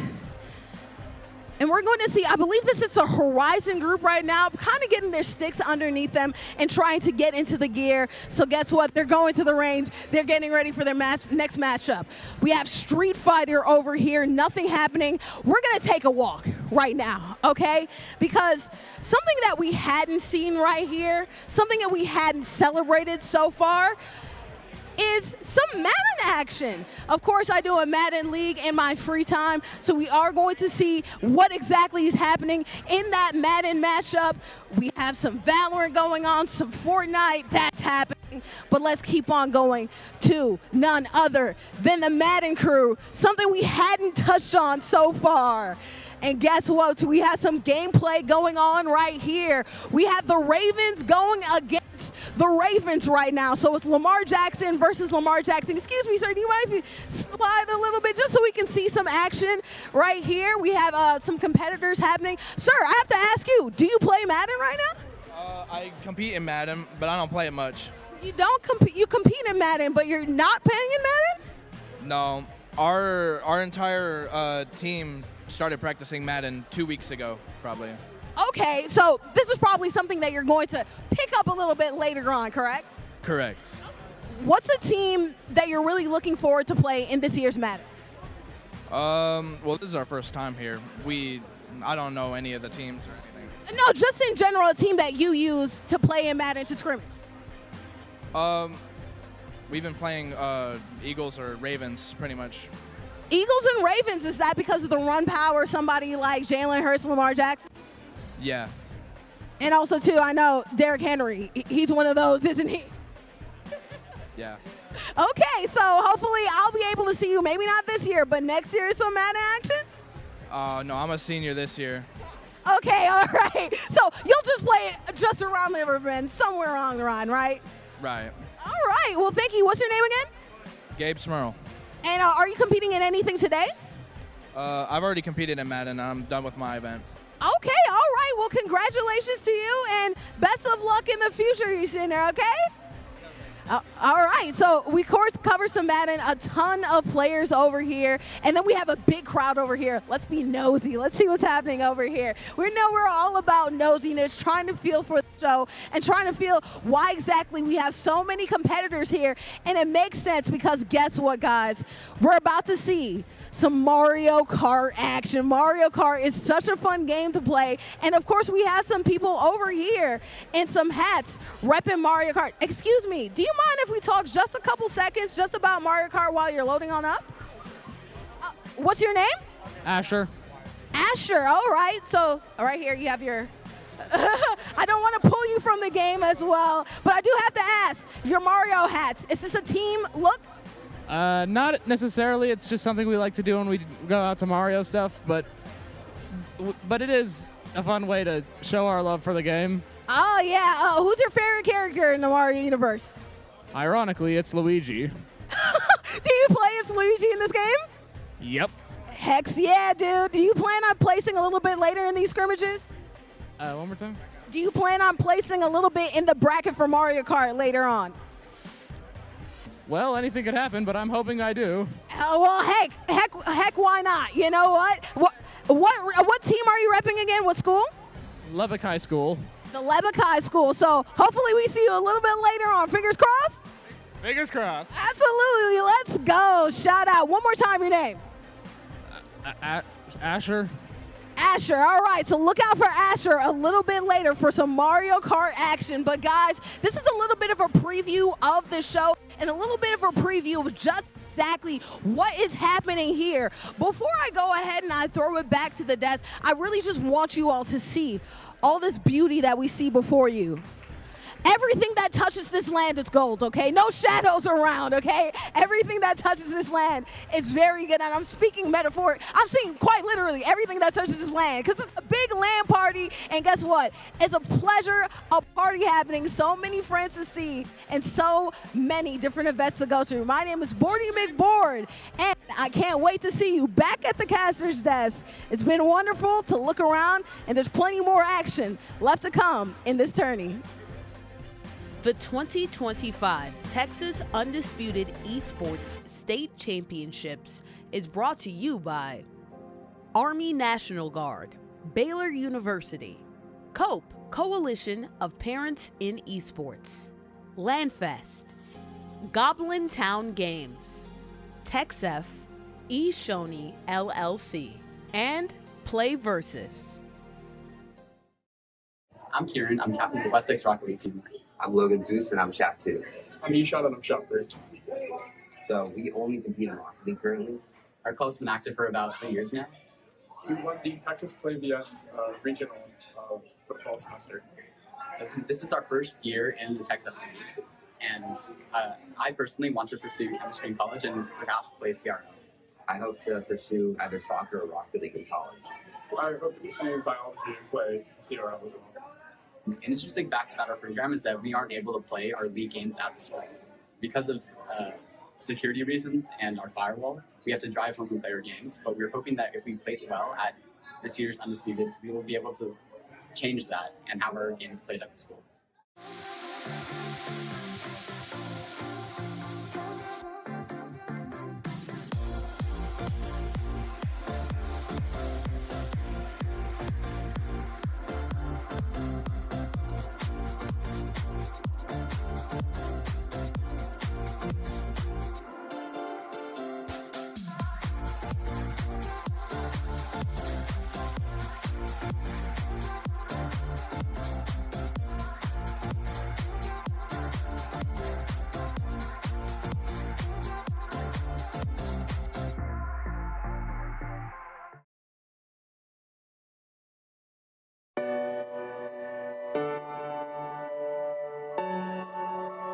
Landfest is community. Landfest builds and supports gaming communities to support charity. We have more than 25,000 attendees and 400 volunteers across 18 chapters that span 3 countries. Landfest is charity. Charity is at the core of what Landfest is. We've raised more than $1 million for charities nationwide.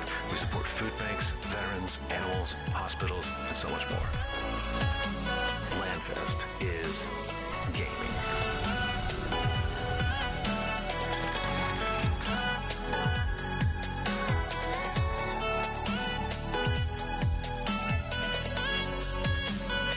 Come join Landfest.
Now the true battle begins.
Stop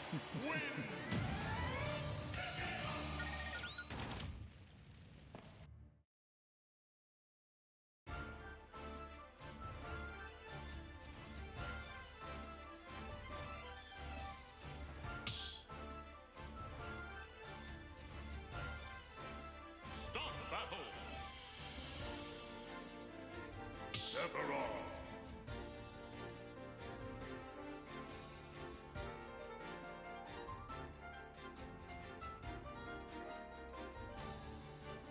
King K. Rool.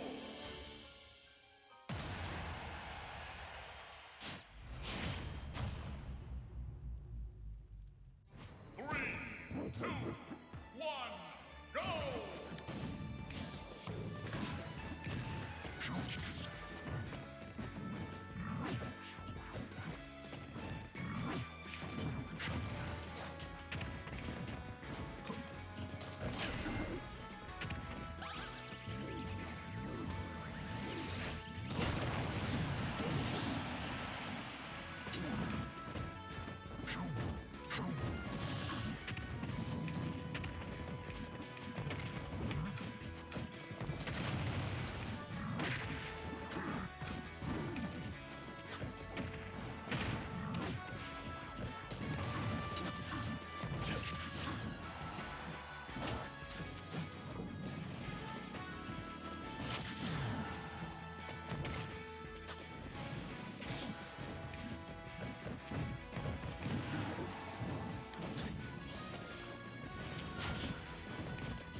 You'll still live the life you chose for yourself. Be with your friends and family. Keep your day job. Sleep in your own bed. Stand up to protect your community and those close to home. But when your nation needs you to join a larger cause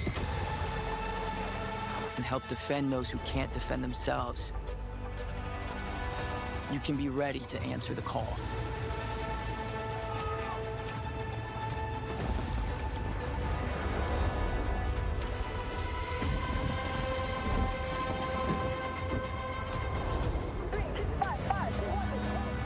Serve with us a few weeks a year for the most uncommon mission of your life.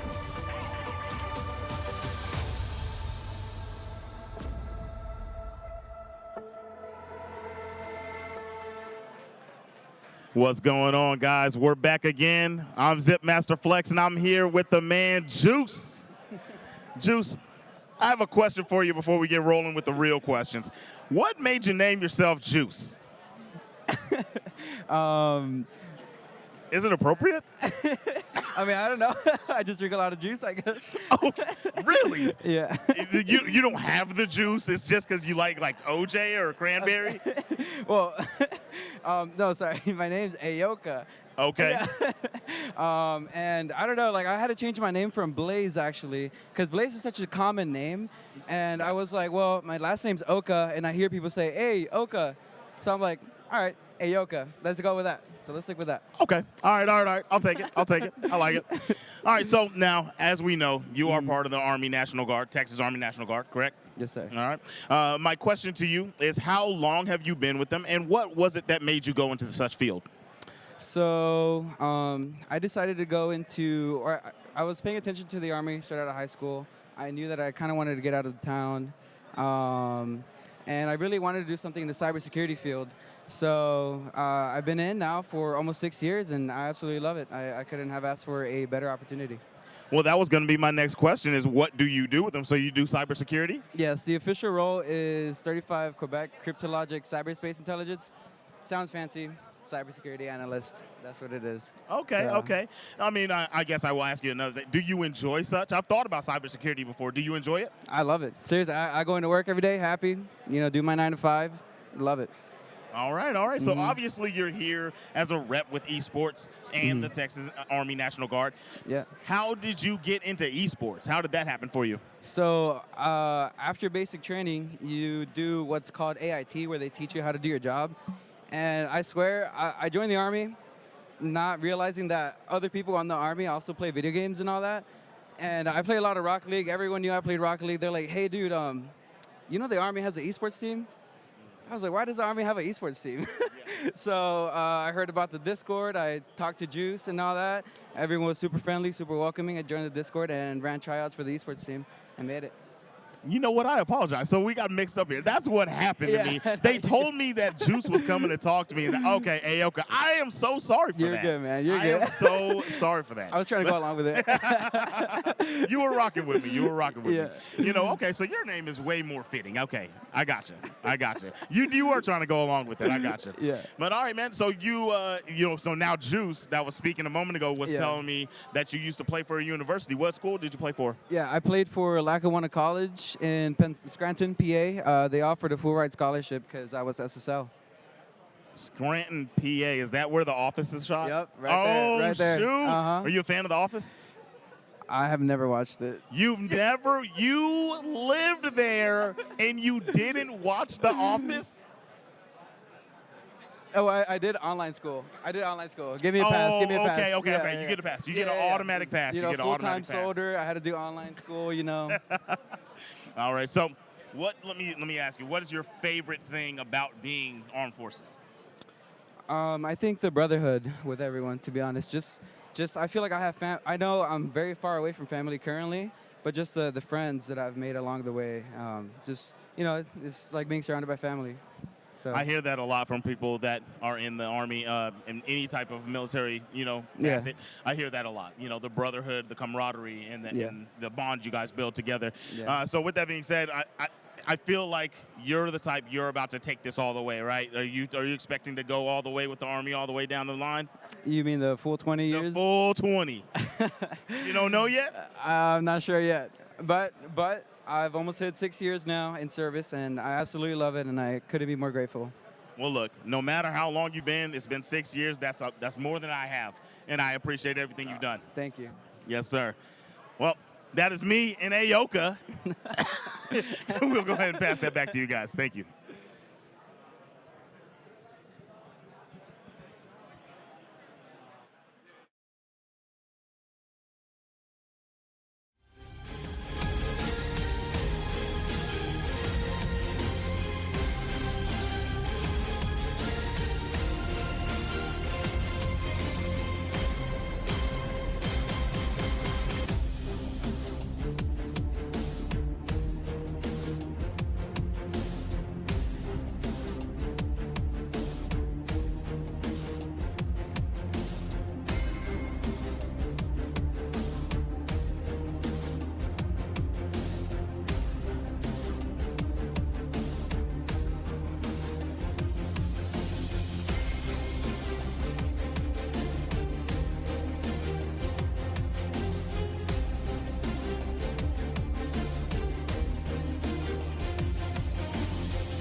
Undisputed Texas State Championship TexF edition, presented by none other than the Texas Army National Guard. My name is Board McBoard. That is Flex.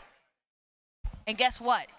You're a master at mixing it up right here. And guess what? We're going to mix it up by doing none other than some Rocket League action. Yes, for real, for real. Now, Rocket League right here is one of those games, I'm going to be 1,000% honest. I wish I was good at this game. Oh, man. I actually wish I was good at this game.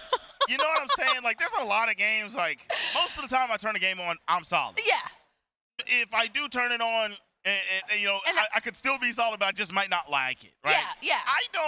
I stink at this game, and I just don't get how people are good at it, and I wish I was. No. I'm all good on the ground game. You get me only on the ground game, right? I was able to go to, like, Plat 1 just on the ground game alone. And then everybody started getting in the air, and that's when I put my controller down, and I was like, you do it, okay? You got it. Those twirling, whirling dervishes that you can see when they gracefully glide into the air, it looks so nice to watch. Yes. And so nice to probably play, but I don't know how to play. I don't know how to do it. I really wish I did. I don't know. I would like to fly like an eagle into the sea, but I can't do it. They're too good for me. Fly away. They're too good for me. Jacket Legends on the docket. Okay. I like that. Yellow Jackets, you don't want to mess with Yellow Jackets, okay? Everybody thinks, oh, bees are the scary thing. Most bees are fine. Yellow Jackets, don't want to mess with them. The Donna North Chiefs, though, I thought it was just chefs because we got some cameras in the way. But guess what? They're probably chefing it up and chiefing it up as well because they're probably another team you don't want to mess with. I can tell probably in the first, let's say, 20 seconds in the game, whether these players are legit. And guess what? I see any of them do some aerials where they're off the wall and they're doing musty flips floating in it. Okay, we're going to wrap it up. It's going to be cinema, okay? I go with both. I got to see your movement first off, wall play, and then I got to see how you track the ball. That's true. That's actually the part that bothers me the most. I figured out how to leave the ground. I just can't figure out the trajectory. I feel like they never lose track of where it is going to be, and that's insanity. So once I see that you're able to track and not allow for free pushes, then I'm with it. Are you a pool player by any chance? Have you ever played pool before? I have always played pool, and I'm a very moderate pool player. A moderate pool player. Well, guess what? I'm betting that these players are pretty elite at it because you get a couple pool shots to go down. That's where you're tracking the trajectory. But instead of 2D, make it 3D instead. That's what I feel like right there. The projection up into the air, the direction to get it up in the air. That's all necessary in order to make sure that you win. But it's the Donna North Chiefs versus the Ed Couch Eliza Jacket Legends. And in the best of 3 matchup in Pool A, I'm very excited to see what either of these teams do. Starting off some Rocket League 3v3 action, a full house, a full slate. Let's see what exactly these teams have up their sleeve as we're already getting into the match.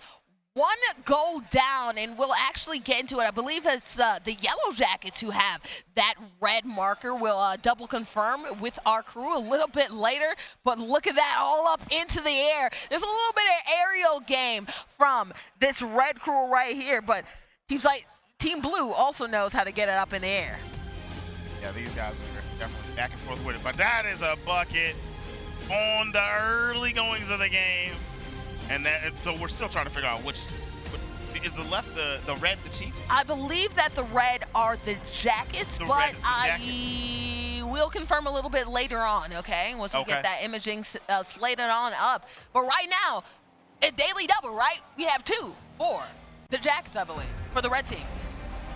Super swift buckets. Super swift buckets. That is 2. There we go, 2 for the Jackets. So the red team is the Jacket Legends.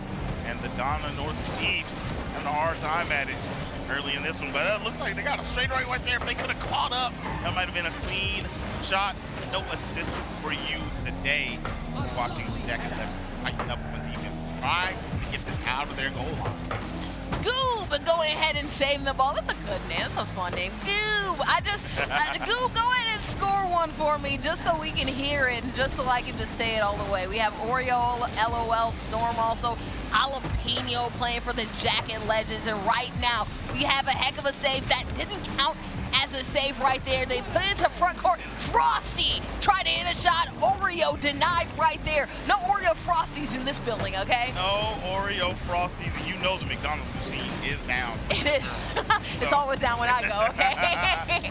All right. Pushing right back at him. It looked like it was going to be an opportunity for the Domino Chiefs, but it is back in Jackets territory. Locked down. Not allowing him to force the ball back. But I like that his teammates aren't committing with him, right? If they moved up, they had all three together, Domino Chiefs would have been able to get a free run back. And so that was good. They allowed him to have his free one-on-one play, one-on-three play, and he almost had it, to be honest. And you know what? I like this, right? Especially while you're up, you want to make sure that you don't give up the goods and don't make sure that your goal is left open. And guess what? Who denies that? It's none other than Jalapeno. Jalapeno, Team Donna North's business to make sure that they don't score. Can't get it done on the other end, though. Could have had an opportunity. Unfortunately, missed it. That was a very good pass. He literally could have banked that in quick and easy. Not able to catch. All right, we're back in territory, but boom! Here comes the boom, ready or not able to get that push onto the Donna North Chiefs goal, and now we're back in mid-screen. Trying to figure out what's going on. Goob trying to set it up here for his teammates.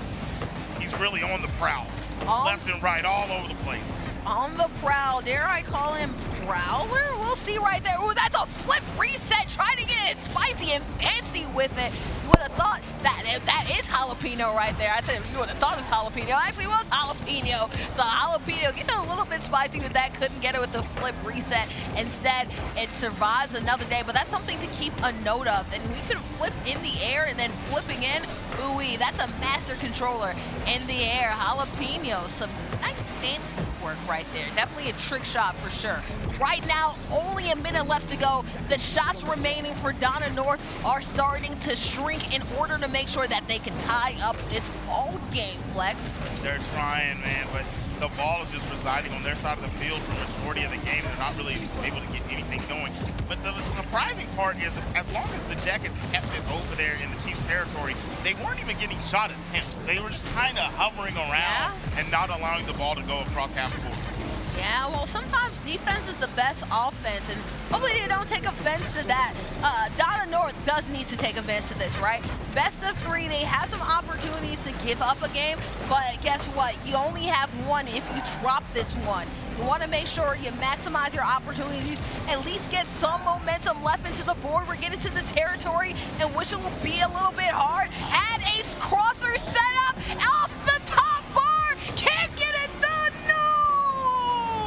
Attempt after attempt, and we got until the ball touches the ground, and it'll be Rap City. There it is. Wow. Jackets are going to take that one away.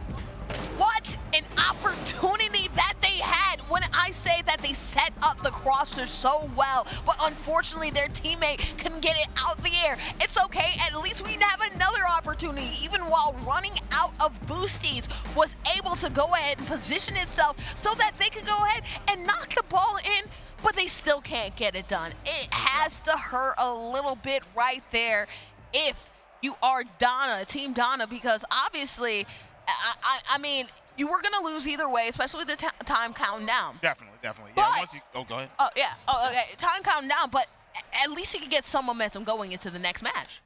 Yep. Yeah, if they would have got that, I mean, it would have had to launch immediately off of kickoff, and then they would have to keep it in the sky and try to get another goal. As we watched the struggle to get the initial, try to get one at all, I don't think that was going to happen. We just saw the coach trying to give them some kind words. One of the players a little nervous, dropped the lid to his water bottle. He's got to lock in, relax a little bit. They're still in this. It wasn't the worst thing ever. Like I said, the Jackets weren't even getting shot attempts. They scored twice, and then they kind of just hovered around. Very, very close to starting this one with a bang, but the Donna North Chiefs were not able to get that very early goal in the first 10 seconds. Hey, you know, we're basketball fans, right? So we love a good bang over here. Bang, cold, being cold.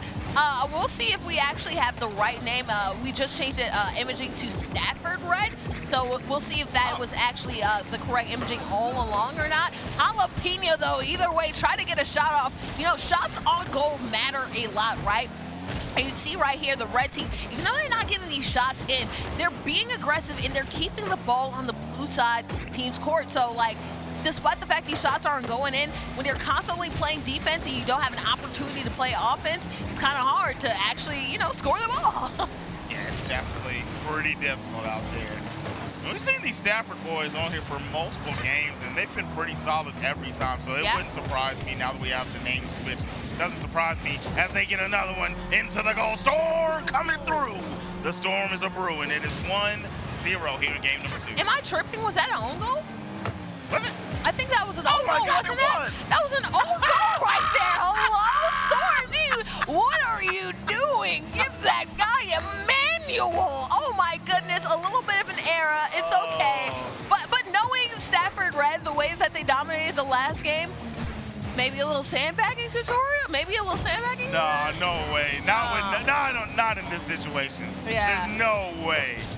If you do something like that, you can't lose. Don't taunt if you don't win. At least if you're taunted, make sure you have a point on the board before you do it, or else Storm is going to come right and storm it back. They credited Storm with that last goal, but guess what? Storm actually got that goal for real this time.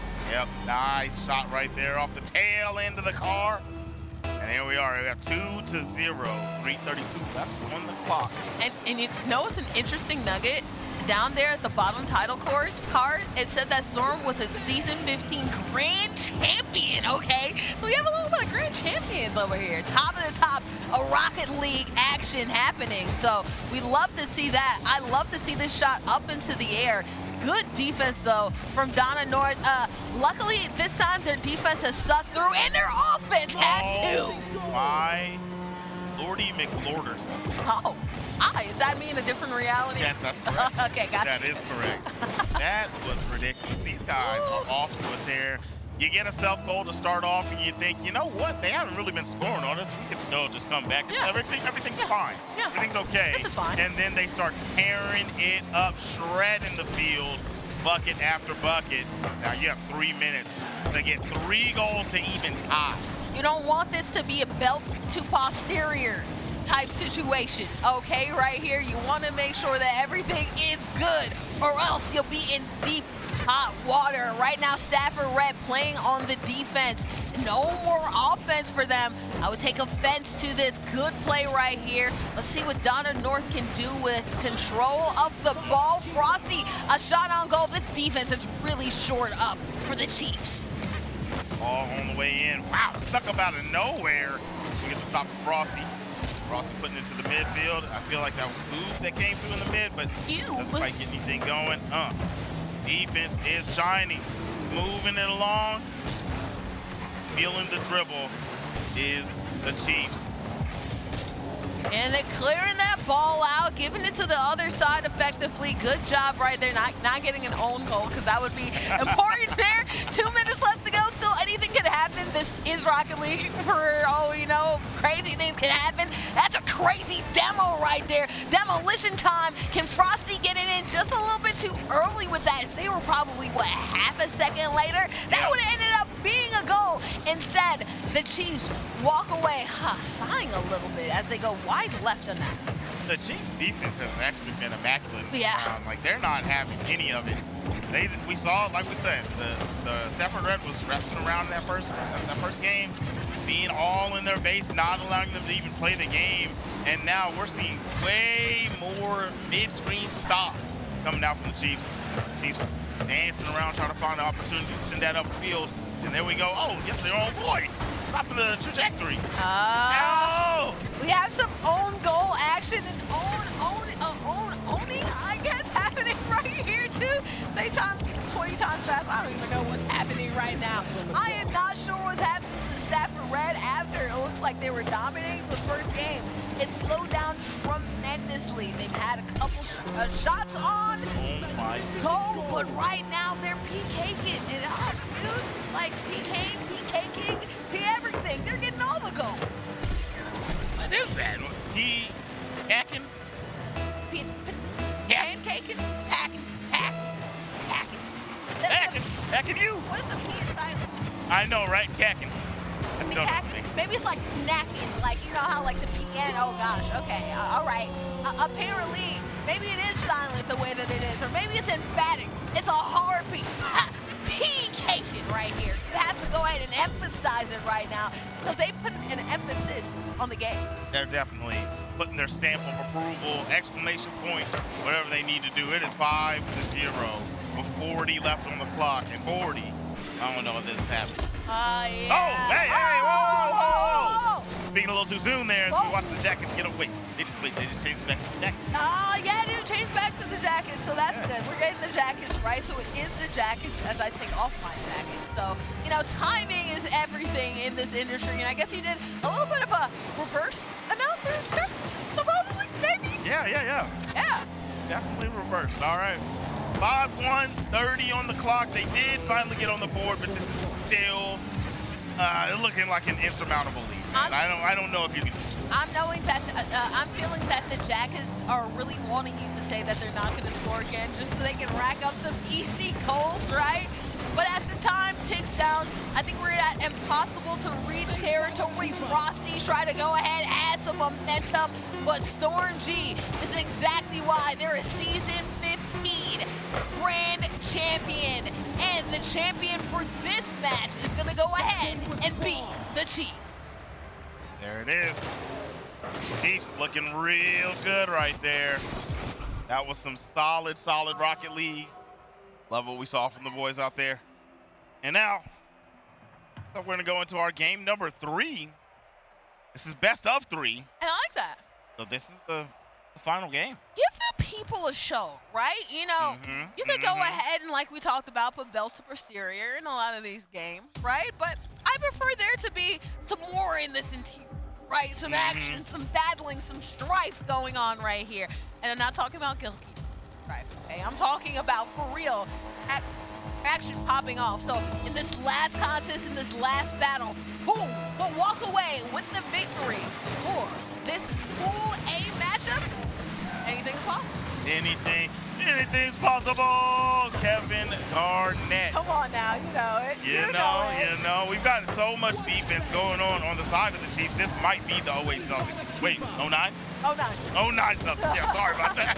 The only time Doc Rivers was good. That poor guy gets so much hate, man. He gets so much hate. He gets so much hate.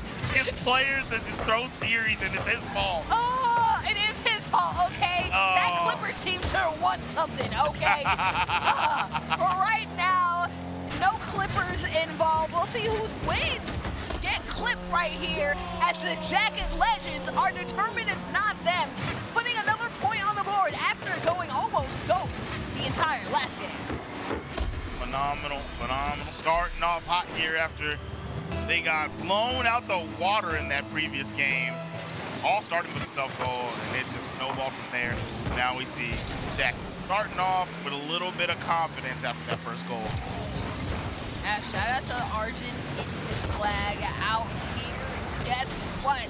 Shout out to Goo for demolishing, getting demolished by none other than the Frosty, turning up the heat for the explosion that we saw there on the pitch. But right now, no boosties right now for the moment for Jalapeno. Still find a way to set up the crosser. To do that without any boosties.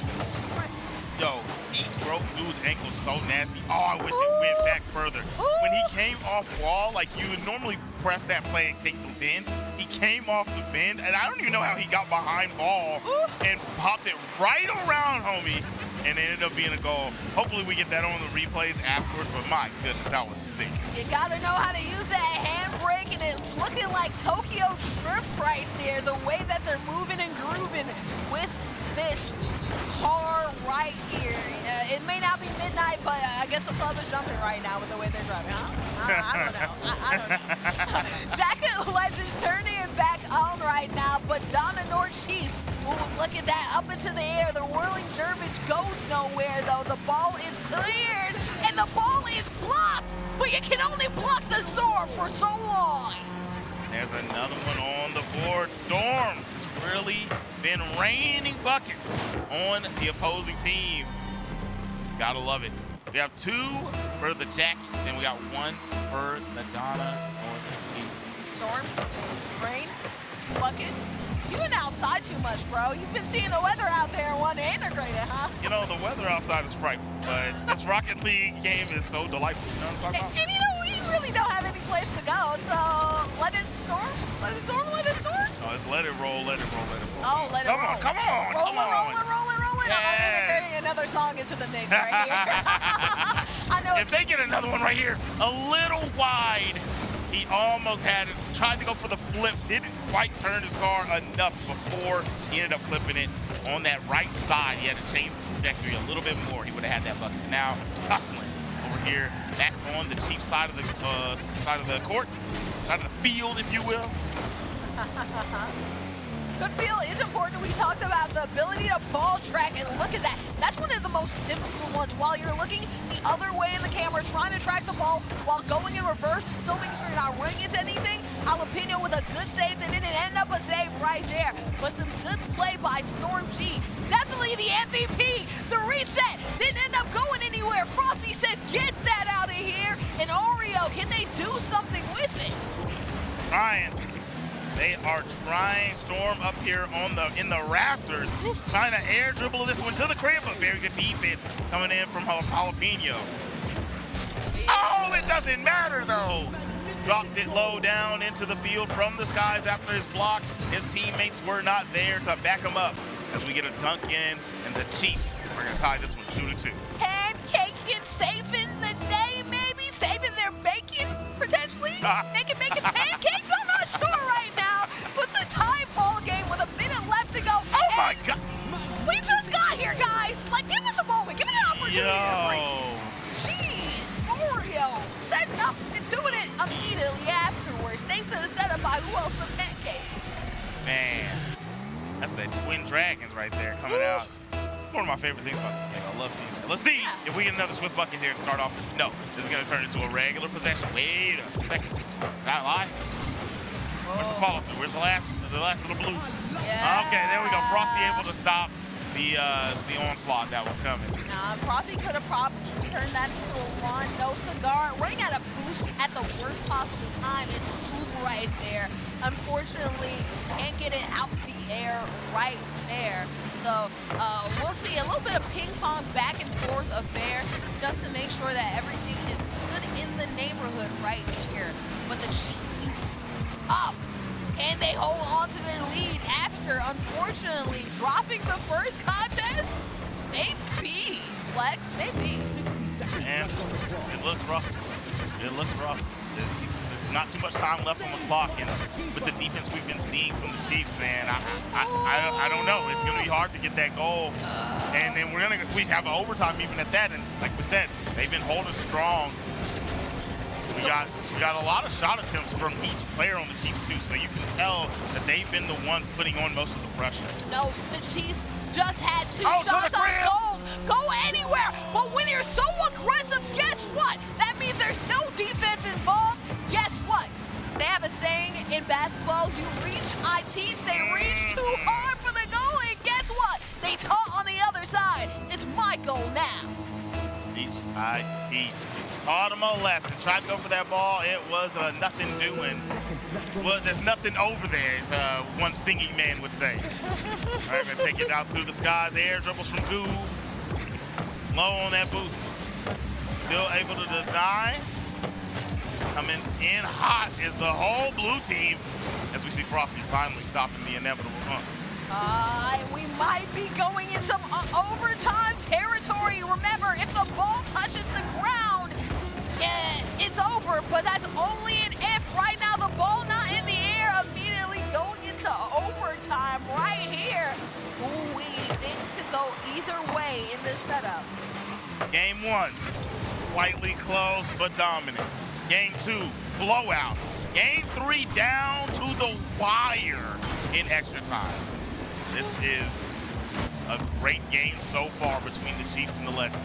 Where's Shaka Khan right now? To the one, to the limit, to the one. Right now, Pussy and Goop go ahead, down to the wire, blocking that shot on the other end. Won't credit as a defensive stop, but Storm going ahead and stealing that ball out the air. A little bit of run. Frosty says, get that out of action. They're fighting for the ball right now. Goop going ahead saying, no shot, no opportunity to make a run. Who's going to make the first run right here? And will they get it done once they do that run? It's been a couple blocked shots and blocked attempts at making sure that they can make the play. Until then. To the rack he attacks. And Goop put that one in there, meaning everything. His squad laughing, they're feeling it. They call him timeout? Timeout? Timeout. Why is there a timeout? You won! Yeah, what's going on here? Team A advancing right now. Goober getting it done. They're asking for a timeout. The time is up. Confused. You won. I think they're being goofy goobers right now. Are right they here. goofing? I think they're goofy goobers. Either way, I do want to say this about Goop, right?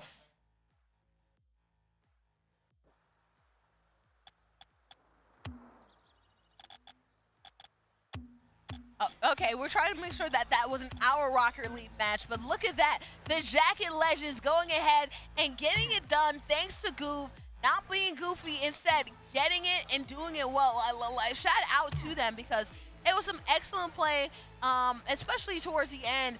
What a back and forth affair. Am I tripping, or does Goob have a little bit of Young Drake appearance to him?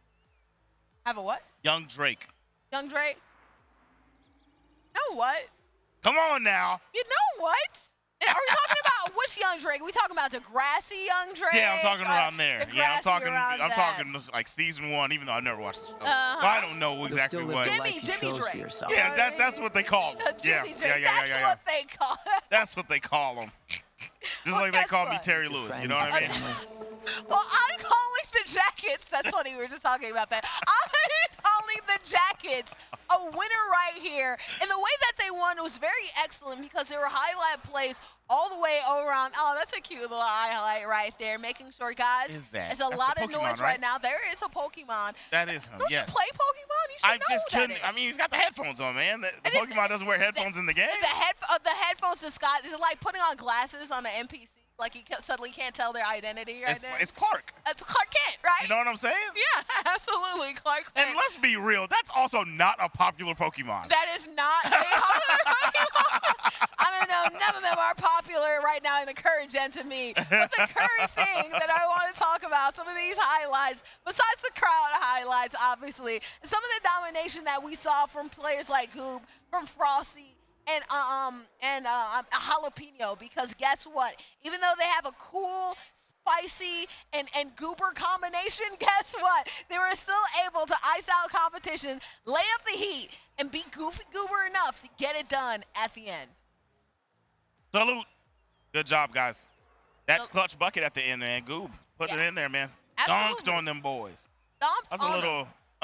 behind the back, Jamal Crawford. You know what I'm saying? Jamal Crawford in between the lay. You know why you still have the lay in your hand? Lefty lay or righty lay? It's righty. It's righty. It's a righty lay, not a lefty lay. I mean, that's some other highlights. The move he does every time. If you guys know what I'm talking about, Jamal Crawford. It's to the the right. I mean, to the left. Hop behind the bag. Yeah. It's right every time. But you just can't stop it. You know what I'm saying? Just like you couldn't stop Goob's final bucket in that game. No, and you know what? To be fair, there was a little bit in that middle where we're like, I don't know, did they lose their momentum? Did they lose their stride? A couple of turnovers. Unfortunately, unable to get anything into the bucket that second game. But guess what? Real players step up in clutch moments, and just like that Jamal Crawford lay, you do it in the right time, good things work out for you. You know what I mean? I know that's right. I know that's right. Oh, man. And it's always going to work out for us because guess what? We're having a great time here. Plenty more action left to come here for the TexF Undisputed Esports State Championship presented by the Texas Army National Guard, Boardy McBoard, Zip, Master Flex. We're not going to zip up right now. Instead, we're going for some more wide open gameplay, but after a break. Until then, see you soon. The 2025 Texas Undisputed Esports State Championships is brought to you by Army National Guard, Baylor University, COPE, Coalition of Parents in Esports, Landfest, Goblin Town Games, TechSef, eShoney LLC, and Play Versus. Hello, I am Edgar Barbosa. I am captain of the Boo Crew team, and I'm really excited to be part of the Texas Undisputed State Championship for 2025 with TechSef. I'm part of the Aldine ISD team, and I'm going to be playing at state level with me and my friends. So this is a very great opportunity personally to be able to work with others, especially with people that I otherwise wouldn't have met from around the district. A major part of practicing for these competitive level tournaments is accepting the fact that there absolutely will be people at your level or better. So you have to push yourself, consistently push yourself over and over and over again. So I personally create drills for me and my teammates. And on that note, again, shout out and thank you to Aldine for being able to provide us with this opportunity, with this event. We very much look forward to facing all the other Texas teams, the best state ever. And good luck to everyone. Hopefully y'all are practicing as hard as we are. And thank you very much. Hello, I'm Juanita Garcia, and I'm a player of the Phoenix Aldine Esports team, and I am excited to be a part of the Texas Undisputed Esports State Championship with TechSef. I'll be playing in Super Smash Bros. Ultimate. I think students should sign up for esports in Aldine if they are interested in competition and looking for peers with the same passion for gaming. I believe the MVP is our Captain Odin. I would like to give a shout out to Texas Undisputed Esports State Championships for having us out. Hello, my name is Jason Molina. I am a player of the Phoenix Aldine Esports team, and I am excited to be part of the Texas Undisputed Esports State Championship. Being a part of the Aldine Esports has had a mental impact on me, and to be more comfortable around others, pushing myself to new experiences. I'd like to give a huge shout out to everybody else who is attending this tournament, and I wish the best of luck to everyone. Landfest is community. Landfest builds and supports gaming communities to support charity.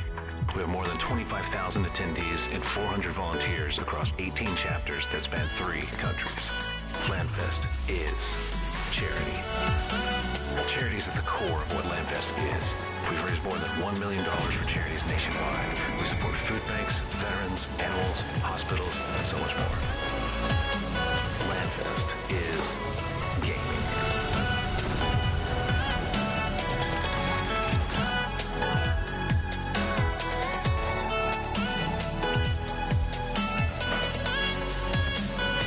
Come join Landfest.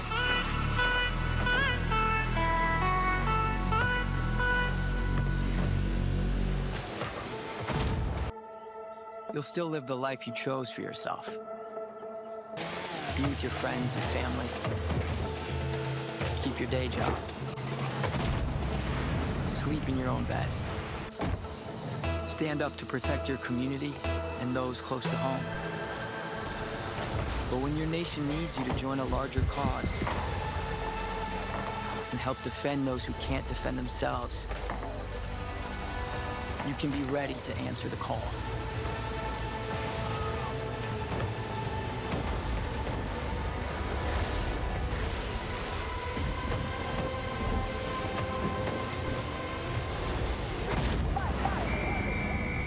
Serve with us a few weeks a year for the most uncommon mission of your life.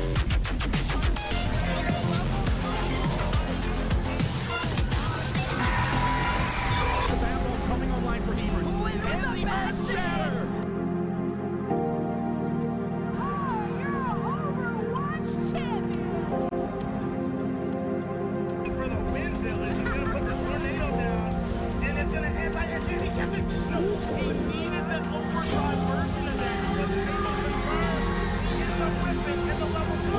He's gonna do the job now. But it might be too little too late. Once again, Shifty coming around the last shift. They might be able to finish it out. And they do! My goodness! Oh, wait. Goblin's gonna kill! And there's Bash taking home first game. A little bit of pressure. Oh, no!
are back here at the Texas State Championship, and I am here with.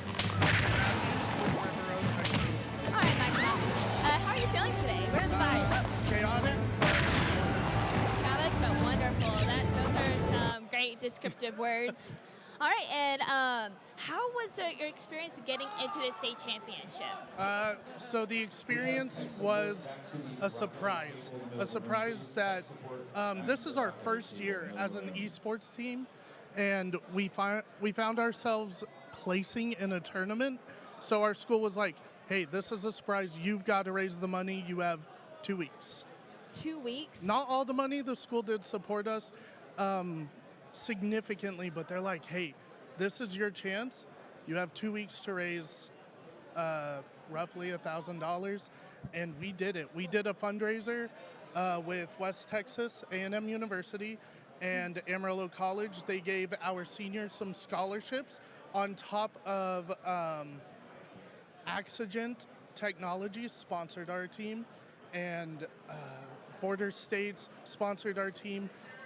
And our fundraiser was over a whole day where we did a local tournament. We invited the entire community, and it was wonderful. We were so lucky and so blessed to get here, and I think my students have had the best time they've ever had. These are students who don't have a chance to come here. They don't have a chance to travel to a state competition like this. We are a small school. We have 80 students in our senior class, and these are kids who don't have a computer at home, who don't have a Wii or a Switch or a PlayStation or Xbox. These are kids who come to school to stay after school to play video games now instead of stay after school for lunch detention, and we couldn't, or stay after school for after school detention. We could not be more proud of these students, and we are so blessed to be here. Well, we are very blessed to have y'all here as well. And I'm from also around the area. Yes. In the Panhandle, and how do you think that with it being in such a rural area, like how accepting have they been with esports, and have they become more accepting the more you have exposed the area to it? Right. So River Road High School is my second school I've been pursuing esports with, and it is the most accepting school of esports. They said, oh, we want to play games, we want to compete in games, we want to be there, we want to do this. Here is all our support. My technology team has been behind us to get through every firewall. And the previous school, it was a culture shock to have video games as something you could succeed in. And I think that's phenomenal that River Road has accepted that and pushed us to where we are now. Yes, no, it's great whenever you have technology and IT behind you, because it makes a whole big difference. And the students, are they super excited to be here? Do they get a lot of opportunities like this, or is this like something brand new for them? This is something brand new. I have a lot of parents watching at home. They're like, this is the longest my kid has been away from home. This is the farthest my kid has been away from home. Please take care of them. And we are holding that promise, and we are feeding these students In-N-Out Burger, Buc-ee's, and every cultural thing in Texas that we can do. Yes. Would you say that a lot of the students are part of traditional sports? Are they not part of it, a mixture? I would say a huge mixture. We do have some athletic students, but when it comes to troubled kids, we do have some troubled kids who have turned their lives around. Okay, just for esports, we fix grades daily. We check in with their grades. We make sure they're passing every class in order to get here. And that is astonishing that they are all passing just to play video games and win scholarships, win opportunities, win travel, and just be better. And we couldn't ask for anything more. No, I love to see the different grades, and as well as like different opportunities within the job field. So Yes. with esports being really integrated within IT, have they been doing a lot of the IT courses? So I do teach CTE graphic design, and a lot of my esports kids are in that. But this is our first year with esports. This is our first year, and we are crushing it. So our school is currently talking about getting more technology into our course, and I can't really talk about that. But we did speak with Axogen Technologies and some other tech companies to speak about the digital media, the programming, the computer information systems, all of that to our students. We've made a trip to Texas Tech, and now we're here at Baylor for this, and we are just reaching for every opportunity for these kids. No, I love that, and it's just been great just to see how much Tech Staff has grown, because this is amazing. This is like, I would say this is a production. It's not just the esports tournament, it's a whole production, and it's in the future. Esports is the future, along with traditional sports. I love to see the it connecting, because in college level, a lot of the esports players, we are underneath athletics, and it's amazing.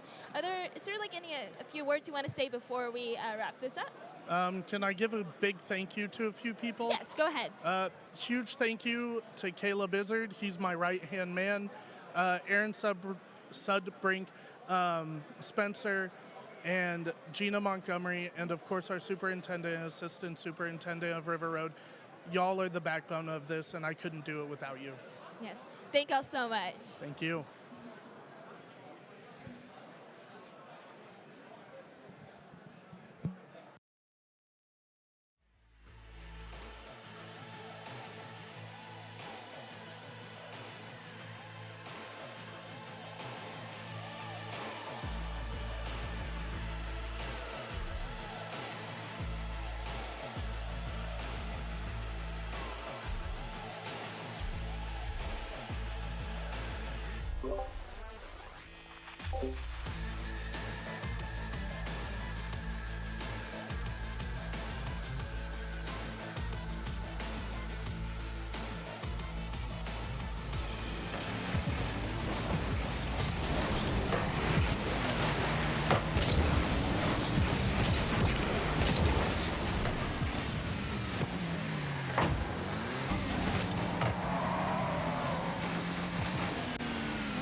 I'm gonna be 1,000%.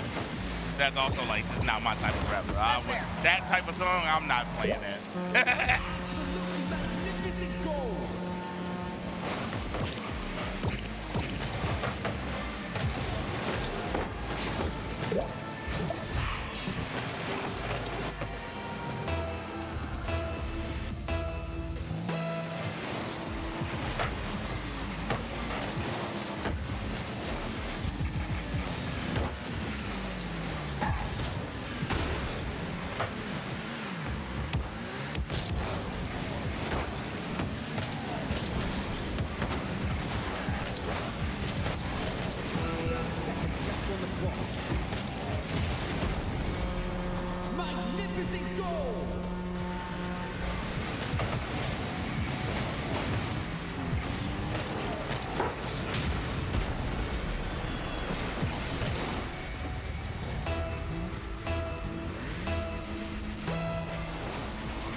To the garage.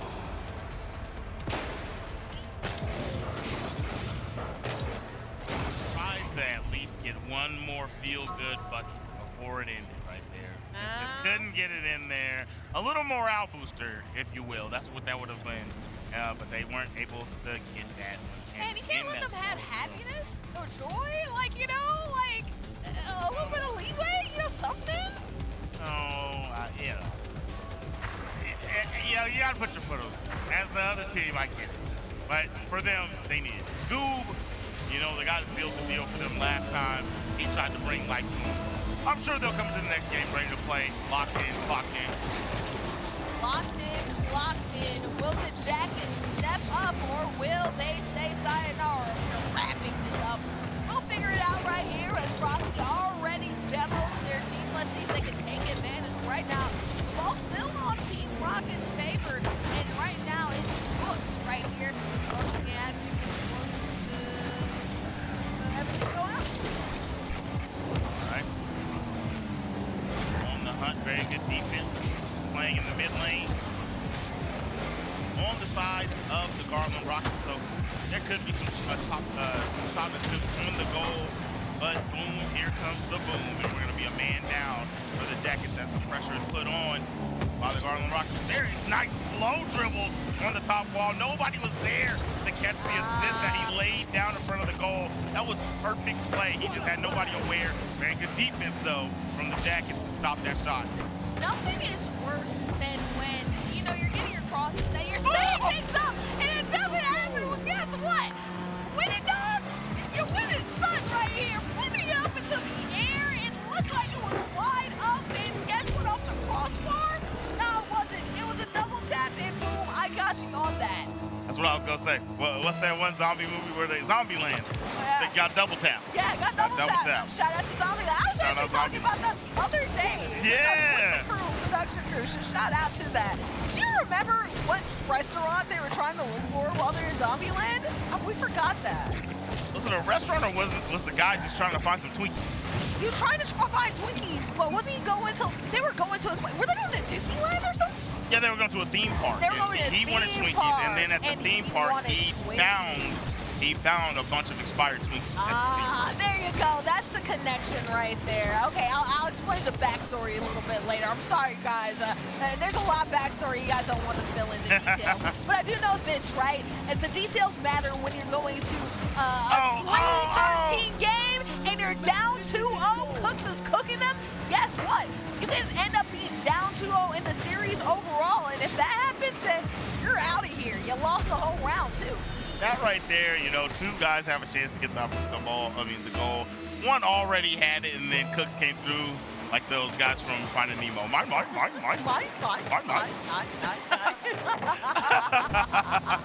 Stolen goals, man. Stolen goals. As we got 2-0. First round was a beating. Looking like history is repeating. The Jackets have to turn up, do something on the defensive side of the ball, but it's just the control. This slow airplay from Cooks is just manipulating them so bad they don't know what to do with it. And I'm gonna tell you right now, I don't either. You know what? Sometimes, especially too, when you have this game, it's Rocket League. The cars are flying all over the place. It's easy for you to control while you have momentum. It's much harder and takes much more skill to manipulate your car while it's in slow motion. And guess what? The motion is going all the way at Cook's an assistant machine. When the dog goes ahead, it jets it in. That was a double tap into It's a Wrap. The assist lands after the two hands. That was so good, so good. Clean play coming in here. Cooks is cooking. Man, and it's not looking good for the Jackets. Why are you rhyming right now? You're dropping bars right here. That's my favorite. I love rhyming. That's actually why my name's Master Flex. Oh, really? Is it now? Okay. A lot of the time I rhyme a lot when I can. A lot of the time I rhyme, even when he tries. See, that was an accident. That was a straight accident. Even when he tries not to drop bars, he's dropping bars over here, okay? Rhymes scheme. The king is in right now, okay? Yes. And the scheme is clean, okay? And right now, can they get a clean bucket? They're setting it up. The ball is hanging in front of the air. Unfortunately, nobody is there to go ahead and make sure they can knock it in. They recenter the ball. You know, it's always so worrying as a player on the opposing side for Rocket League when that ball is just hovering loosely around that goal in position of getting tapped in. You feel lucky when there's nobody else coming your direction while that ball is floating in the air. Exactly. And when it's moving slow like that, right, you don't want to overcommit because you try too hard, they overpower you, and you both shoot, it's going to go through you, bucket on you, you know what I mean? All right, so here we go. In the skies. Nice setup to himself.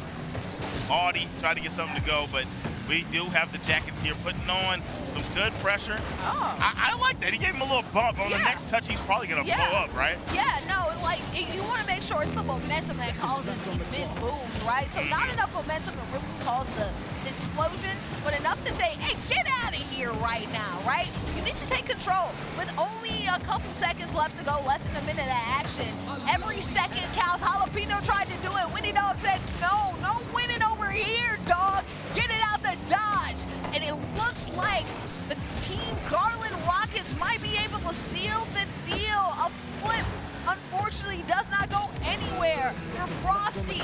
30 seconds left to go. Jalapeno scoring at the right possible moment.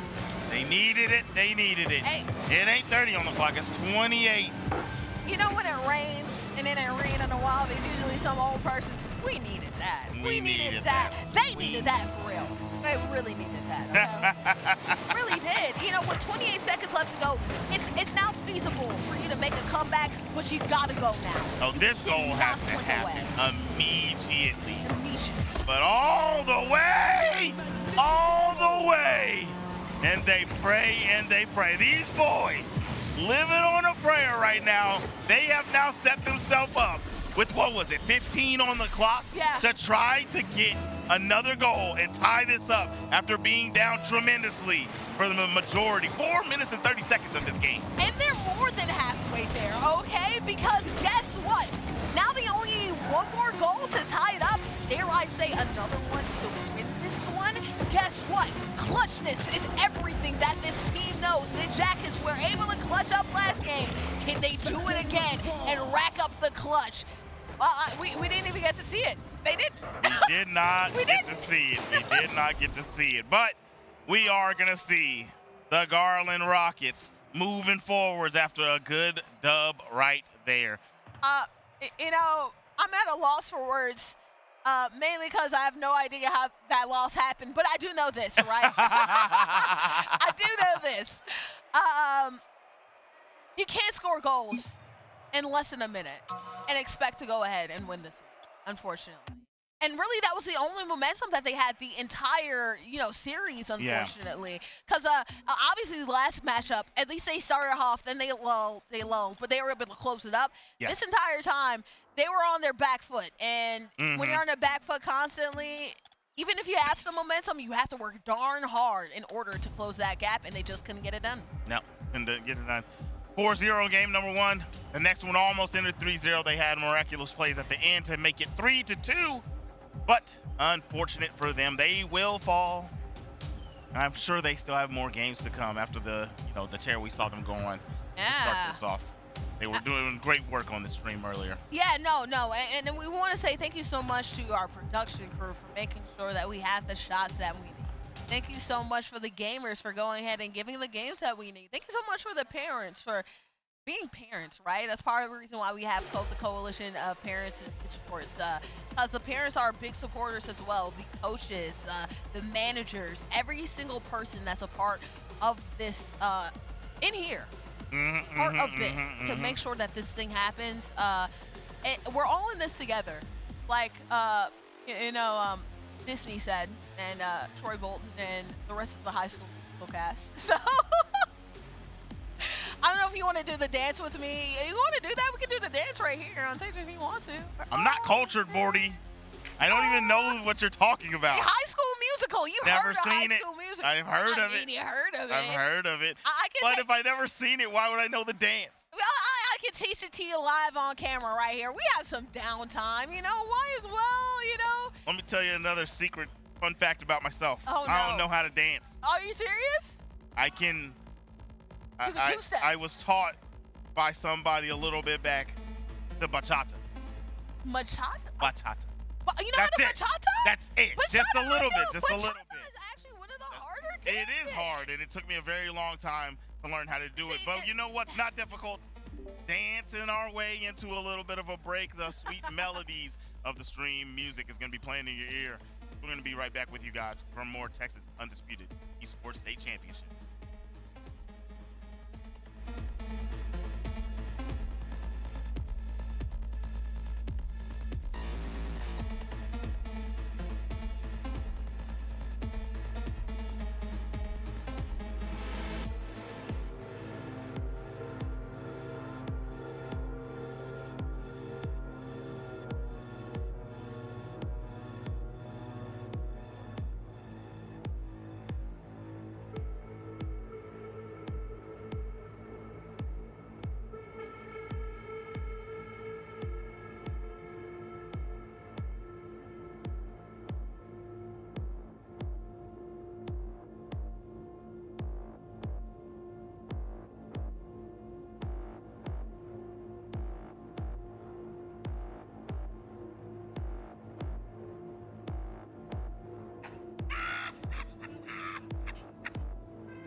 again for some undisputed Texas sports action happening, presented by none other than the Texas National Guard game.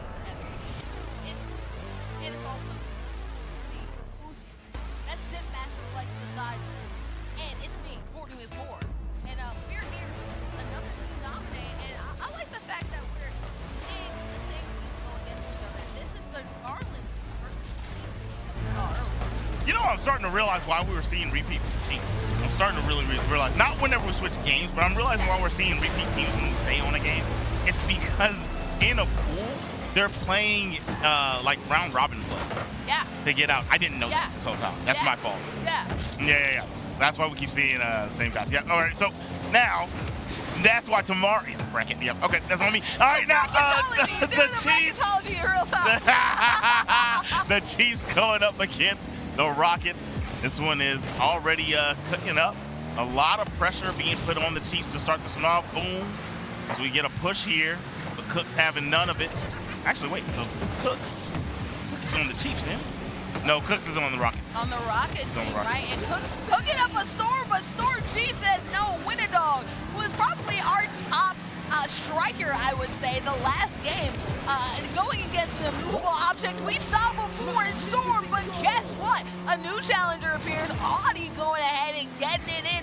You're more the defensive player the last matchup and last series. I apologize, but this time it's all splash plays, homie. That's right. That's right. Oreo LOL in the building. OREO. That's a song they used to play in one of those, right? Is it really? Oreo commercials, right? They have like a jingle, I feel like. For you know what? I years. think in the old ones. Do you remember the old Winnie Dog commercial? There was a Winnie Dog commercial? No, I made that up. Oh, okay. I was like, is this Winn-Dixie or something? Or what's happening here? That right there that we just missed. That Audie just missed. That was an opportunity. And I just feel like maybe he was boostless because he did not put any urgency into that ball that was front facing the goal. I mean, it looked like a freebie, to be honest. And you know what? You have to take advantage of the freebies because guess what? They don't come often, all right? If something's free, I'm going to leave here with something, okay? I know that's right. I'm going to leave here with something. So go ahead, take advantage of those opportunities. They don't come very often. Right now, scoring not coming as often as we're used to seeing. Garland with only 1 point on the board, but trying to get one more. The Crossers have been there, and they positioned themselves to get an open shot, and it's been center, but nobody's been able to tap it on in. And when they do, Storm is there to usually swipe it away. Yep, they're having a hard time, both teams really, to even get attempts at shots, right? I think we have 2 shot attempts from Garland. One has went in, the other was defended, and the Chiefs just really just dwindling out there. They're kind of just moving around, moseying, not getting much done. All right, we're going to come out the mid, and here it is, more Garland.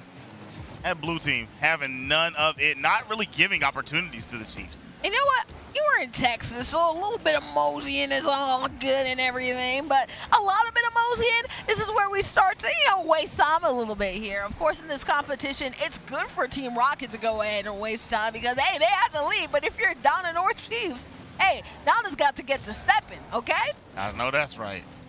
It was Oreo trying to defend. Nobody is back.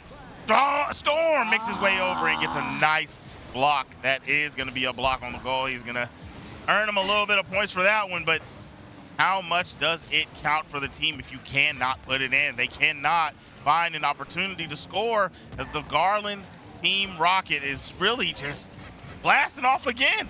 They're just stopping them every single time they make an approach. And you know what? Storm is really good the last game and just really, again, he was a grand champion for season 15. Yep. Definitely the MVP for this team when it comes to saving them. But you need to save them in different ways. I'm not talking about saving the goal, which they couldn't get. The Winnidog commercial. If we ain't make one, we got to make one now, okay? I'm pitching it to you right now.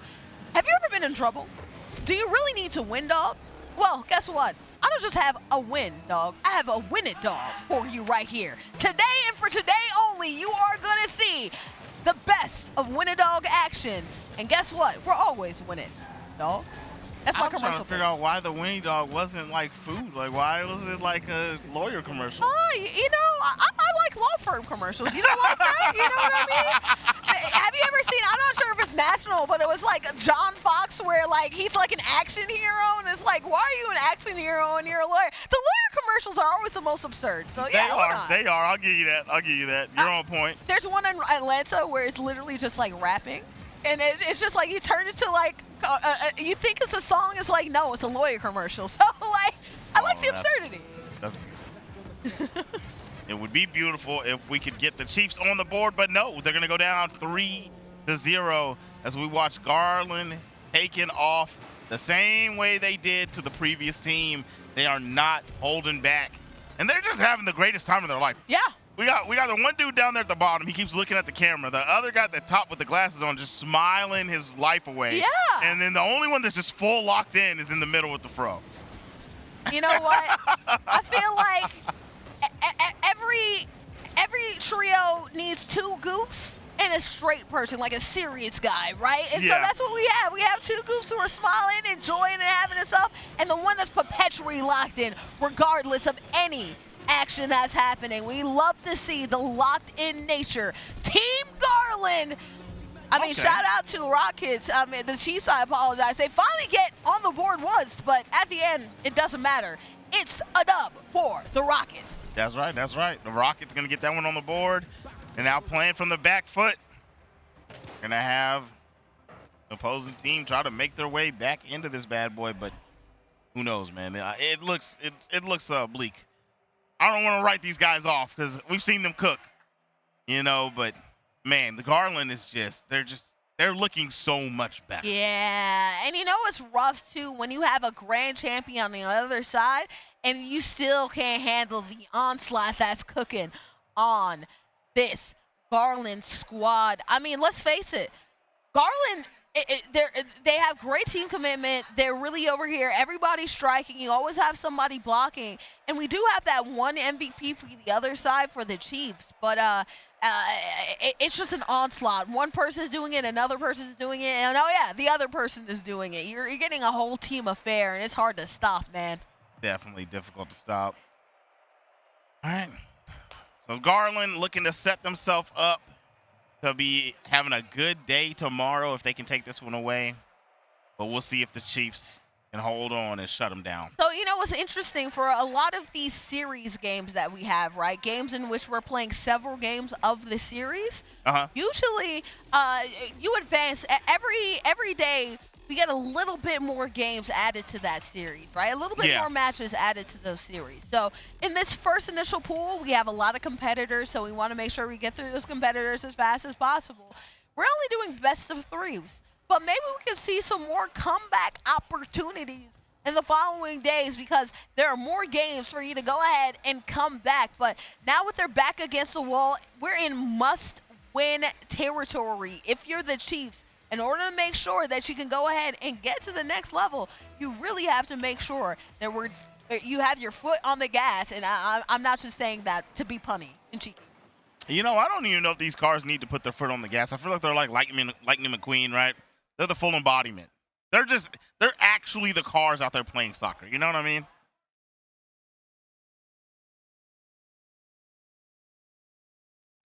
And right now, we're going straight into it, in which the Donner North Chiefs are actually doing what we said, going ahead and putting their foot on the gas, starting off strong.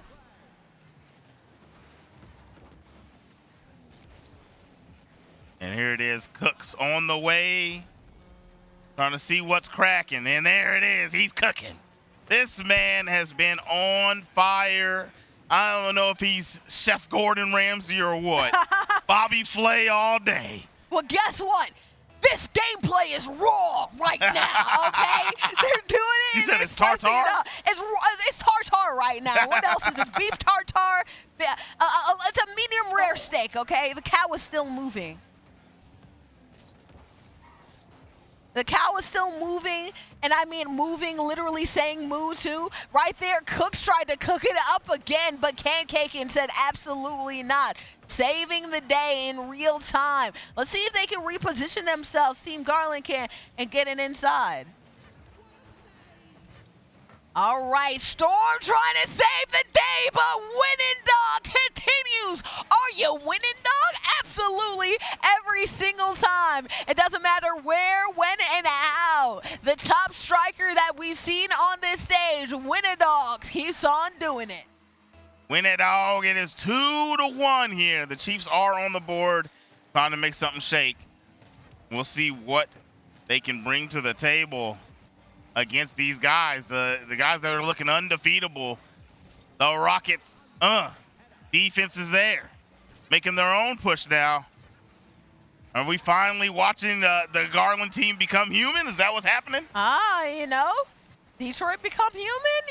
Garland going ahead and doing his thing. Cooks SG going ahead and saving the day.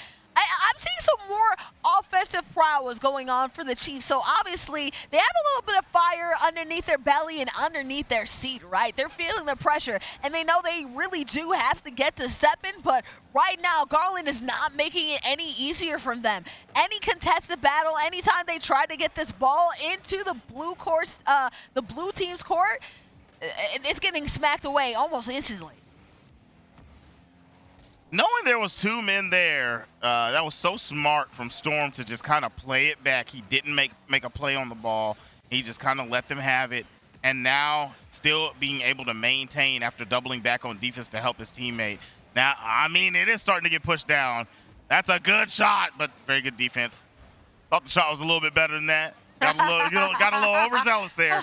But regardless, we're watching the Chiefs really tighten up as a unit. I mean, we're casters. I feel like overzealousness is part of our job, right? We're like, oh, this could be a play-defining moment. It doesn't even end up in the highlights, right? Sometimes we're in the business of exaggeration, and we're in the business of pronunciating the goals and enunciating when they get it in. 2 minutes left to go. 2 on the scoreboard for Garland. They could end up being 2-0, which means that they end up wrapping this pool's match. But there's still plenty more time for Donna North to turn this thing upside down and finally find themselves right side up. Put an air dribble right there. The assist from Cooks and Audie. It was pretty. It was good. It was good. We haven't seen Audie score too much, but Audie's always in position. He's a very good backup man, the good 2-man. Yeah. He's doing a very good job of being there whenever Cooks needs him, because Cooks has been the main scorer. And Winnie Dog, we cannot forget Winnie Dog. Oh, man. The lawyer extraordinaire. The lawyer extraordinaire. Win and Dog associates in associating. They've been doing their thing quite well. And now with 1:45 left to go onto the clock, Donna North, man, having that ball right there on their heels, you don't want them to get another one. But we're adding another one to that one. We're adding another one to that one. Hey, I thought this was done. I'll give you 2 more, too. Ooh, a piece of candy. Ooh, piece of candy. Yeah, you know what I'm saying? Oh, more and more. There, it's over and over. More. Pieces of candy. It's going to make me break out in my face. I'll get some zits right here. You want a pro tip, guys. Candy, sugar. That's how you get a couple of those blemishes, okay? Right now, not getting another blemish to their board. Oreo going ahead and saving a day. That's an epic save right there, because that ball was swinging and singing its way towards the basket. But unfortunately, they should have stacked this up a little bit earlier, because that time is ticking. It's not good enough to go ahead and make some defensive plays. You need to have yourself on the offense as well. Did I cast or curse them? I said, "Are the Garland? Is the Garland's team looking human now?" And then it's just it all went to shambles, right? Yeah. Am I the cause of this? Yeah, it's your fault. 1 minute remaining. It's your fault. The Chiefs trying to rally back. It's your fault. Storm flying through the skies. You're trying to walk away from this. It's your fault. Trying to make a goal. They're down 3 goals, and it's 40 seconds left. He's ignoring me, guys. I don't know what to say. Like I'm saying, it's his fault. He's not acknowledging it. Oh, my Lord. Oh, my gosh, Zip. How dare you? Win it all. Do it for the squad. He's doing it again and again. And then again, we're trying to say it's my fault. But maybe they're just that good. Maybe they're just that good. It's is more fun when you can blame somebody for it, all right? Okay? I'll get my lawyers here so we can blame people even more in this win-a-dog, so I don't think the case is on your favor, good sir. But right now, 20 seconds left to go in action. We're at the point to where we got to raise that white flag. And guess what, guys? After a good set of pools action, it's looking like the best of Pool A for this Rocket League circuit has been none other than the Garland Team Rockets sealing the victory in this series. That was a clean closeout. Very dominant. Ball does touch the ground. Audie, Winnie Dog, Cooks can take that one away for the Garland Team Rocket. What a win. What a win as these boys move forward. So we saw some strong competitors, but these guys were the chosen ones. These guys were the chosen ones. I like that the win was so good that you had a little bit of song in your heart now, too. You're like, what a win. What a win. I thought you were going to start singing like a cover of Wonderful Worlds. I see fields of green. Right? Rocket cars, too. Okay, I'm not going to go on with that. I don't need to bleed out our ears, guys. But, and I think to win it all. What a wonderful goal. But all right, guys. So we are going to allow these teams right here. This is Texas High School and Stafford Gold. They are playing Smash right now. The casters ourselves, we're going to take a little break, but enjoy this action. And when we come back, we're going to have some Valorant for you guys. So stay around. Enjoy this match right here. We'll see you shortly.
Start the battle.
Start the battle.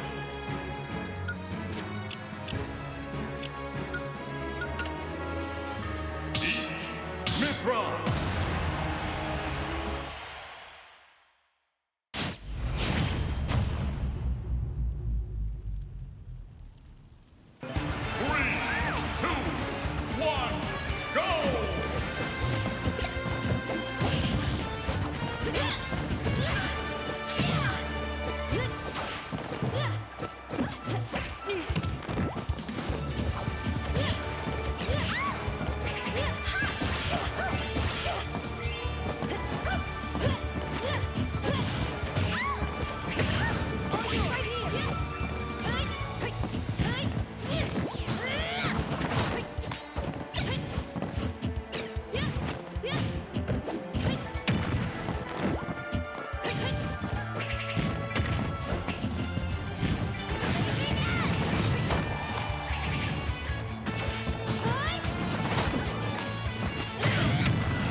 Start the battle.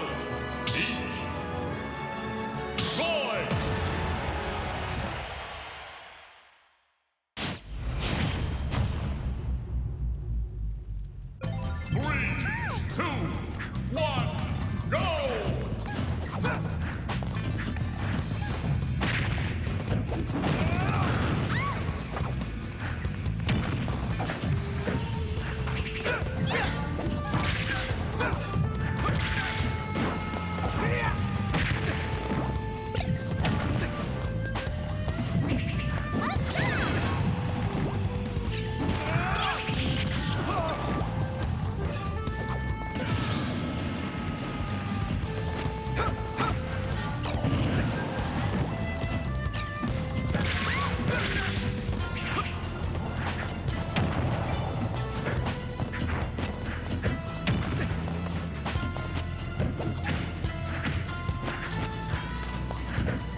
Connection presented by the Texas National Army Guard? Army National Guard. It's been a long game, guys. You got it. It's been a long game, guys. But guess what? We waited long. We're finally having it. Some Smash Brothers action. And look at that. Sora versus Peach. Already hot action.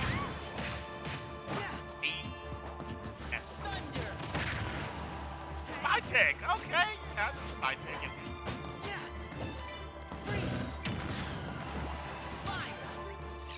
Dash. Absolutely. Absolutely. You know, when I was doing it and walking around here in the venue, we saw all the people crowded around the Smash table and the Smash LED. Well, guess what? You don't have to crowd around anymore. You can sit it all the way from the back, and look at that. Getting back at it with the B. It is Sora. But I like that. The back air for Peach, so unstoppable. Go ahead and give that bump butt. You know what I mean? The bump butt will do it for you every single time. For Peach, a very actually low-key powerful move. You don't see very, very tough move right there. I mean, I play a little bit of Peach, and that move right there, it's a good neutral tool. It always has been for her in this series. She can really close space. There it is. Nice job there with the back air. Yeah. Yeah, the back air being effective. The bump up always goes through. You know, oh, yeah. What a chain right there. I love that from Nadewee. And Nadewee already having that advantage right here when it comes to the total games. Look at that ground pound into the air. A ground pound getting them down. Using the ice right there. Good job for Sora. Using that opportunity to close the gap. Couldn't chain into anything though. This is a very big opportunity here. Peach at 126 is still doable because Sora has a hard time finding the KO. Goes for the parry, and we're gonna be able to DI and save that. Not gonna die from that.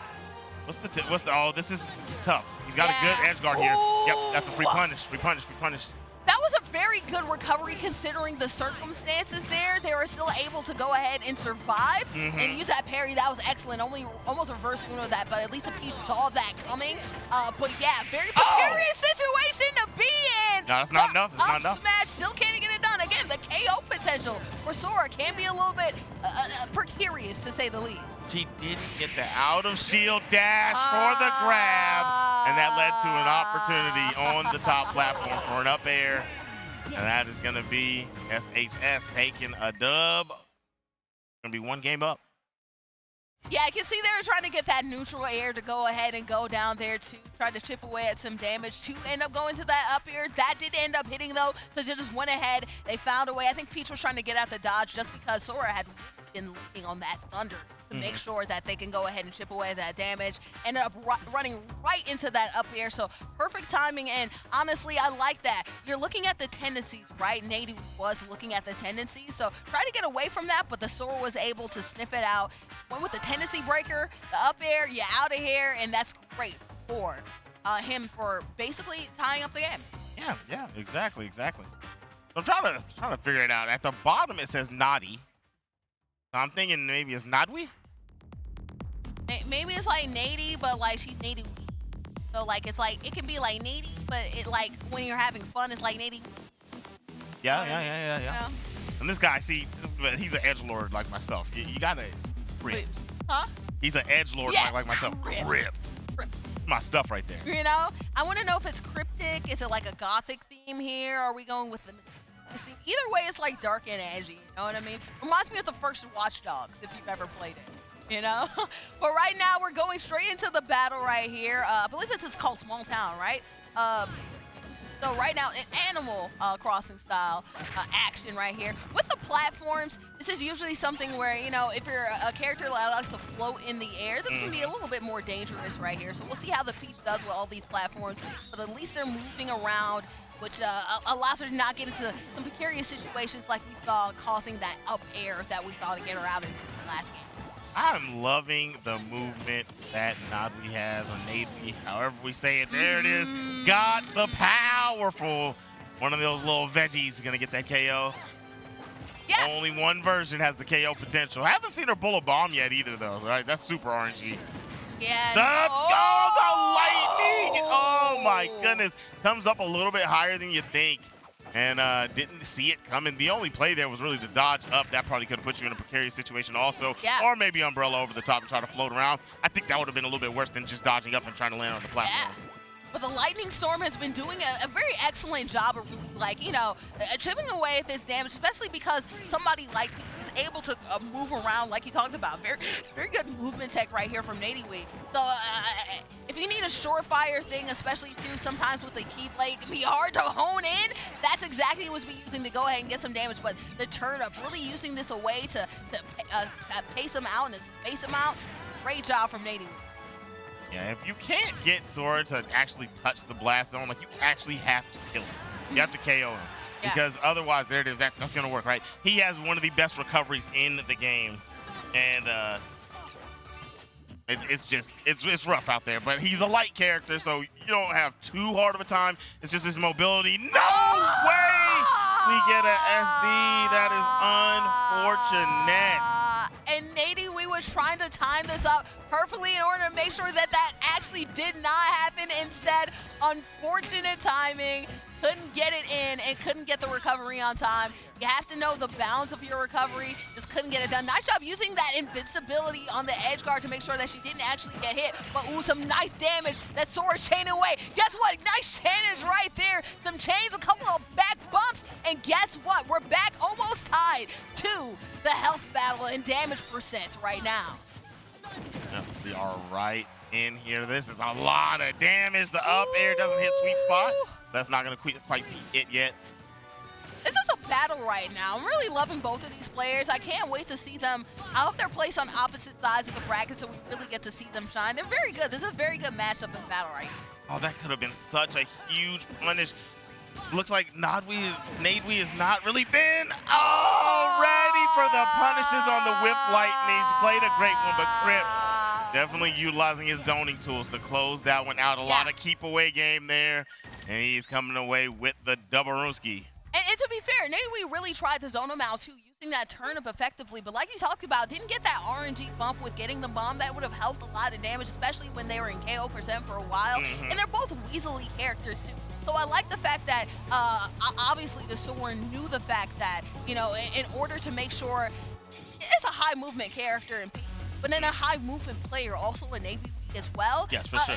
Making sure that you have that Thunderbolt, which not only has the vertical hitbox and the vertical hurtbox, but also too has the stretch and horizontal one as well. It's a large area you have to dodge, and you can't just jump over it like Natiwi was doing with a lot of Sora's attacks. Yeah, she was trying, but did not work out. Either way, they both were scrapping, dapping. There was some good stuff, very good stuff. Good old-fashioned scraponomics. Okay? Oh, not the greatest stance of all time. Not the greatest stance of all time. The gentleman stance right here. That's my jam right there. Hands high, ready to go. This is a good ethical boxing right here. Oh, man. I don't know who taught them how to do that, but I hope nobody's getting taught that art no more. Anyway. When you go up into a fight, if I'm going up into a fight, I'm either going ahead with the old school battle or I'm going to full on helicopter. If I helicopter you in the corner, I'm good. You know what I mean? I'm going to be honest. I think helicopter beats this. Oh, really? I think helicopter beats this thing right here. Put this up. Do not put your dukes up, brother. Put those down, dog. Put your dukes up. It's crazy, actually. Very jolly good show. I'm about to put my dukes up. You bet. And take a scrapathon right there. Oh, shout out to you in the back with the glasses. Hey, friends, over there in the action. The close-up shots are all love right there in that Smash tournament. I'm glad that we were able to see a little bit of Smash today. Of course, there've been plenty of titles, and we're trying to load up some Valorant play almost for you guys very soon. But, you know, Smash is always a fun one. There's a reason why a lot of people are crowded over there. Because some of those battles can be contentious. And we were talking about this earlier. The talent pool for Smash might be amongst the best in the tournament overall in general. This building. Oh, you know what I'm telling you right now. Once we start getting into tomorrow and we're getting into our Sunday finals, we're going to see that Smash is just one of the most tightly contested, some of the highest skill players. There's just, I can't say it enough. It doesn't matter what level I've casted for any game I've ever casted. It is consistent across the board. The Smash players are always good. And I can't say that for every game. I can't say that for every game. No, and that's no shade to everybody else. It's not. It's just You know, it's owed to the fact that those players really study their craft and they really learn how to be good. They really learn how to be good, and they lock into the pro scene. You know, I bet you if we asked Crypt, I bet you if we asked him, he would know who his favorite pro player. Immediately, right? I feel once you're spit out the womb and you're like, I commit myself to Smash, you just become goated at it. You know, of course it takes effort, it takes a lot of hard work, but you just are like, hey, I'm not new to this. I'm gonna study this. I'm going to learn. I'm gonna be like Rock Lee over here, right? I'm gonna be training away. I have extra weights on me, so when I get to these competitions, boom, I'm ready to fly like an eagle, like earlier, right? That's right. Drop the weights and make them appreciate the greatness. They get into quick fisticuffs, right? None of that. Guys, next up, we're done with Smash for right now. We're going to be back with some Overwatch gameplay, and we're going to go to a short little break. Overwatch 2, mind you. We'll be right back in a little bit with some Overwatch 2. Stick with us. See you shortly. The 2025 Texas Undisputed Esports State Championships is brought to you by Army National Guard, Baylor University, COPE, Coalition of Parents in Esports, LandFest, Goblin Town Games, TexF, eShoney LLC, and Play Versus. You'll still live the life you chose for yourself. Be with your friends and family. Keep your day job. Sleep in your own bed. Stand up to protect your community and those close to home. But when your nation needs you to join a larger cause and help defend those who can't defend themselves, you can be ready to answer the call.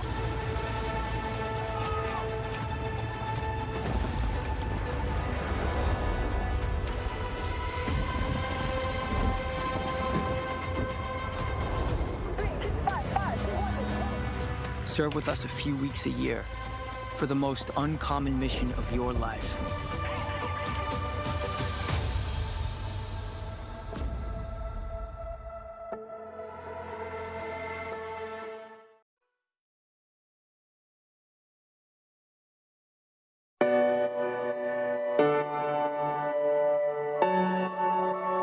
LandFest is community.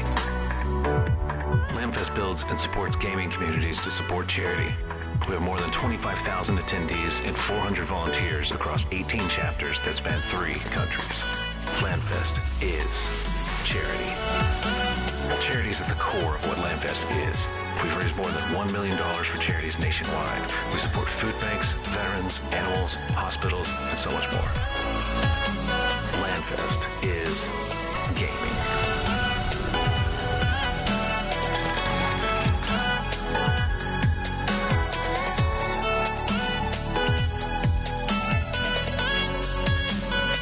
Come join LandFest.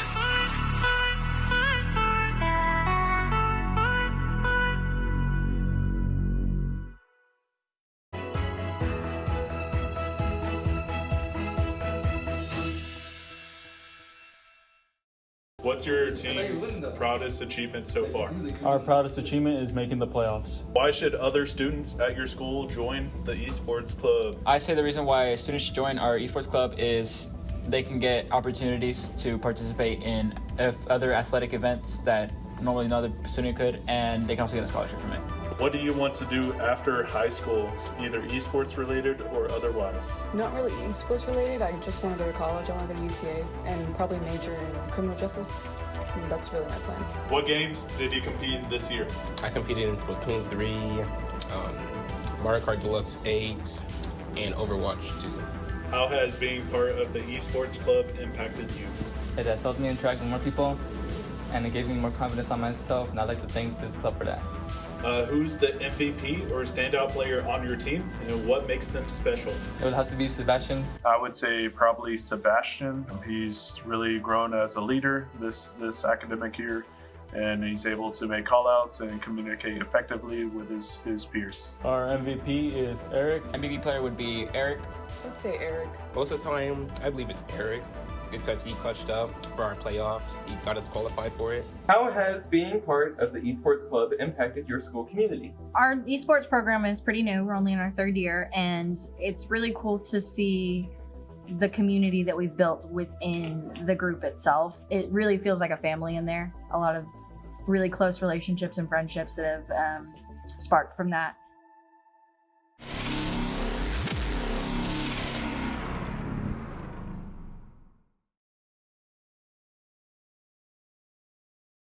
Hi, my name's Caleb Cruz. I'm a junior here at Robinson High School, and I'm part of the Robinson High School esports team. Being a member of the Robinson esports team has been quite the journey since our little beginnings with choosing a team captain, figuring out all the different members' roles in the video game. But I feel like we've come really far, and we're able to fulfill our roles to like the utmost extent. My enjoyment and overall excitement for the state competition is that, well, I wasn't really expecting it because first year for our entire school to be doing esports, I'm able to do things I love, like play video games, and I can get opportunities to get scholarships and all sorts of other things.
It might be too late. Once again, Shifty coming around the last shift. They might be able to finish it out. And they do! My goodness! Oh, wait. Domino's gonna kill! And there's Vash taking home first game. A little bit of pressure. Oh, no!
Hypnotize.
Hypnotize.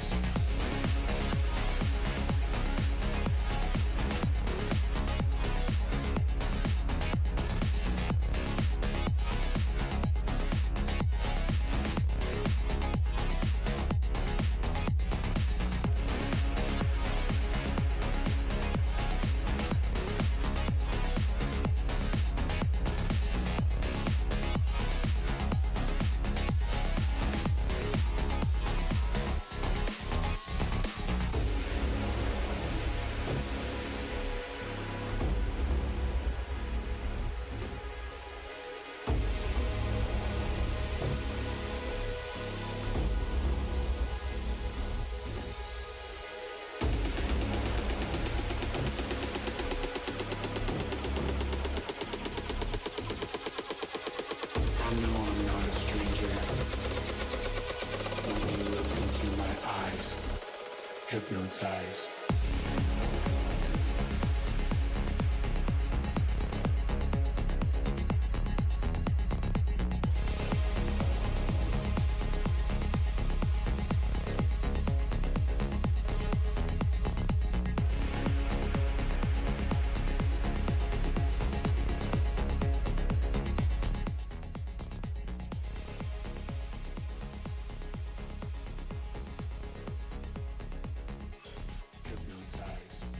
Well, oh buddy, oh pal, it's time for some Val. I am here, Boarding McBoard. That is Zip Massive Flex. And my pal, my guy, my buddy, guess what? We're What's up? about to get back Valorant. And actually, we teased this matchup a little bit. We dipped our toe in it, and then the internet was like, nah.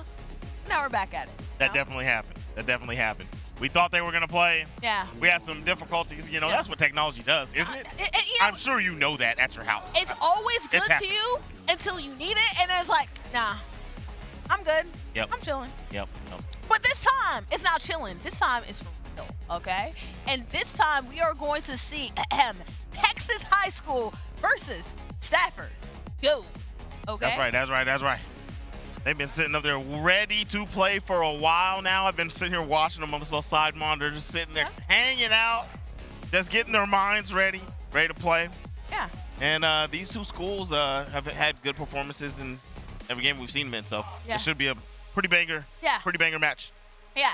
Of course, some of these programs are just starting, but you can tell, I guess, the age of the program, the consistency of the program, by just how consistent they are across titles, right? It's not just one or two star powers or star students. It's not just one or two teams. It's everybody getting an in and everybody getting a win. So right now, we'll figure out which side is which. But the defenders right now, we have Fox, we have Lateral Raises, we have Wazen, we have Echo 2K, and we have Zadalock versus the attackers and Longstorm Alt, Daily Bandit, Lev Debs, Parallel, and unfortunately I was unable to get that last name. It's okay, we'll pick it back up after this one. Oh yeah, this is the team we introed, the Lego Stomper, the Superhuman. Yeah. There we are. Okay. And we are going into Ascent, so we'll see if they ascend to higher regions or if they end up, getting kicked right there into the dirt. Hopefully we have a good old-fashioned contest that is even Steven and ready to go, because we like evenness around there. We like close matchups, obviously. So we love that. We love to see it. It's interesting when you have these teams who have been sitting here basically all day trying to make sure that they're ready to go. I mean, you should have your six underneath you. You're not waking up early. You're not like still trying to buffer your brain is. You were ready before it didn't even happen, but now you're ready. You know what I mean? You sat, you wait around. Maybe you got your sticks in underneath you. Now you're ready to go. All right. And I know, I see they're on desktop. Okay, we're back in the game. All right, cool. So they're ready to go. I was like, what's going on? And he's changing his batteries on the fly. I was like, no more technical difficulties. We've already been through enough. I'm tired, boss. You know, my friend here, he had enough time to change those batteries before the match started. He really did. But that's how much confidence he has in himself. He's just like, I'll do it whenever I feel like it. Is it confidence or it could be like a nervous tick? You know, sometimes it's not even the first time in competition, but like obviously you've been doing this competition for a while, right? And so like when you're sitting around and when you're waiting, you're like, I need to do something. I need to touch things. I need to get everything in order. And so you're like meticulous. You're like you're rewashing things that you've already washed 10 times before. You're rewiping things. Maybe he's like reinserting the batteries that were already pretty good to go too, you know? That makes sense. Makes sense. I've got a little bit of that in me. It makes a lot of sense. I do that when I'm packing. I'm not gonna lie. I like pack 15 things. It's like I already have a lot of those. Maybe one or more. You know what I mean? I've definitely done that every single time I pack. Also. Yeah. I have all these T-shirts. Let's add one more. Let's add one more in there, and then you get to the place you're going, and you're like, why do I only have 2 pairs of pants? What's going on? Exactly. Oh my gosh. You'll pack a million classic. shirts and be like, but I have no fits because literally I only have 1 or 2 pairs of pants. So it's just classic. like Well, I'm gonna look crazy I'm a going little shopping bit right now. That's the one. That's why I'm going shopping. What? I said, I guess I'm going shopping. Yeah, right. Exactly. Right. That's what that is. So look at these teams' peripherals. This is what I want to take a look at. On the right side, everyone's pretty much matching headset all the way down the line. They're all just going to talk into the microphones. Look at the team on the left as we have their own personal microphone. Interesting. They're locked in. That's a Blue Yeti Mini, okay? Yeah. That isn't like a lot of money, but it's more than a headset. It's enough. Oh yeah. It's enough. So that's a commitment to the fit right there. They're not saying, oh, I communicate occasionally. I am comms. Okay, what I mean? You're gonna hear me. You're gonna hear me clearly. But right now, we're clearly seeing everybody on the stage. Stafford Gold, Echo 2K, Lateral Raises, Wazen, Fox, and on, going against the Texas High School. Here we are. And we have a lot of excitement over there. It's looking like we already had some other Valorant action that just happened. So maybe we saw some clutch play back there on the other end as Texas High School Eagle Stomper. Day T-Bandit, who we saw earlier. Devs was actually kind of cheeky a little bit earlier, loading on in. Parallel, I was going to say Pharrell. It's been a long day. And Froze, you know? Parallel, yes. Yeah. You know what? If you didn't say anything, I might have said Pharrell also. Come on, hit you with the flex, Devs. Come on. Look, it says it would have been Pharrell Flows. Yeah. Right? You know what I'm saying? Pharrell flows. You see what I'm saying? It would have flowed together literally quite well, right? Mm-hmm. So shout out to Zeta also over here. Staring into the camera. I like this, okay? Literally, he's just standing there menacingly, right? We love to see it. But this is a good intro and good comps just to get the name to the face also as well. It's nice to know that these gamers aren't just the avatars that they're playing, but also regular human beings, kids trying to make it into the world, and goofy girls and guys at the end of the day too. That's right. Yeah. Goofy You gotta goofers. love that. You gotta love that. Giving them a chance to make memories here with their squad mates. We're underway here. About to get started in the first game. I think we're maybe in a purchase phase. Yeah. Economy phase. That's what the kids call The first phase. The economy phase doesn't happen until like the second, right? That's usually whoever wins the first matchup, then it ends up into the economy round, right? Because the other team save their. So this is pistol round. Pistol round. I'm an expert. Yeah, don't even question. I know what I'm talking about. Oh no, dude, you're an expert. Right? You're an expert. You're not new to this, you're true to this, okay? I also see a teardrop forming in your corner of your eye, so maybe... Somebody threw a piece of trash on the ground earlier. Somebody threw it? Okay. Somebody threw a piece of trash on the ground earlier, so the and single tear... Yeah. That's what... That is such a deep cut. Like, how many these people weren't even born for that reference? Hey, you know what? It's for those that get it. There's parents. If they get it, then it means everything. The girls that get it, okay? At the end of the day, after taking a while to load up into Ascent, again, we're back to a 2-point map in Ascent. So this is going to be interesting to see. You have either A or B, which is going to be good. We're seeing the attackers go first, and we are going to get these nameplates go up right here very soon. But right now, there you go. Here's the nameplate. Texas High being the attacker. Stafford Gold right now going ahead and being the defenders, at least for this initial map. I truly love the engagement and then the turnaround and backing out a little bit. Understanding they're not going to full push. There we go. Not the whiff of the shots, though. He does have assistance. He has two teammates with him. Making a play over here. He did have smoke down. Are you going to catch that? No. Unsuspecting victim. How ironic that you use the ghost and get ghosted out right there by the Omen. But look at that, a bad Omen as KO goes ahead and gets a one, not by Pharrell, but Parallel right there. High and above the skies, and we are peaking right now. And we are seeing what JT Bandit is going to be doing right here. Defenders going ahead and getting it done. So early shot right here, the defense doing their job. That's right, that's right. Locked in. That's going to be a good, solid start. You know, that's a good momentum builder, right? It's a good morale builder. When you take that first one, makes you and your team feel confident in yourselves. But you just got to keep it going from here on out. You cannot stop, take your foot off the gas. Absolutely. And allow them to start running back on you. Absolutely, because as you know, this first round, you're on a even playing field, right? It's a pistol round. But look at this right here. As you see their kids going into this buy phase, right? The defenders now have an opportunity to buy some slightly upgraded weapons. Around now, the attackers, unfortunately, they don't have the same economy. So right now, they're going to have to still rock with their pistols. So they're saving that econ right now. The defenders should win. But, hey, we're always good for a good, flipping and reverse it round right here. Being a budget pick right here. And there you go, a first pick even with the shorty. Data Lock tried to get an unlock, just couldn't end up closing it out. And we've got Echo 2K over here hanging out, vibing, trying to cover an angle for the squad. I think this is actually a really good angle, right? So if they try to make try to force up, good to go. Locking it down. Now, that smoke is making it where you can't see, and that was actually placed by your teammate, right? Kind of messing up the vantage point that you set up for yourself. And it's about to dissipate here in a moment.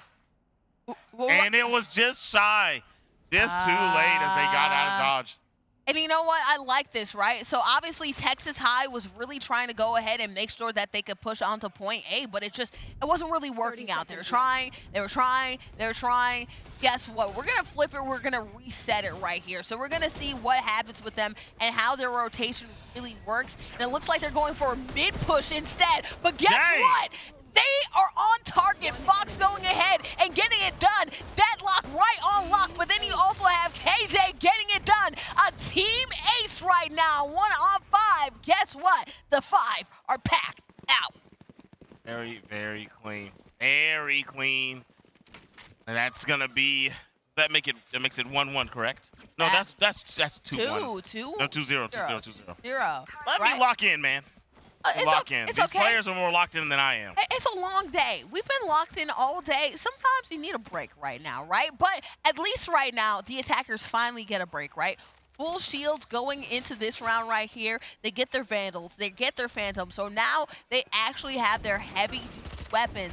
And they're blinded. So an unfortunate start with them with their heavy-duty weapons as we're jumping straight into the action. We don't even get a moment to breathe before the girl already kicking off right here. They're all converging all around B, and we have just chaos going here as we have some obfuscation from these smokes. The Omen was able to knock them out, though. Popped out and a little off target.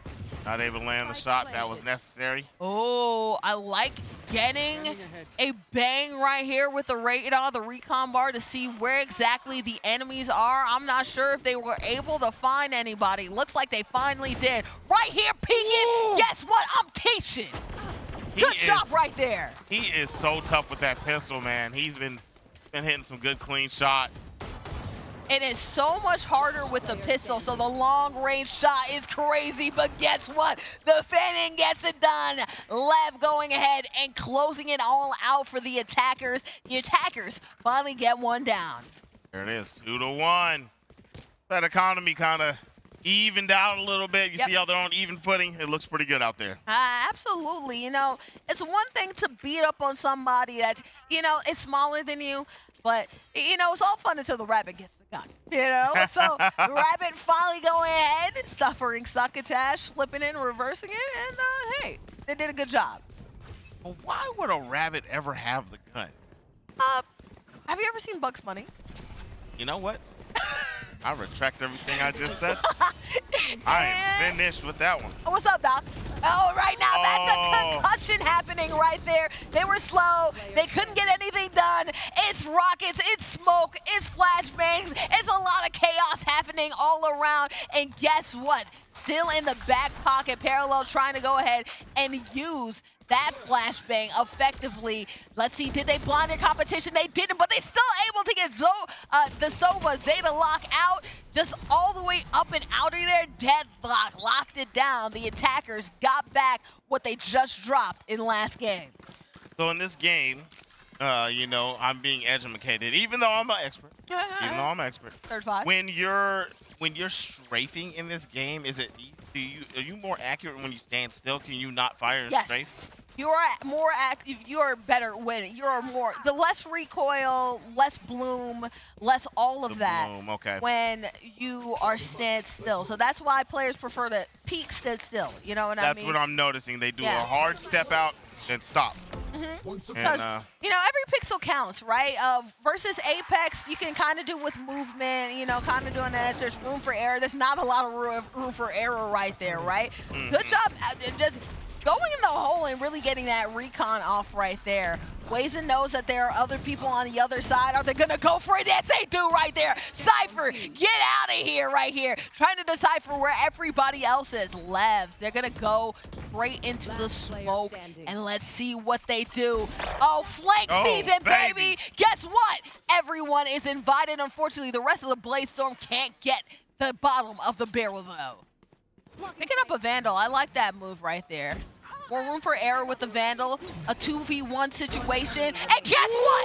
Now it's a 1v1, but now it's a wrap. KJ gets it done, getting the flank from behind. So you flanked one person, I get flanked again. Guess what? It's like that meme, I don't know if you've ever seen, where it's like somebody in a church and they have a gun pointed to their head, and then somebody's a sniper from above that's looking at them from the rafters. It's a little bit of that situation. I see what you're saying. Where you thought that you got the got, but your got is getting got. So is anybody really getting it? The sniper. Oh, yeah. Probably. Yeah. Makes sense. Oh, great play there at the end. He Parallel tried to make something shake. No, that was not Parallel. Sorry about that. He tried to. There it is. It was Devs. He tried to make a play right there, and it was successful.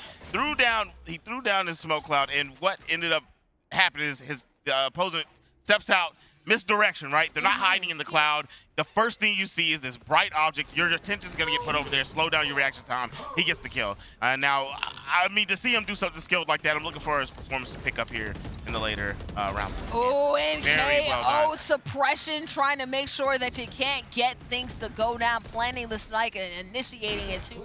You have the smoke to protect you, but it doesn't look like there's much smoke besides all the things. Cypher going ahead and using his Cypher shield, and guess what? Hunter Fury is available. Let's see if we can find out where the enemy is right here. Cypher going through the smoke, and guess what? Gets denied by Zeta Lock. A hard push, and guess what? The push is pushed down. You have enough time to defuse? It looks like they do. And the defenders going ahead and getting it done. Stafford, goal on a roll. Stafford Gold. They are gaming. Wazen just back here minding his own business. See what kind of guns he decides to go for. He's just going to stick with the same kid. You think this is a spin here? Yeah? Yeah. Well, if we could have the weapon onset showed by our observers, we could see just exactly what their equipment is looking for, because I have not tracked. There you go, right here. All right, so only a couple half shields right here for JT. Some people are saving, going with the Sheriff pistols. Some people, though, like Lev and Parallel, still have their Vandal and their Phantom. So as you see right here, only a half kit for the attacking team, but Lateral Blazes is still able to go ahead and raise the roof. Yori tried to get a deception, but nobody's buying for that. The Parallel doesn't even look amused by going ahead and putting up the deception with that. Oh, no 2-for-1 special. Was able to at least take down one squad member from the other team, but the attackers take another loss, which makes sense because only half of their team really had the economy and weapon set to actually go ahead and do something. If you do end up shooting the decoy right there, and they get a deception, what happens? You get blinded. Yeah. You got to love it. You got to love it. So you got to make sure. It's patience. It's making sure that you don't fall for the bait right there, right? Yeah. JT Bandit has a lot of money that they're saving, and I wonder why. I wonder if they're going to go ahead and spend it. They're going ahead and spending on an SMG, which is interesting. I guess next round they're waiting for the rest of their team to catch up to really go ahead and boom, hit the ground running right here. But we are going to have a little bit of a match switch coming soon, so maybe they're waiting for the next round to really do their thing. All right, this Vandal is doing their thing. This player's really, they're doing their thing. JT right here, you're going to, as a Floa, is hitting their special off right here. So can they go ahead and assist one of their teammates or get a kill. This is what I want to see. They're trying right here to get a kill. Are they successful? Ooh-wee, they are not. Flow, unfortunately, can't find that kill. Instead, they are killed. And there you go right there. Unfortunate, not getting it done. You're watching Stafford Gold as they are starting to run away with this bad boy. Yeah. You know, I mean, one thing to take note of is look at the cattle corner of the man's keyboard and his teammate right beside him. You're a tenured player if you've adopted that style. Absolutely. You're very tenured. Absolutely. It's like people who use claw grip, right? Yes. Yeah. When you have a specific method of madness of how to play the game that is unlike anybody else's, guess what? You've been working in the lab a long time. Your particular setup works for you, and it just works right here. Blinded, but still not going to end up getting to the bait. Good job to hug the corner to make sure you can get one, but can't get the other. A little bit of trade session right here before the smoke can pop off by the Almond. Guess what is off? Ooh, blinded, but able to get behind the cover right there. Will Cyber use that dimensional drift to figure out where the other team is and get around them? That's what they're trying to do at the moment to get out of dodge, and they ended up running right into the attacker. What I love, so dimensional drift, right? You saw how they went through the mold, right? They were going to a different dimension, and so none of the other opponents were able to see them, right? And when they were able to get out of cover, unfortunately, it ran right into an enemy. So bad timing with that invisibility cloaking spell, basically, with dimensional drift. Very true. I did wonder. I was gathering that information. I figured that's what he was doing. I was trying to figure out why once he ran past those first two, he didn't try to take a dip down to the right. There was a little corridor there. He doesn't go into the other room. Obviously, he doesn't know he's there. It's easier to say because I can see him. I can see the silhouette of the opposing player. Yeah, we can see everything. You know, yeah, I can see everything. You know, I'm the watcher from Marvel. Well, guess what? I'm like Usher. Watch this, right? As you see both of these opponents walk into their early grave Zeta locks. Just had an intuition, a feeling on the other side was that Omen. Obviously, they saw the smoke cloud, so they know that somebody has to be on the other side right there. Wade through the water, wade through the smoke, and guess what? Your opponent appears on the other side right here. Lego Stomper trying to go around the corner. Where's Lego Stomper? I believe they're in the mid-tier trying to get it done. Wazen right there. Wazen ended up getting knocked out by them. Parallel also getting out another defender. So guess what? Texas High, can they get a little bit of comeback season? Can they plant the spike, get some more enemy, get some more econ right here? Blinded right here with Lego Stomper. They're still able to turn it around. What a shot. He made the right decision, backed off of the high ground, popped out and landed the first tap. Now he has two to deal with. Lego Stomper doesn't quite know exactly how he wants to deal with this. He doesn't know where the opposition is, but he knows the route he wants to go. Well, he's going for a wraparound over here. As time is ticking, the other team knows exactly where the spike is. And I had a feeling, too, that he was probably going to wait it out and decide, hey, man, I want to keep my gun, I want to keep my equipment, and I don't want to reset my economy.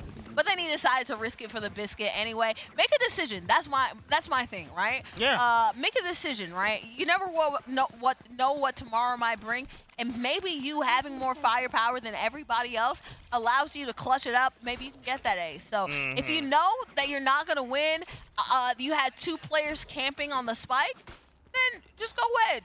Live another day. Live for another day. So now, I know you're saying, right, you won't keep your guns. Do you keep any of your money? Do you have to rebuy?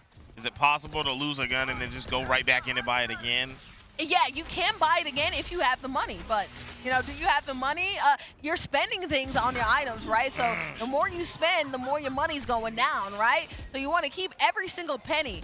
Rainer right there is trying to get vision on somebody that they know was around there. Obviously, Lego Stomper, we just saw them before. They're able to buy another Phantom, so that's good for them. They had the money to blow. But maybe they could have bought for another one of their teammates as well. That's conversations that you have, because you can drop a gun and give it to your teammate and then buy something for somebody else too. Questions, right? Jay the Bandit right there, no question, got that shot off, and ooh-wee, Wazen going it again. Fox doing it as well. Oh! Ooh-wee! suppression happening, the KO doing it, but right now, I think they're just gonna wait the suppression out. Lego Stomper is able to get a trade right here. Fox is out. The good blind right there. Reyna doing the thing. Beautiful timing. I think the suppression really forced them to go ahead and wait it out into the corner, but guess what? The Reyna was right there to find vision on them in the corner. They're able to see where they are, and guess what? Once you know where somebody is, you have the upper hand. Good aim. The aim is true. They got him down. That's right. That's right. Capitalizing. We watched that go from a 4v2, and then they tied it up 2-2, and I thought we were going to watch Stafford Gold run away with that round, but Texas High, a little bit of resilience left in the tank as they take this into 8-3. They're trying their best to stop the bleeding. They're doing okay. They have a bandage where we need some gauze. Oh, yeah. They're bleeding for sure, right? That's trying to bait through this smoke right here, which is interesting. I don't think we'll see if anybody from this other team is really buying it. I'm buying that right there. It ended up being a trade, but what a shot right there from Echo, man. That was a beautiful shot from Echo. Echo placed it right down the lane. I mean, and I don't know who I didn't see the kill feed to see who caught her, but somebody definitely hit just as fine of a shot. Yeah, right? no. I mean, it was two bullets that came right back at her. It was gone. And so right now, Texas High at a midpoint, I think they're deciding on what place do they want to be? Do they want to attack A? Do they want to attack B? Instead, they're being attacked right there. The Sova is ended up knocked out. A wall bang getting it done. So I think the decision was made for them. It looks like their conversion on that point that they are right here as we're seeing. Don't want to give away the spoilers, right? But the Wazen's trying to wait for them, camp for them, see them out. Where are they? Right now in the bottom A, Wazen is getting hands and got the parallel out, but a trade by Dev. Back to back to back. We're just seeing each team seesaw. There goes another one down. And there it is, lateral and Fox clutching it out for Stafford Gold. And they didn't just clutch it out, they did it while they were blinded. They knew the general area they were in, but had no idea what they were seeing. So guess what? I have a feel for this, right? The defenders winning through the fact that they couldn't see. Amazing job right there. And guess what? Let's flip it and reverse it right now. We're going ahead and we're switching sides. So now our attackers are now the defenders, and our defenders are now our attackers. That's correct. That's correct. All right, so now let's see if this changes the tide of things. Let's see if Lego Stomper and company are able to change up what's going on with them. And now, I did ask you earlier, in this game, is it more difficult to defend or attack? I can't remember what your answer was exactly. It depends on the map and depends on the skill level of the team, right? Some teams are just excellent at defensive communication, holding down the base, like using vantage points very well. Some teams are just good at being aggressive and getting things done, right? Yeah. It's looking like Team A is a little bit more favorable, but this is a little bit more split and even this Ascend map than it was the other map that we saw right here too. But hopefully Texas High School, especially since we have a weapons reset too, they're able to at least just get one. Once you get the momentum of the one, it's not like you can't come back, but good things happen. Right now, Stafford though, they're continuing their drive. Good job right there from Lev, realizing that they had several of the attackers on them. But I don't think they fully realize that. Yeah, little do they know they got a whole squad on the other side of that smoke. Yeah, Lev did not know. You can see that right there. That was a little bit shook because of that, you know? Yep.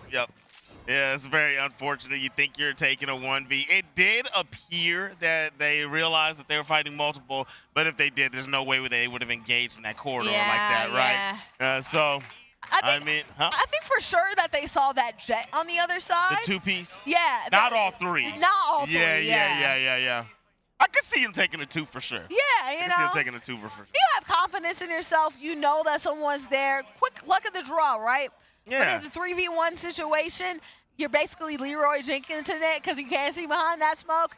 Good luck, okay? Good luck for real. Yeah. Yeah, if it's 2, you catch one of them before your smoke dissipates. That's why you saw them push up a bit. Yeah. You catch one, and then You make another play, and you can take the 1v1. That third one's gonna get you every time. Every single I'm not time. going. Ain't nobody taking that. I winning am that. not falling for it. Not falling for that. For me, I'm ducking the smoke. I don't care who tells me what. I am ducking. All right. Yep, But instead, he ducked into the smoke. Took a L. But let's see if we can get a little bit of a reset here going on. See what's going on. I mean, that one didn't play out the greatest to start off, but they still have time. They still have time. Luckily, you know, when you have that time, and it looks like we're taking a little coaching break, making sure that we have all of our sticks underneath them, that we're good. We have the chill music going on in the background too. Lo-fi beats to play Valorant to. That's what I'm naming this playlist that we have right here. So Stafford goal, obviously, it should be an advantage for this round, but we've seen more exciting things happen right there. And guess what? Using that shield effectively right there. Bloa going ahead and being bold, getting it out the shield, but it can only do so much right there. Okay. We have Lego Stomper out here by himself. Gonna have to make a 3v1. The plant. Spike is planted. And I think Lego Stomper is like, hey, if I see a kill, I'm going to get it, but I'm not going to run into it, right? I'd rather they go ahead, detonate the spike, and get their thing. And it looks like he might get a little bit brave. Oh, he's getting This is still super early brave. on. He gets one. This is still early on. They didn't spend a lot of money. They are giving the other team good economy, but they already had their economy in the pool. So no sweat off their backs as they go ahead and try to go ahead and go into battle for that. Well, I mean, they got a pick two right there. He got one, so like that helped out their economy also, right? Yeah. And you're giving the team one less gun to work with, so they have to rebuy their stuff as well. So there it is. Yeah. Not a bad opportunity to go ahead and just go into battle. You never know, and they didn't get it, but now you know, and you're able to take one out with you. You know. That's right. Oh, solid stuff. Okay. We'll go ahead and respect the decision that was made. I believe in it. Now that gun right there, I've seen this a good bit when I see Valorant streams. Is this a good gun? Do you like it? Oh, I love the skin of that Vandal right there. The energy too with it, and I like purple. Okay, purple pays purple. I really do like some purple with me, so I love to see that. I love to see the glow and everything too. It looks really cool. Looks cool as you know what, right? I do know this though. We have a little bit of phantom action right here from Lev, holding the corner right here. Ended up getting a two-piece here. So a mid attack went unsuccessful, mid push. Probably towards A went unsuccessful. Texas High able to hold ground right there with that jet. You're seeing some action from Echo. Echo gets out by Flower right here, using that gun to their advantage. So Texas High is doing what they're supposed to. Now they have the even gunplay right here, and they're able to go ahead and defend their point and get that win, which is good because they had the gun advantage now. So it's looking kind of like what I was saying about Rainbow Six. It's looking like defense is tough, man. I mean, obviously, I get what you're saying. You are correct. Yeah. It does play a part in the skill. It does play a part in the map. I mean, but man, it's looking so rough for both teams on defense. We got 11-4. Bordy, where do they go to? Where do they go to? They go all the way to 20. 23. Yeah. All right, so we got 11-4. Long way to go. Long way home. Coming around the mountain when they come. We got Texas High really having to rally together at this point to try to get something shaken. Oh, baby. We cut straight to the action right there. I didn't even have time to see it right there as the Omen ends up going out of way. Omen, amen, good luck. You're out of here. The barrier's going down right here. Lego Stomper, can they go through it, cut through it? They cannot. Echo's trying to figure out where everybody is, high up in the sky. They're trying to get them. Can't get it done in the high box right there. In the rafters, boom, bow, lateral raises. Gets two out. Echo just playing the safe game right here. Reyna, only one standing for Texas High, holding on to that blind orb. What are they gonna do with it? I don't think they found anybody with it. They're still gonna go for it. The attackers win anyway, so just as Texas High was going to go ahead and get a dub, look at that. A trade for trade. You get a dub, I get a dub. Anything you can do, I can do better. I can do anything better than you. No, you can't. Yes, I can. No, you can't. Yes, I can. Dang it. Yes, I can. Yes, I can. All right. Stafford Gold really cooking it up right now. Really cooking it up right now. You guys like that? Yeah? Yeah, I know you guys like that. I like that. But we got A little what was cheeky. it? We can be a little cheeky over here, right? As you're seeing, JC Banner really likes to spend their money while they can. They're the only one that doesn't have any shield. Other than that, everybody else has that shield. We have a lot of excitement for Valorant all over the place. Man, that game line must be crazy right here. Lateral Races trying to outflank Parallel, but Parallel, their spidey senses were tingling. Even though they're invisible, they just had a feeling somebody was on the back of them. Killjoy right here with the attacker special and the buff right here. Attacker Killroy, only a couple more seconds ago left the action, was able to at least pack one person out of this. Can't get around the corner right there. 0 players detained by KJ, but I thought he at least got one. Must have ended up ending in an assist. Flower right here trying to use the 4 corners defense to go ahead and try to peek around the corner. Can it get somebody here? They know somebody's around some corner somewhere. They're just not able to see it. That was almost a preemptive head pop on that corner. Oh, baby. You walked into my trap. You activated my trap card. Activated the trap card. You know, that angle that they were holding over there, they saw that they disengaged the trap they had up. It's like, oh, okay, I know what you're doing. Yeah. Soon as face was shown, it was gone. That 4 corners barrier disallows you for the continuation of movement, but you can shoot at it to make it ineffective. And then they shot at it, tried to get behind it, and guess what? I knew you were going to try to get behind it. I'm on the other side. And guess what's behind that 4 porters? Yep. And Stafford Gold. Going for the gold, baby. Yeah. We love to see it. And you know what? A very emphatic victory. They were able to go ahead, do it well, and do it, honestly, without a lot of fanfare, actually, too. It was just easy sailing, easy like Sunday morning. Definitely. It wasn't a full Buffalo. Obviously, Texas High did their thing. But, man, this Stafford Gold team, they were efficient, on time, dotted their I's, crossed their T's. Only dropped a couple, but we're still able to get it done. That's why. That's right, right there. They can't see what I'm doing, but you get it. What are you doing? I can't even see what you're doing right now. Come on now, think about it, Bordy. Come on, Bordy. Look. Typing. Come on, Bordy. Typing. House of the Dead. Look. Typing box. Right. Stenographer. Right. Yeah. Right. Mouse and keyboard. Claw grip. The different grip does it, okay? Grip diff. You know how some people are like, jungle diff. We talked about this before. Character diff. Guess Keyboard what? diff. It's grip diff in this one right here, okay? That exemplified the whole show. You can tell they're serious, not only by that Yeti mic, but also the grip as well. Yep. Yeah, the microphones were my first telling sign, and then I saw the way that the keyboard was catacornered. That's right here. Another. That was a double. There was one kill right before that. This is that beautiful shot. Oh, no, it's just the one that she got clipped on. Yeah, we didn't even see her land her shot. This right here, he tried to get intel, but he just still ends up losing the engagement. Intel only going was so far. Blinded, trying to set things up right there. And guess what? Through the blind, through the wire, able to go ahead and get it done. Lev tried to go a little bit too much dip on their chip. They probably thought only one person, only 2 people was right there, but he ended up running into a whole squad. Whole squad already, as Vigo said. Whole squad on that Valorant stuff. All right. Echo 2K, what was this play? Echo, I'm trying to do remember the noob tube in Call of Duty? Try to go ahead and get the grenade up in the sky. Ended up getting something good. And I like that too because I like the way the nade looks. It kind of looks like a baked potato. It does. It literally does.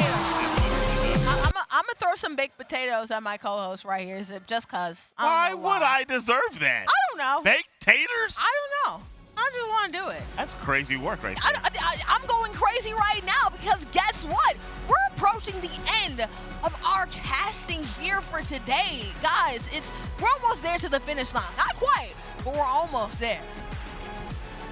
Almost there. We had a good day with you guys, though. I'll tell you that much. We had a great time. We had a phenomenal day. This is fun stuff. I'm going going stir crazy because of all the action that we saw. Of course, we still have more games and titles on the way. We didn't even get to games like Overwatch 2. We didn't even get to games like Fortnite. We didn't get to games like Madden. We didn't get to games like Mario Kart, right? We didn't get on Mario Kart. We got Fortnite. You don't remember that gangsta box battle game we watched? Oh, we did get. That was fun right there. That was good. It was a lot. That. It was a lot. It was a lot. When When you have a full plate, sometimes, you know, you're in a buffet, you're doing your things. Oh, I'm eating this, I'm eating that, you're eating that. You only remember the last dish that you had. So guess what? I'm feeling stuffed, but I think I still have room for dessert, don't you? Room for dessert? What is that, the end of it? Yeah, a little bit later, though. So after this break, you'll get the final piece of resistance, at least for this, I guess, 3-course meal. This is the first course. We'll get the finisher for the first course. After this, I'm Andrea, boarding aboard. This is Zip Massa. Hit them with that flex. We'll see you after this. The 2025 Texas Undisputed Esports State Championships is brought to you by Army National Guard, Baylor University, COPE, Coalition of Parents in Esports, Landfest, Goblin Town Games, TexF, eShoney LLC, and Play Versus. You'll still live the life you chose for yourself. Be with your friends and family. Keep your day job. Sleep in your own bed. Stand up to protect your community and those close to home. But when your nation needs you to join a larger cause and help defend those who can't defend themselves, you can be ready to answer the call.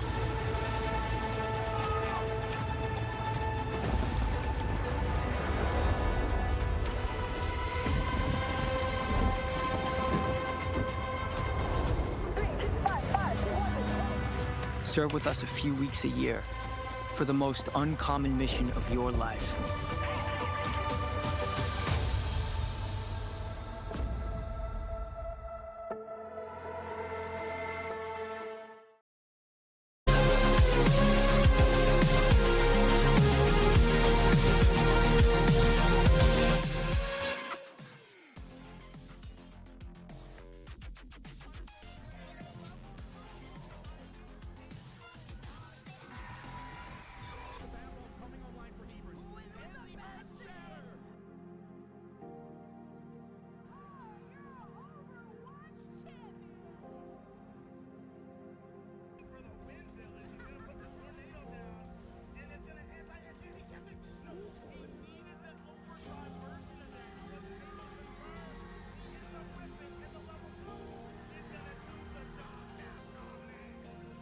It might be too little too late once again. Shifty coming around the last shift. They might be able to finish it out. And they do!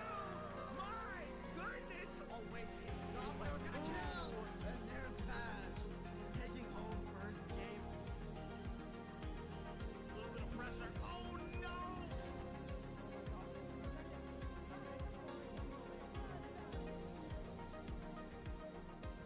Oh, they are rocking.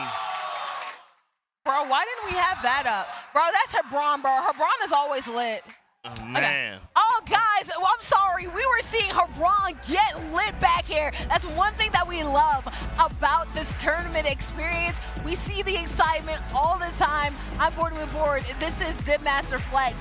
And Flex, look at that excitement back there. I'm not sure if y'all on the screen heard it, but we definitely did. And this energy that we have right here, it's so palpable. I can't wait until we see more things like this in our future days, like tomorrow and the day after next on Saturday. Yeah, tomorrow we're going to be back in here again, right? We did a lot of pool play today. There's going to be a little bit more pool play tomorrow, but it's going to be bracket play also. Yeah. And that's whenever we're going to get to, when that's bracketed down and people are going to start really dwindling off, right? Yeah. We're going to have some Splatoon games. We didn't get to see any of that. We didn't get to see any of our Street Fighter, and there's much, much more, guys. So we're going to see a lot more action tomorrow. So make sure that you tune in early in the morning, 8 o'clock, 9 o'clock like you did today. Yeah. Wait, so are you telling me, but wait, there's more? Yes, definitely. Yes. It's like an infomercial all over again. Guess what? You get 3 for the price of 1. But guess what today, Zip? It's been priceless working with you, my friend. Always a good time working with you, and we have 2 more days left to go. Before we go, though, we do, of course, have to thank our lovely sponsors that made sure that this event was possible. Let's go ahead. I'll take some, you take the rest, all right? eShoney, Texas Army National Guard, Baylor University, Play Versus, LandFest. We got the Texas Scholastic Esports Federation, Goblin Town and Games, Interstate Scholastic Esports Alliance, and COPE, Coalition of Parents in Esports. All of them came together to make sure that this could happen for you guys, for me, the students, the parents, for everybody. And all these schools rallying around to see if they can get a championship on Saturday. Make sure that you pull up, but tomorrow is going to tell more of the story. So come join us, and we'll see you then. I've been Zipmaster Flex. This is Bordy McBoard. We'll catch you guys tomorrow. Yeah.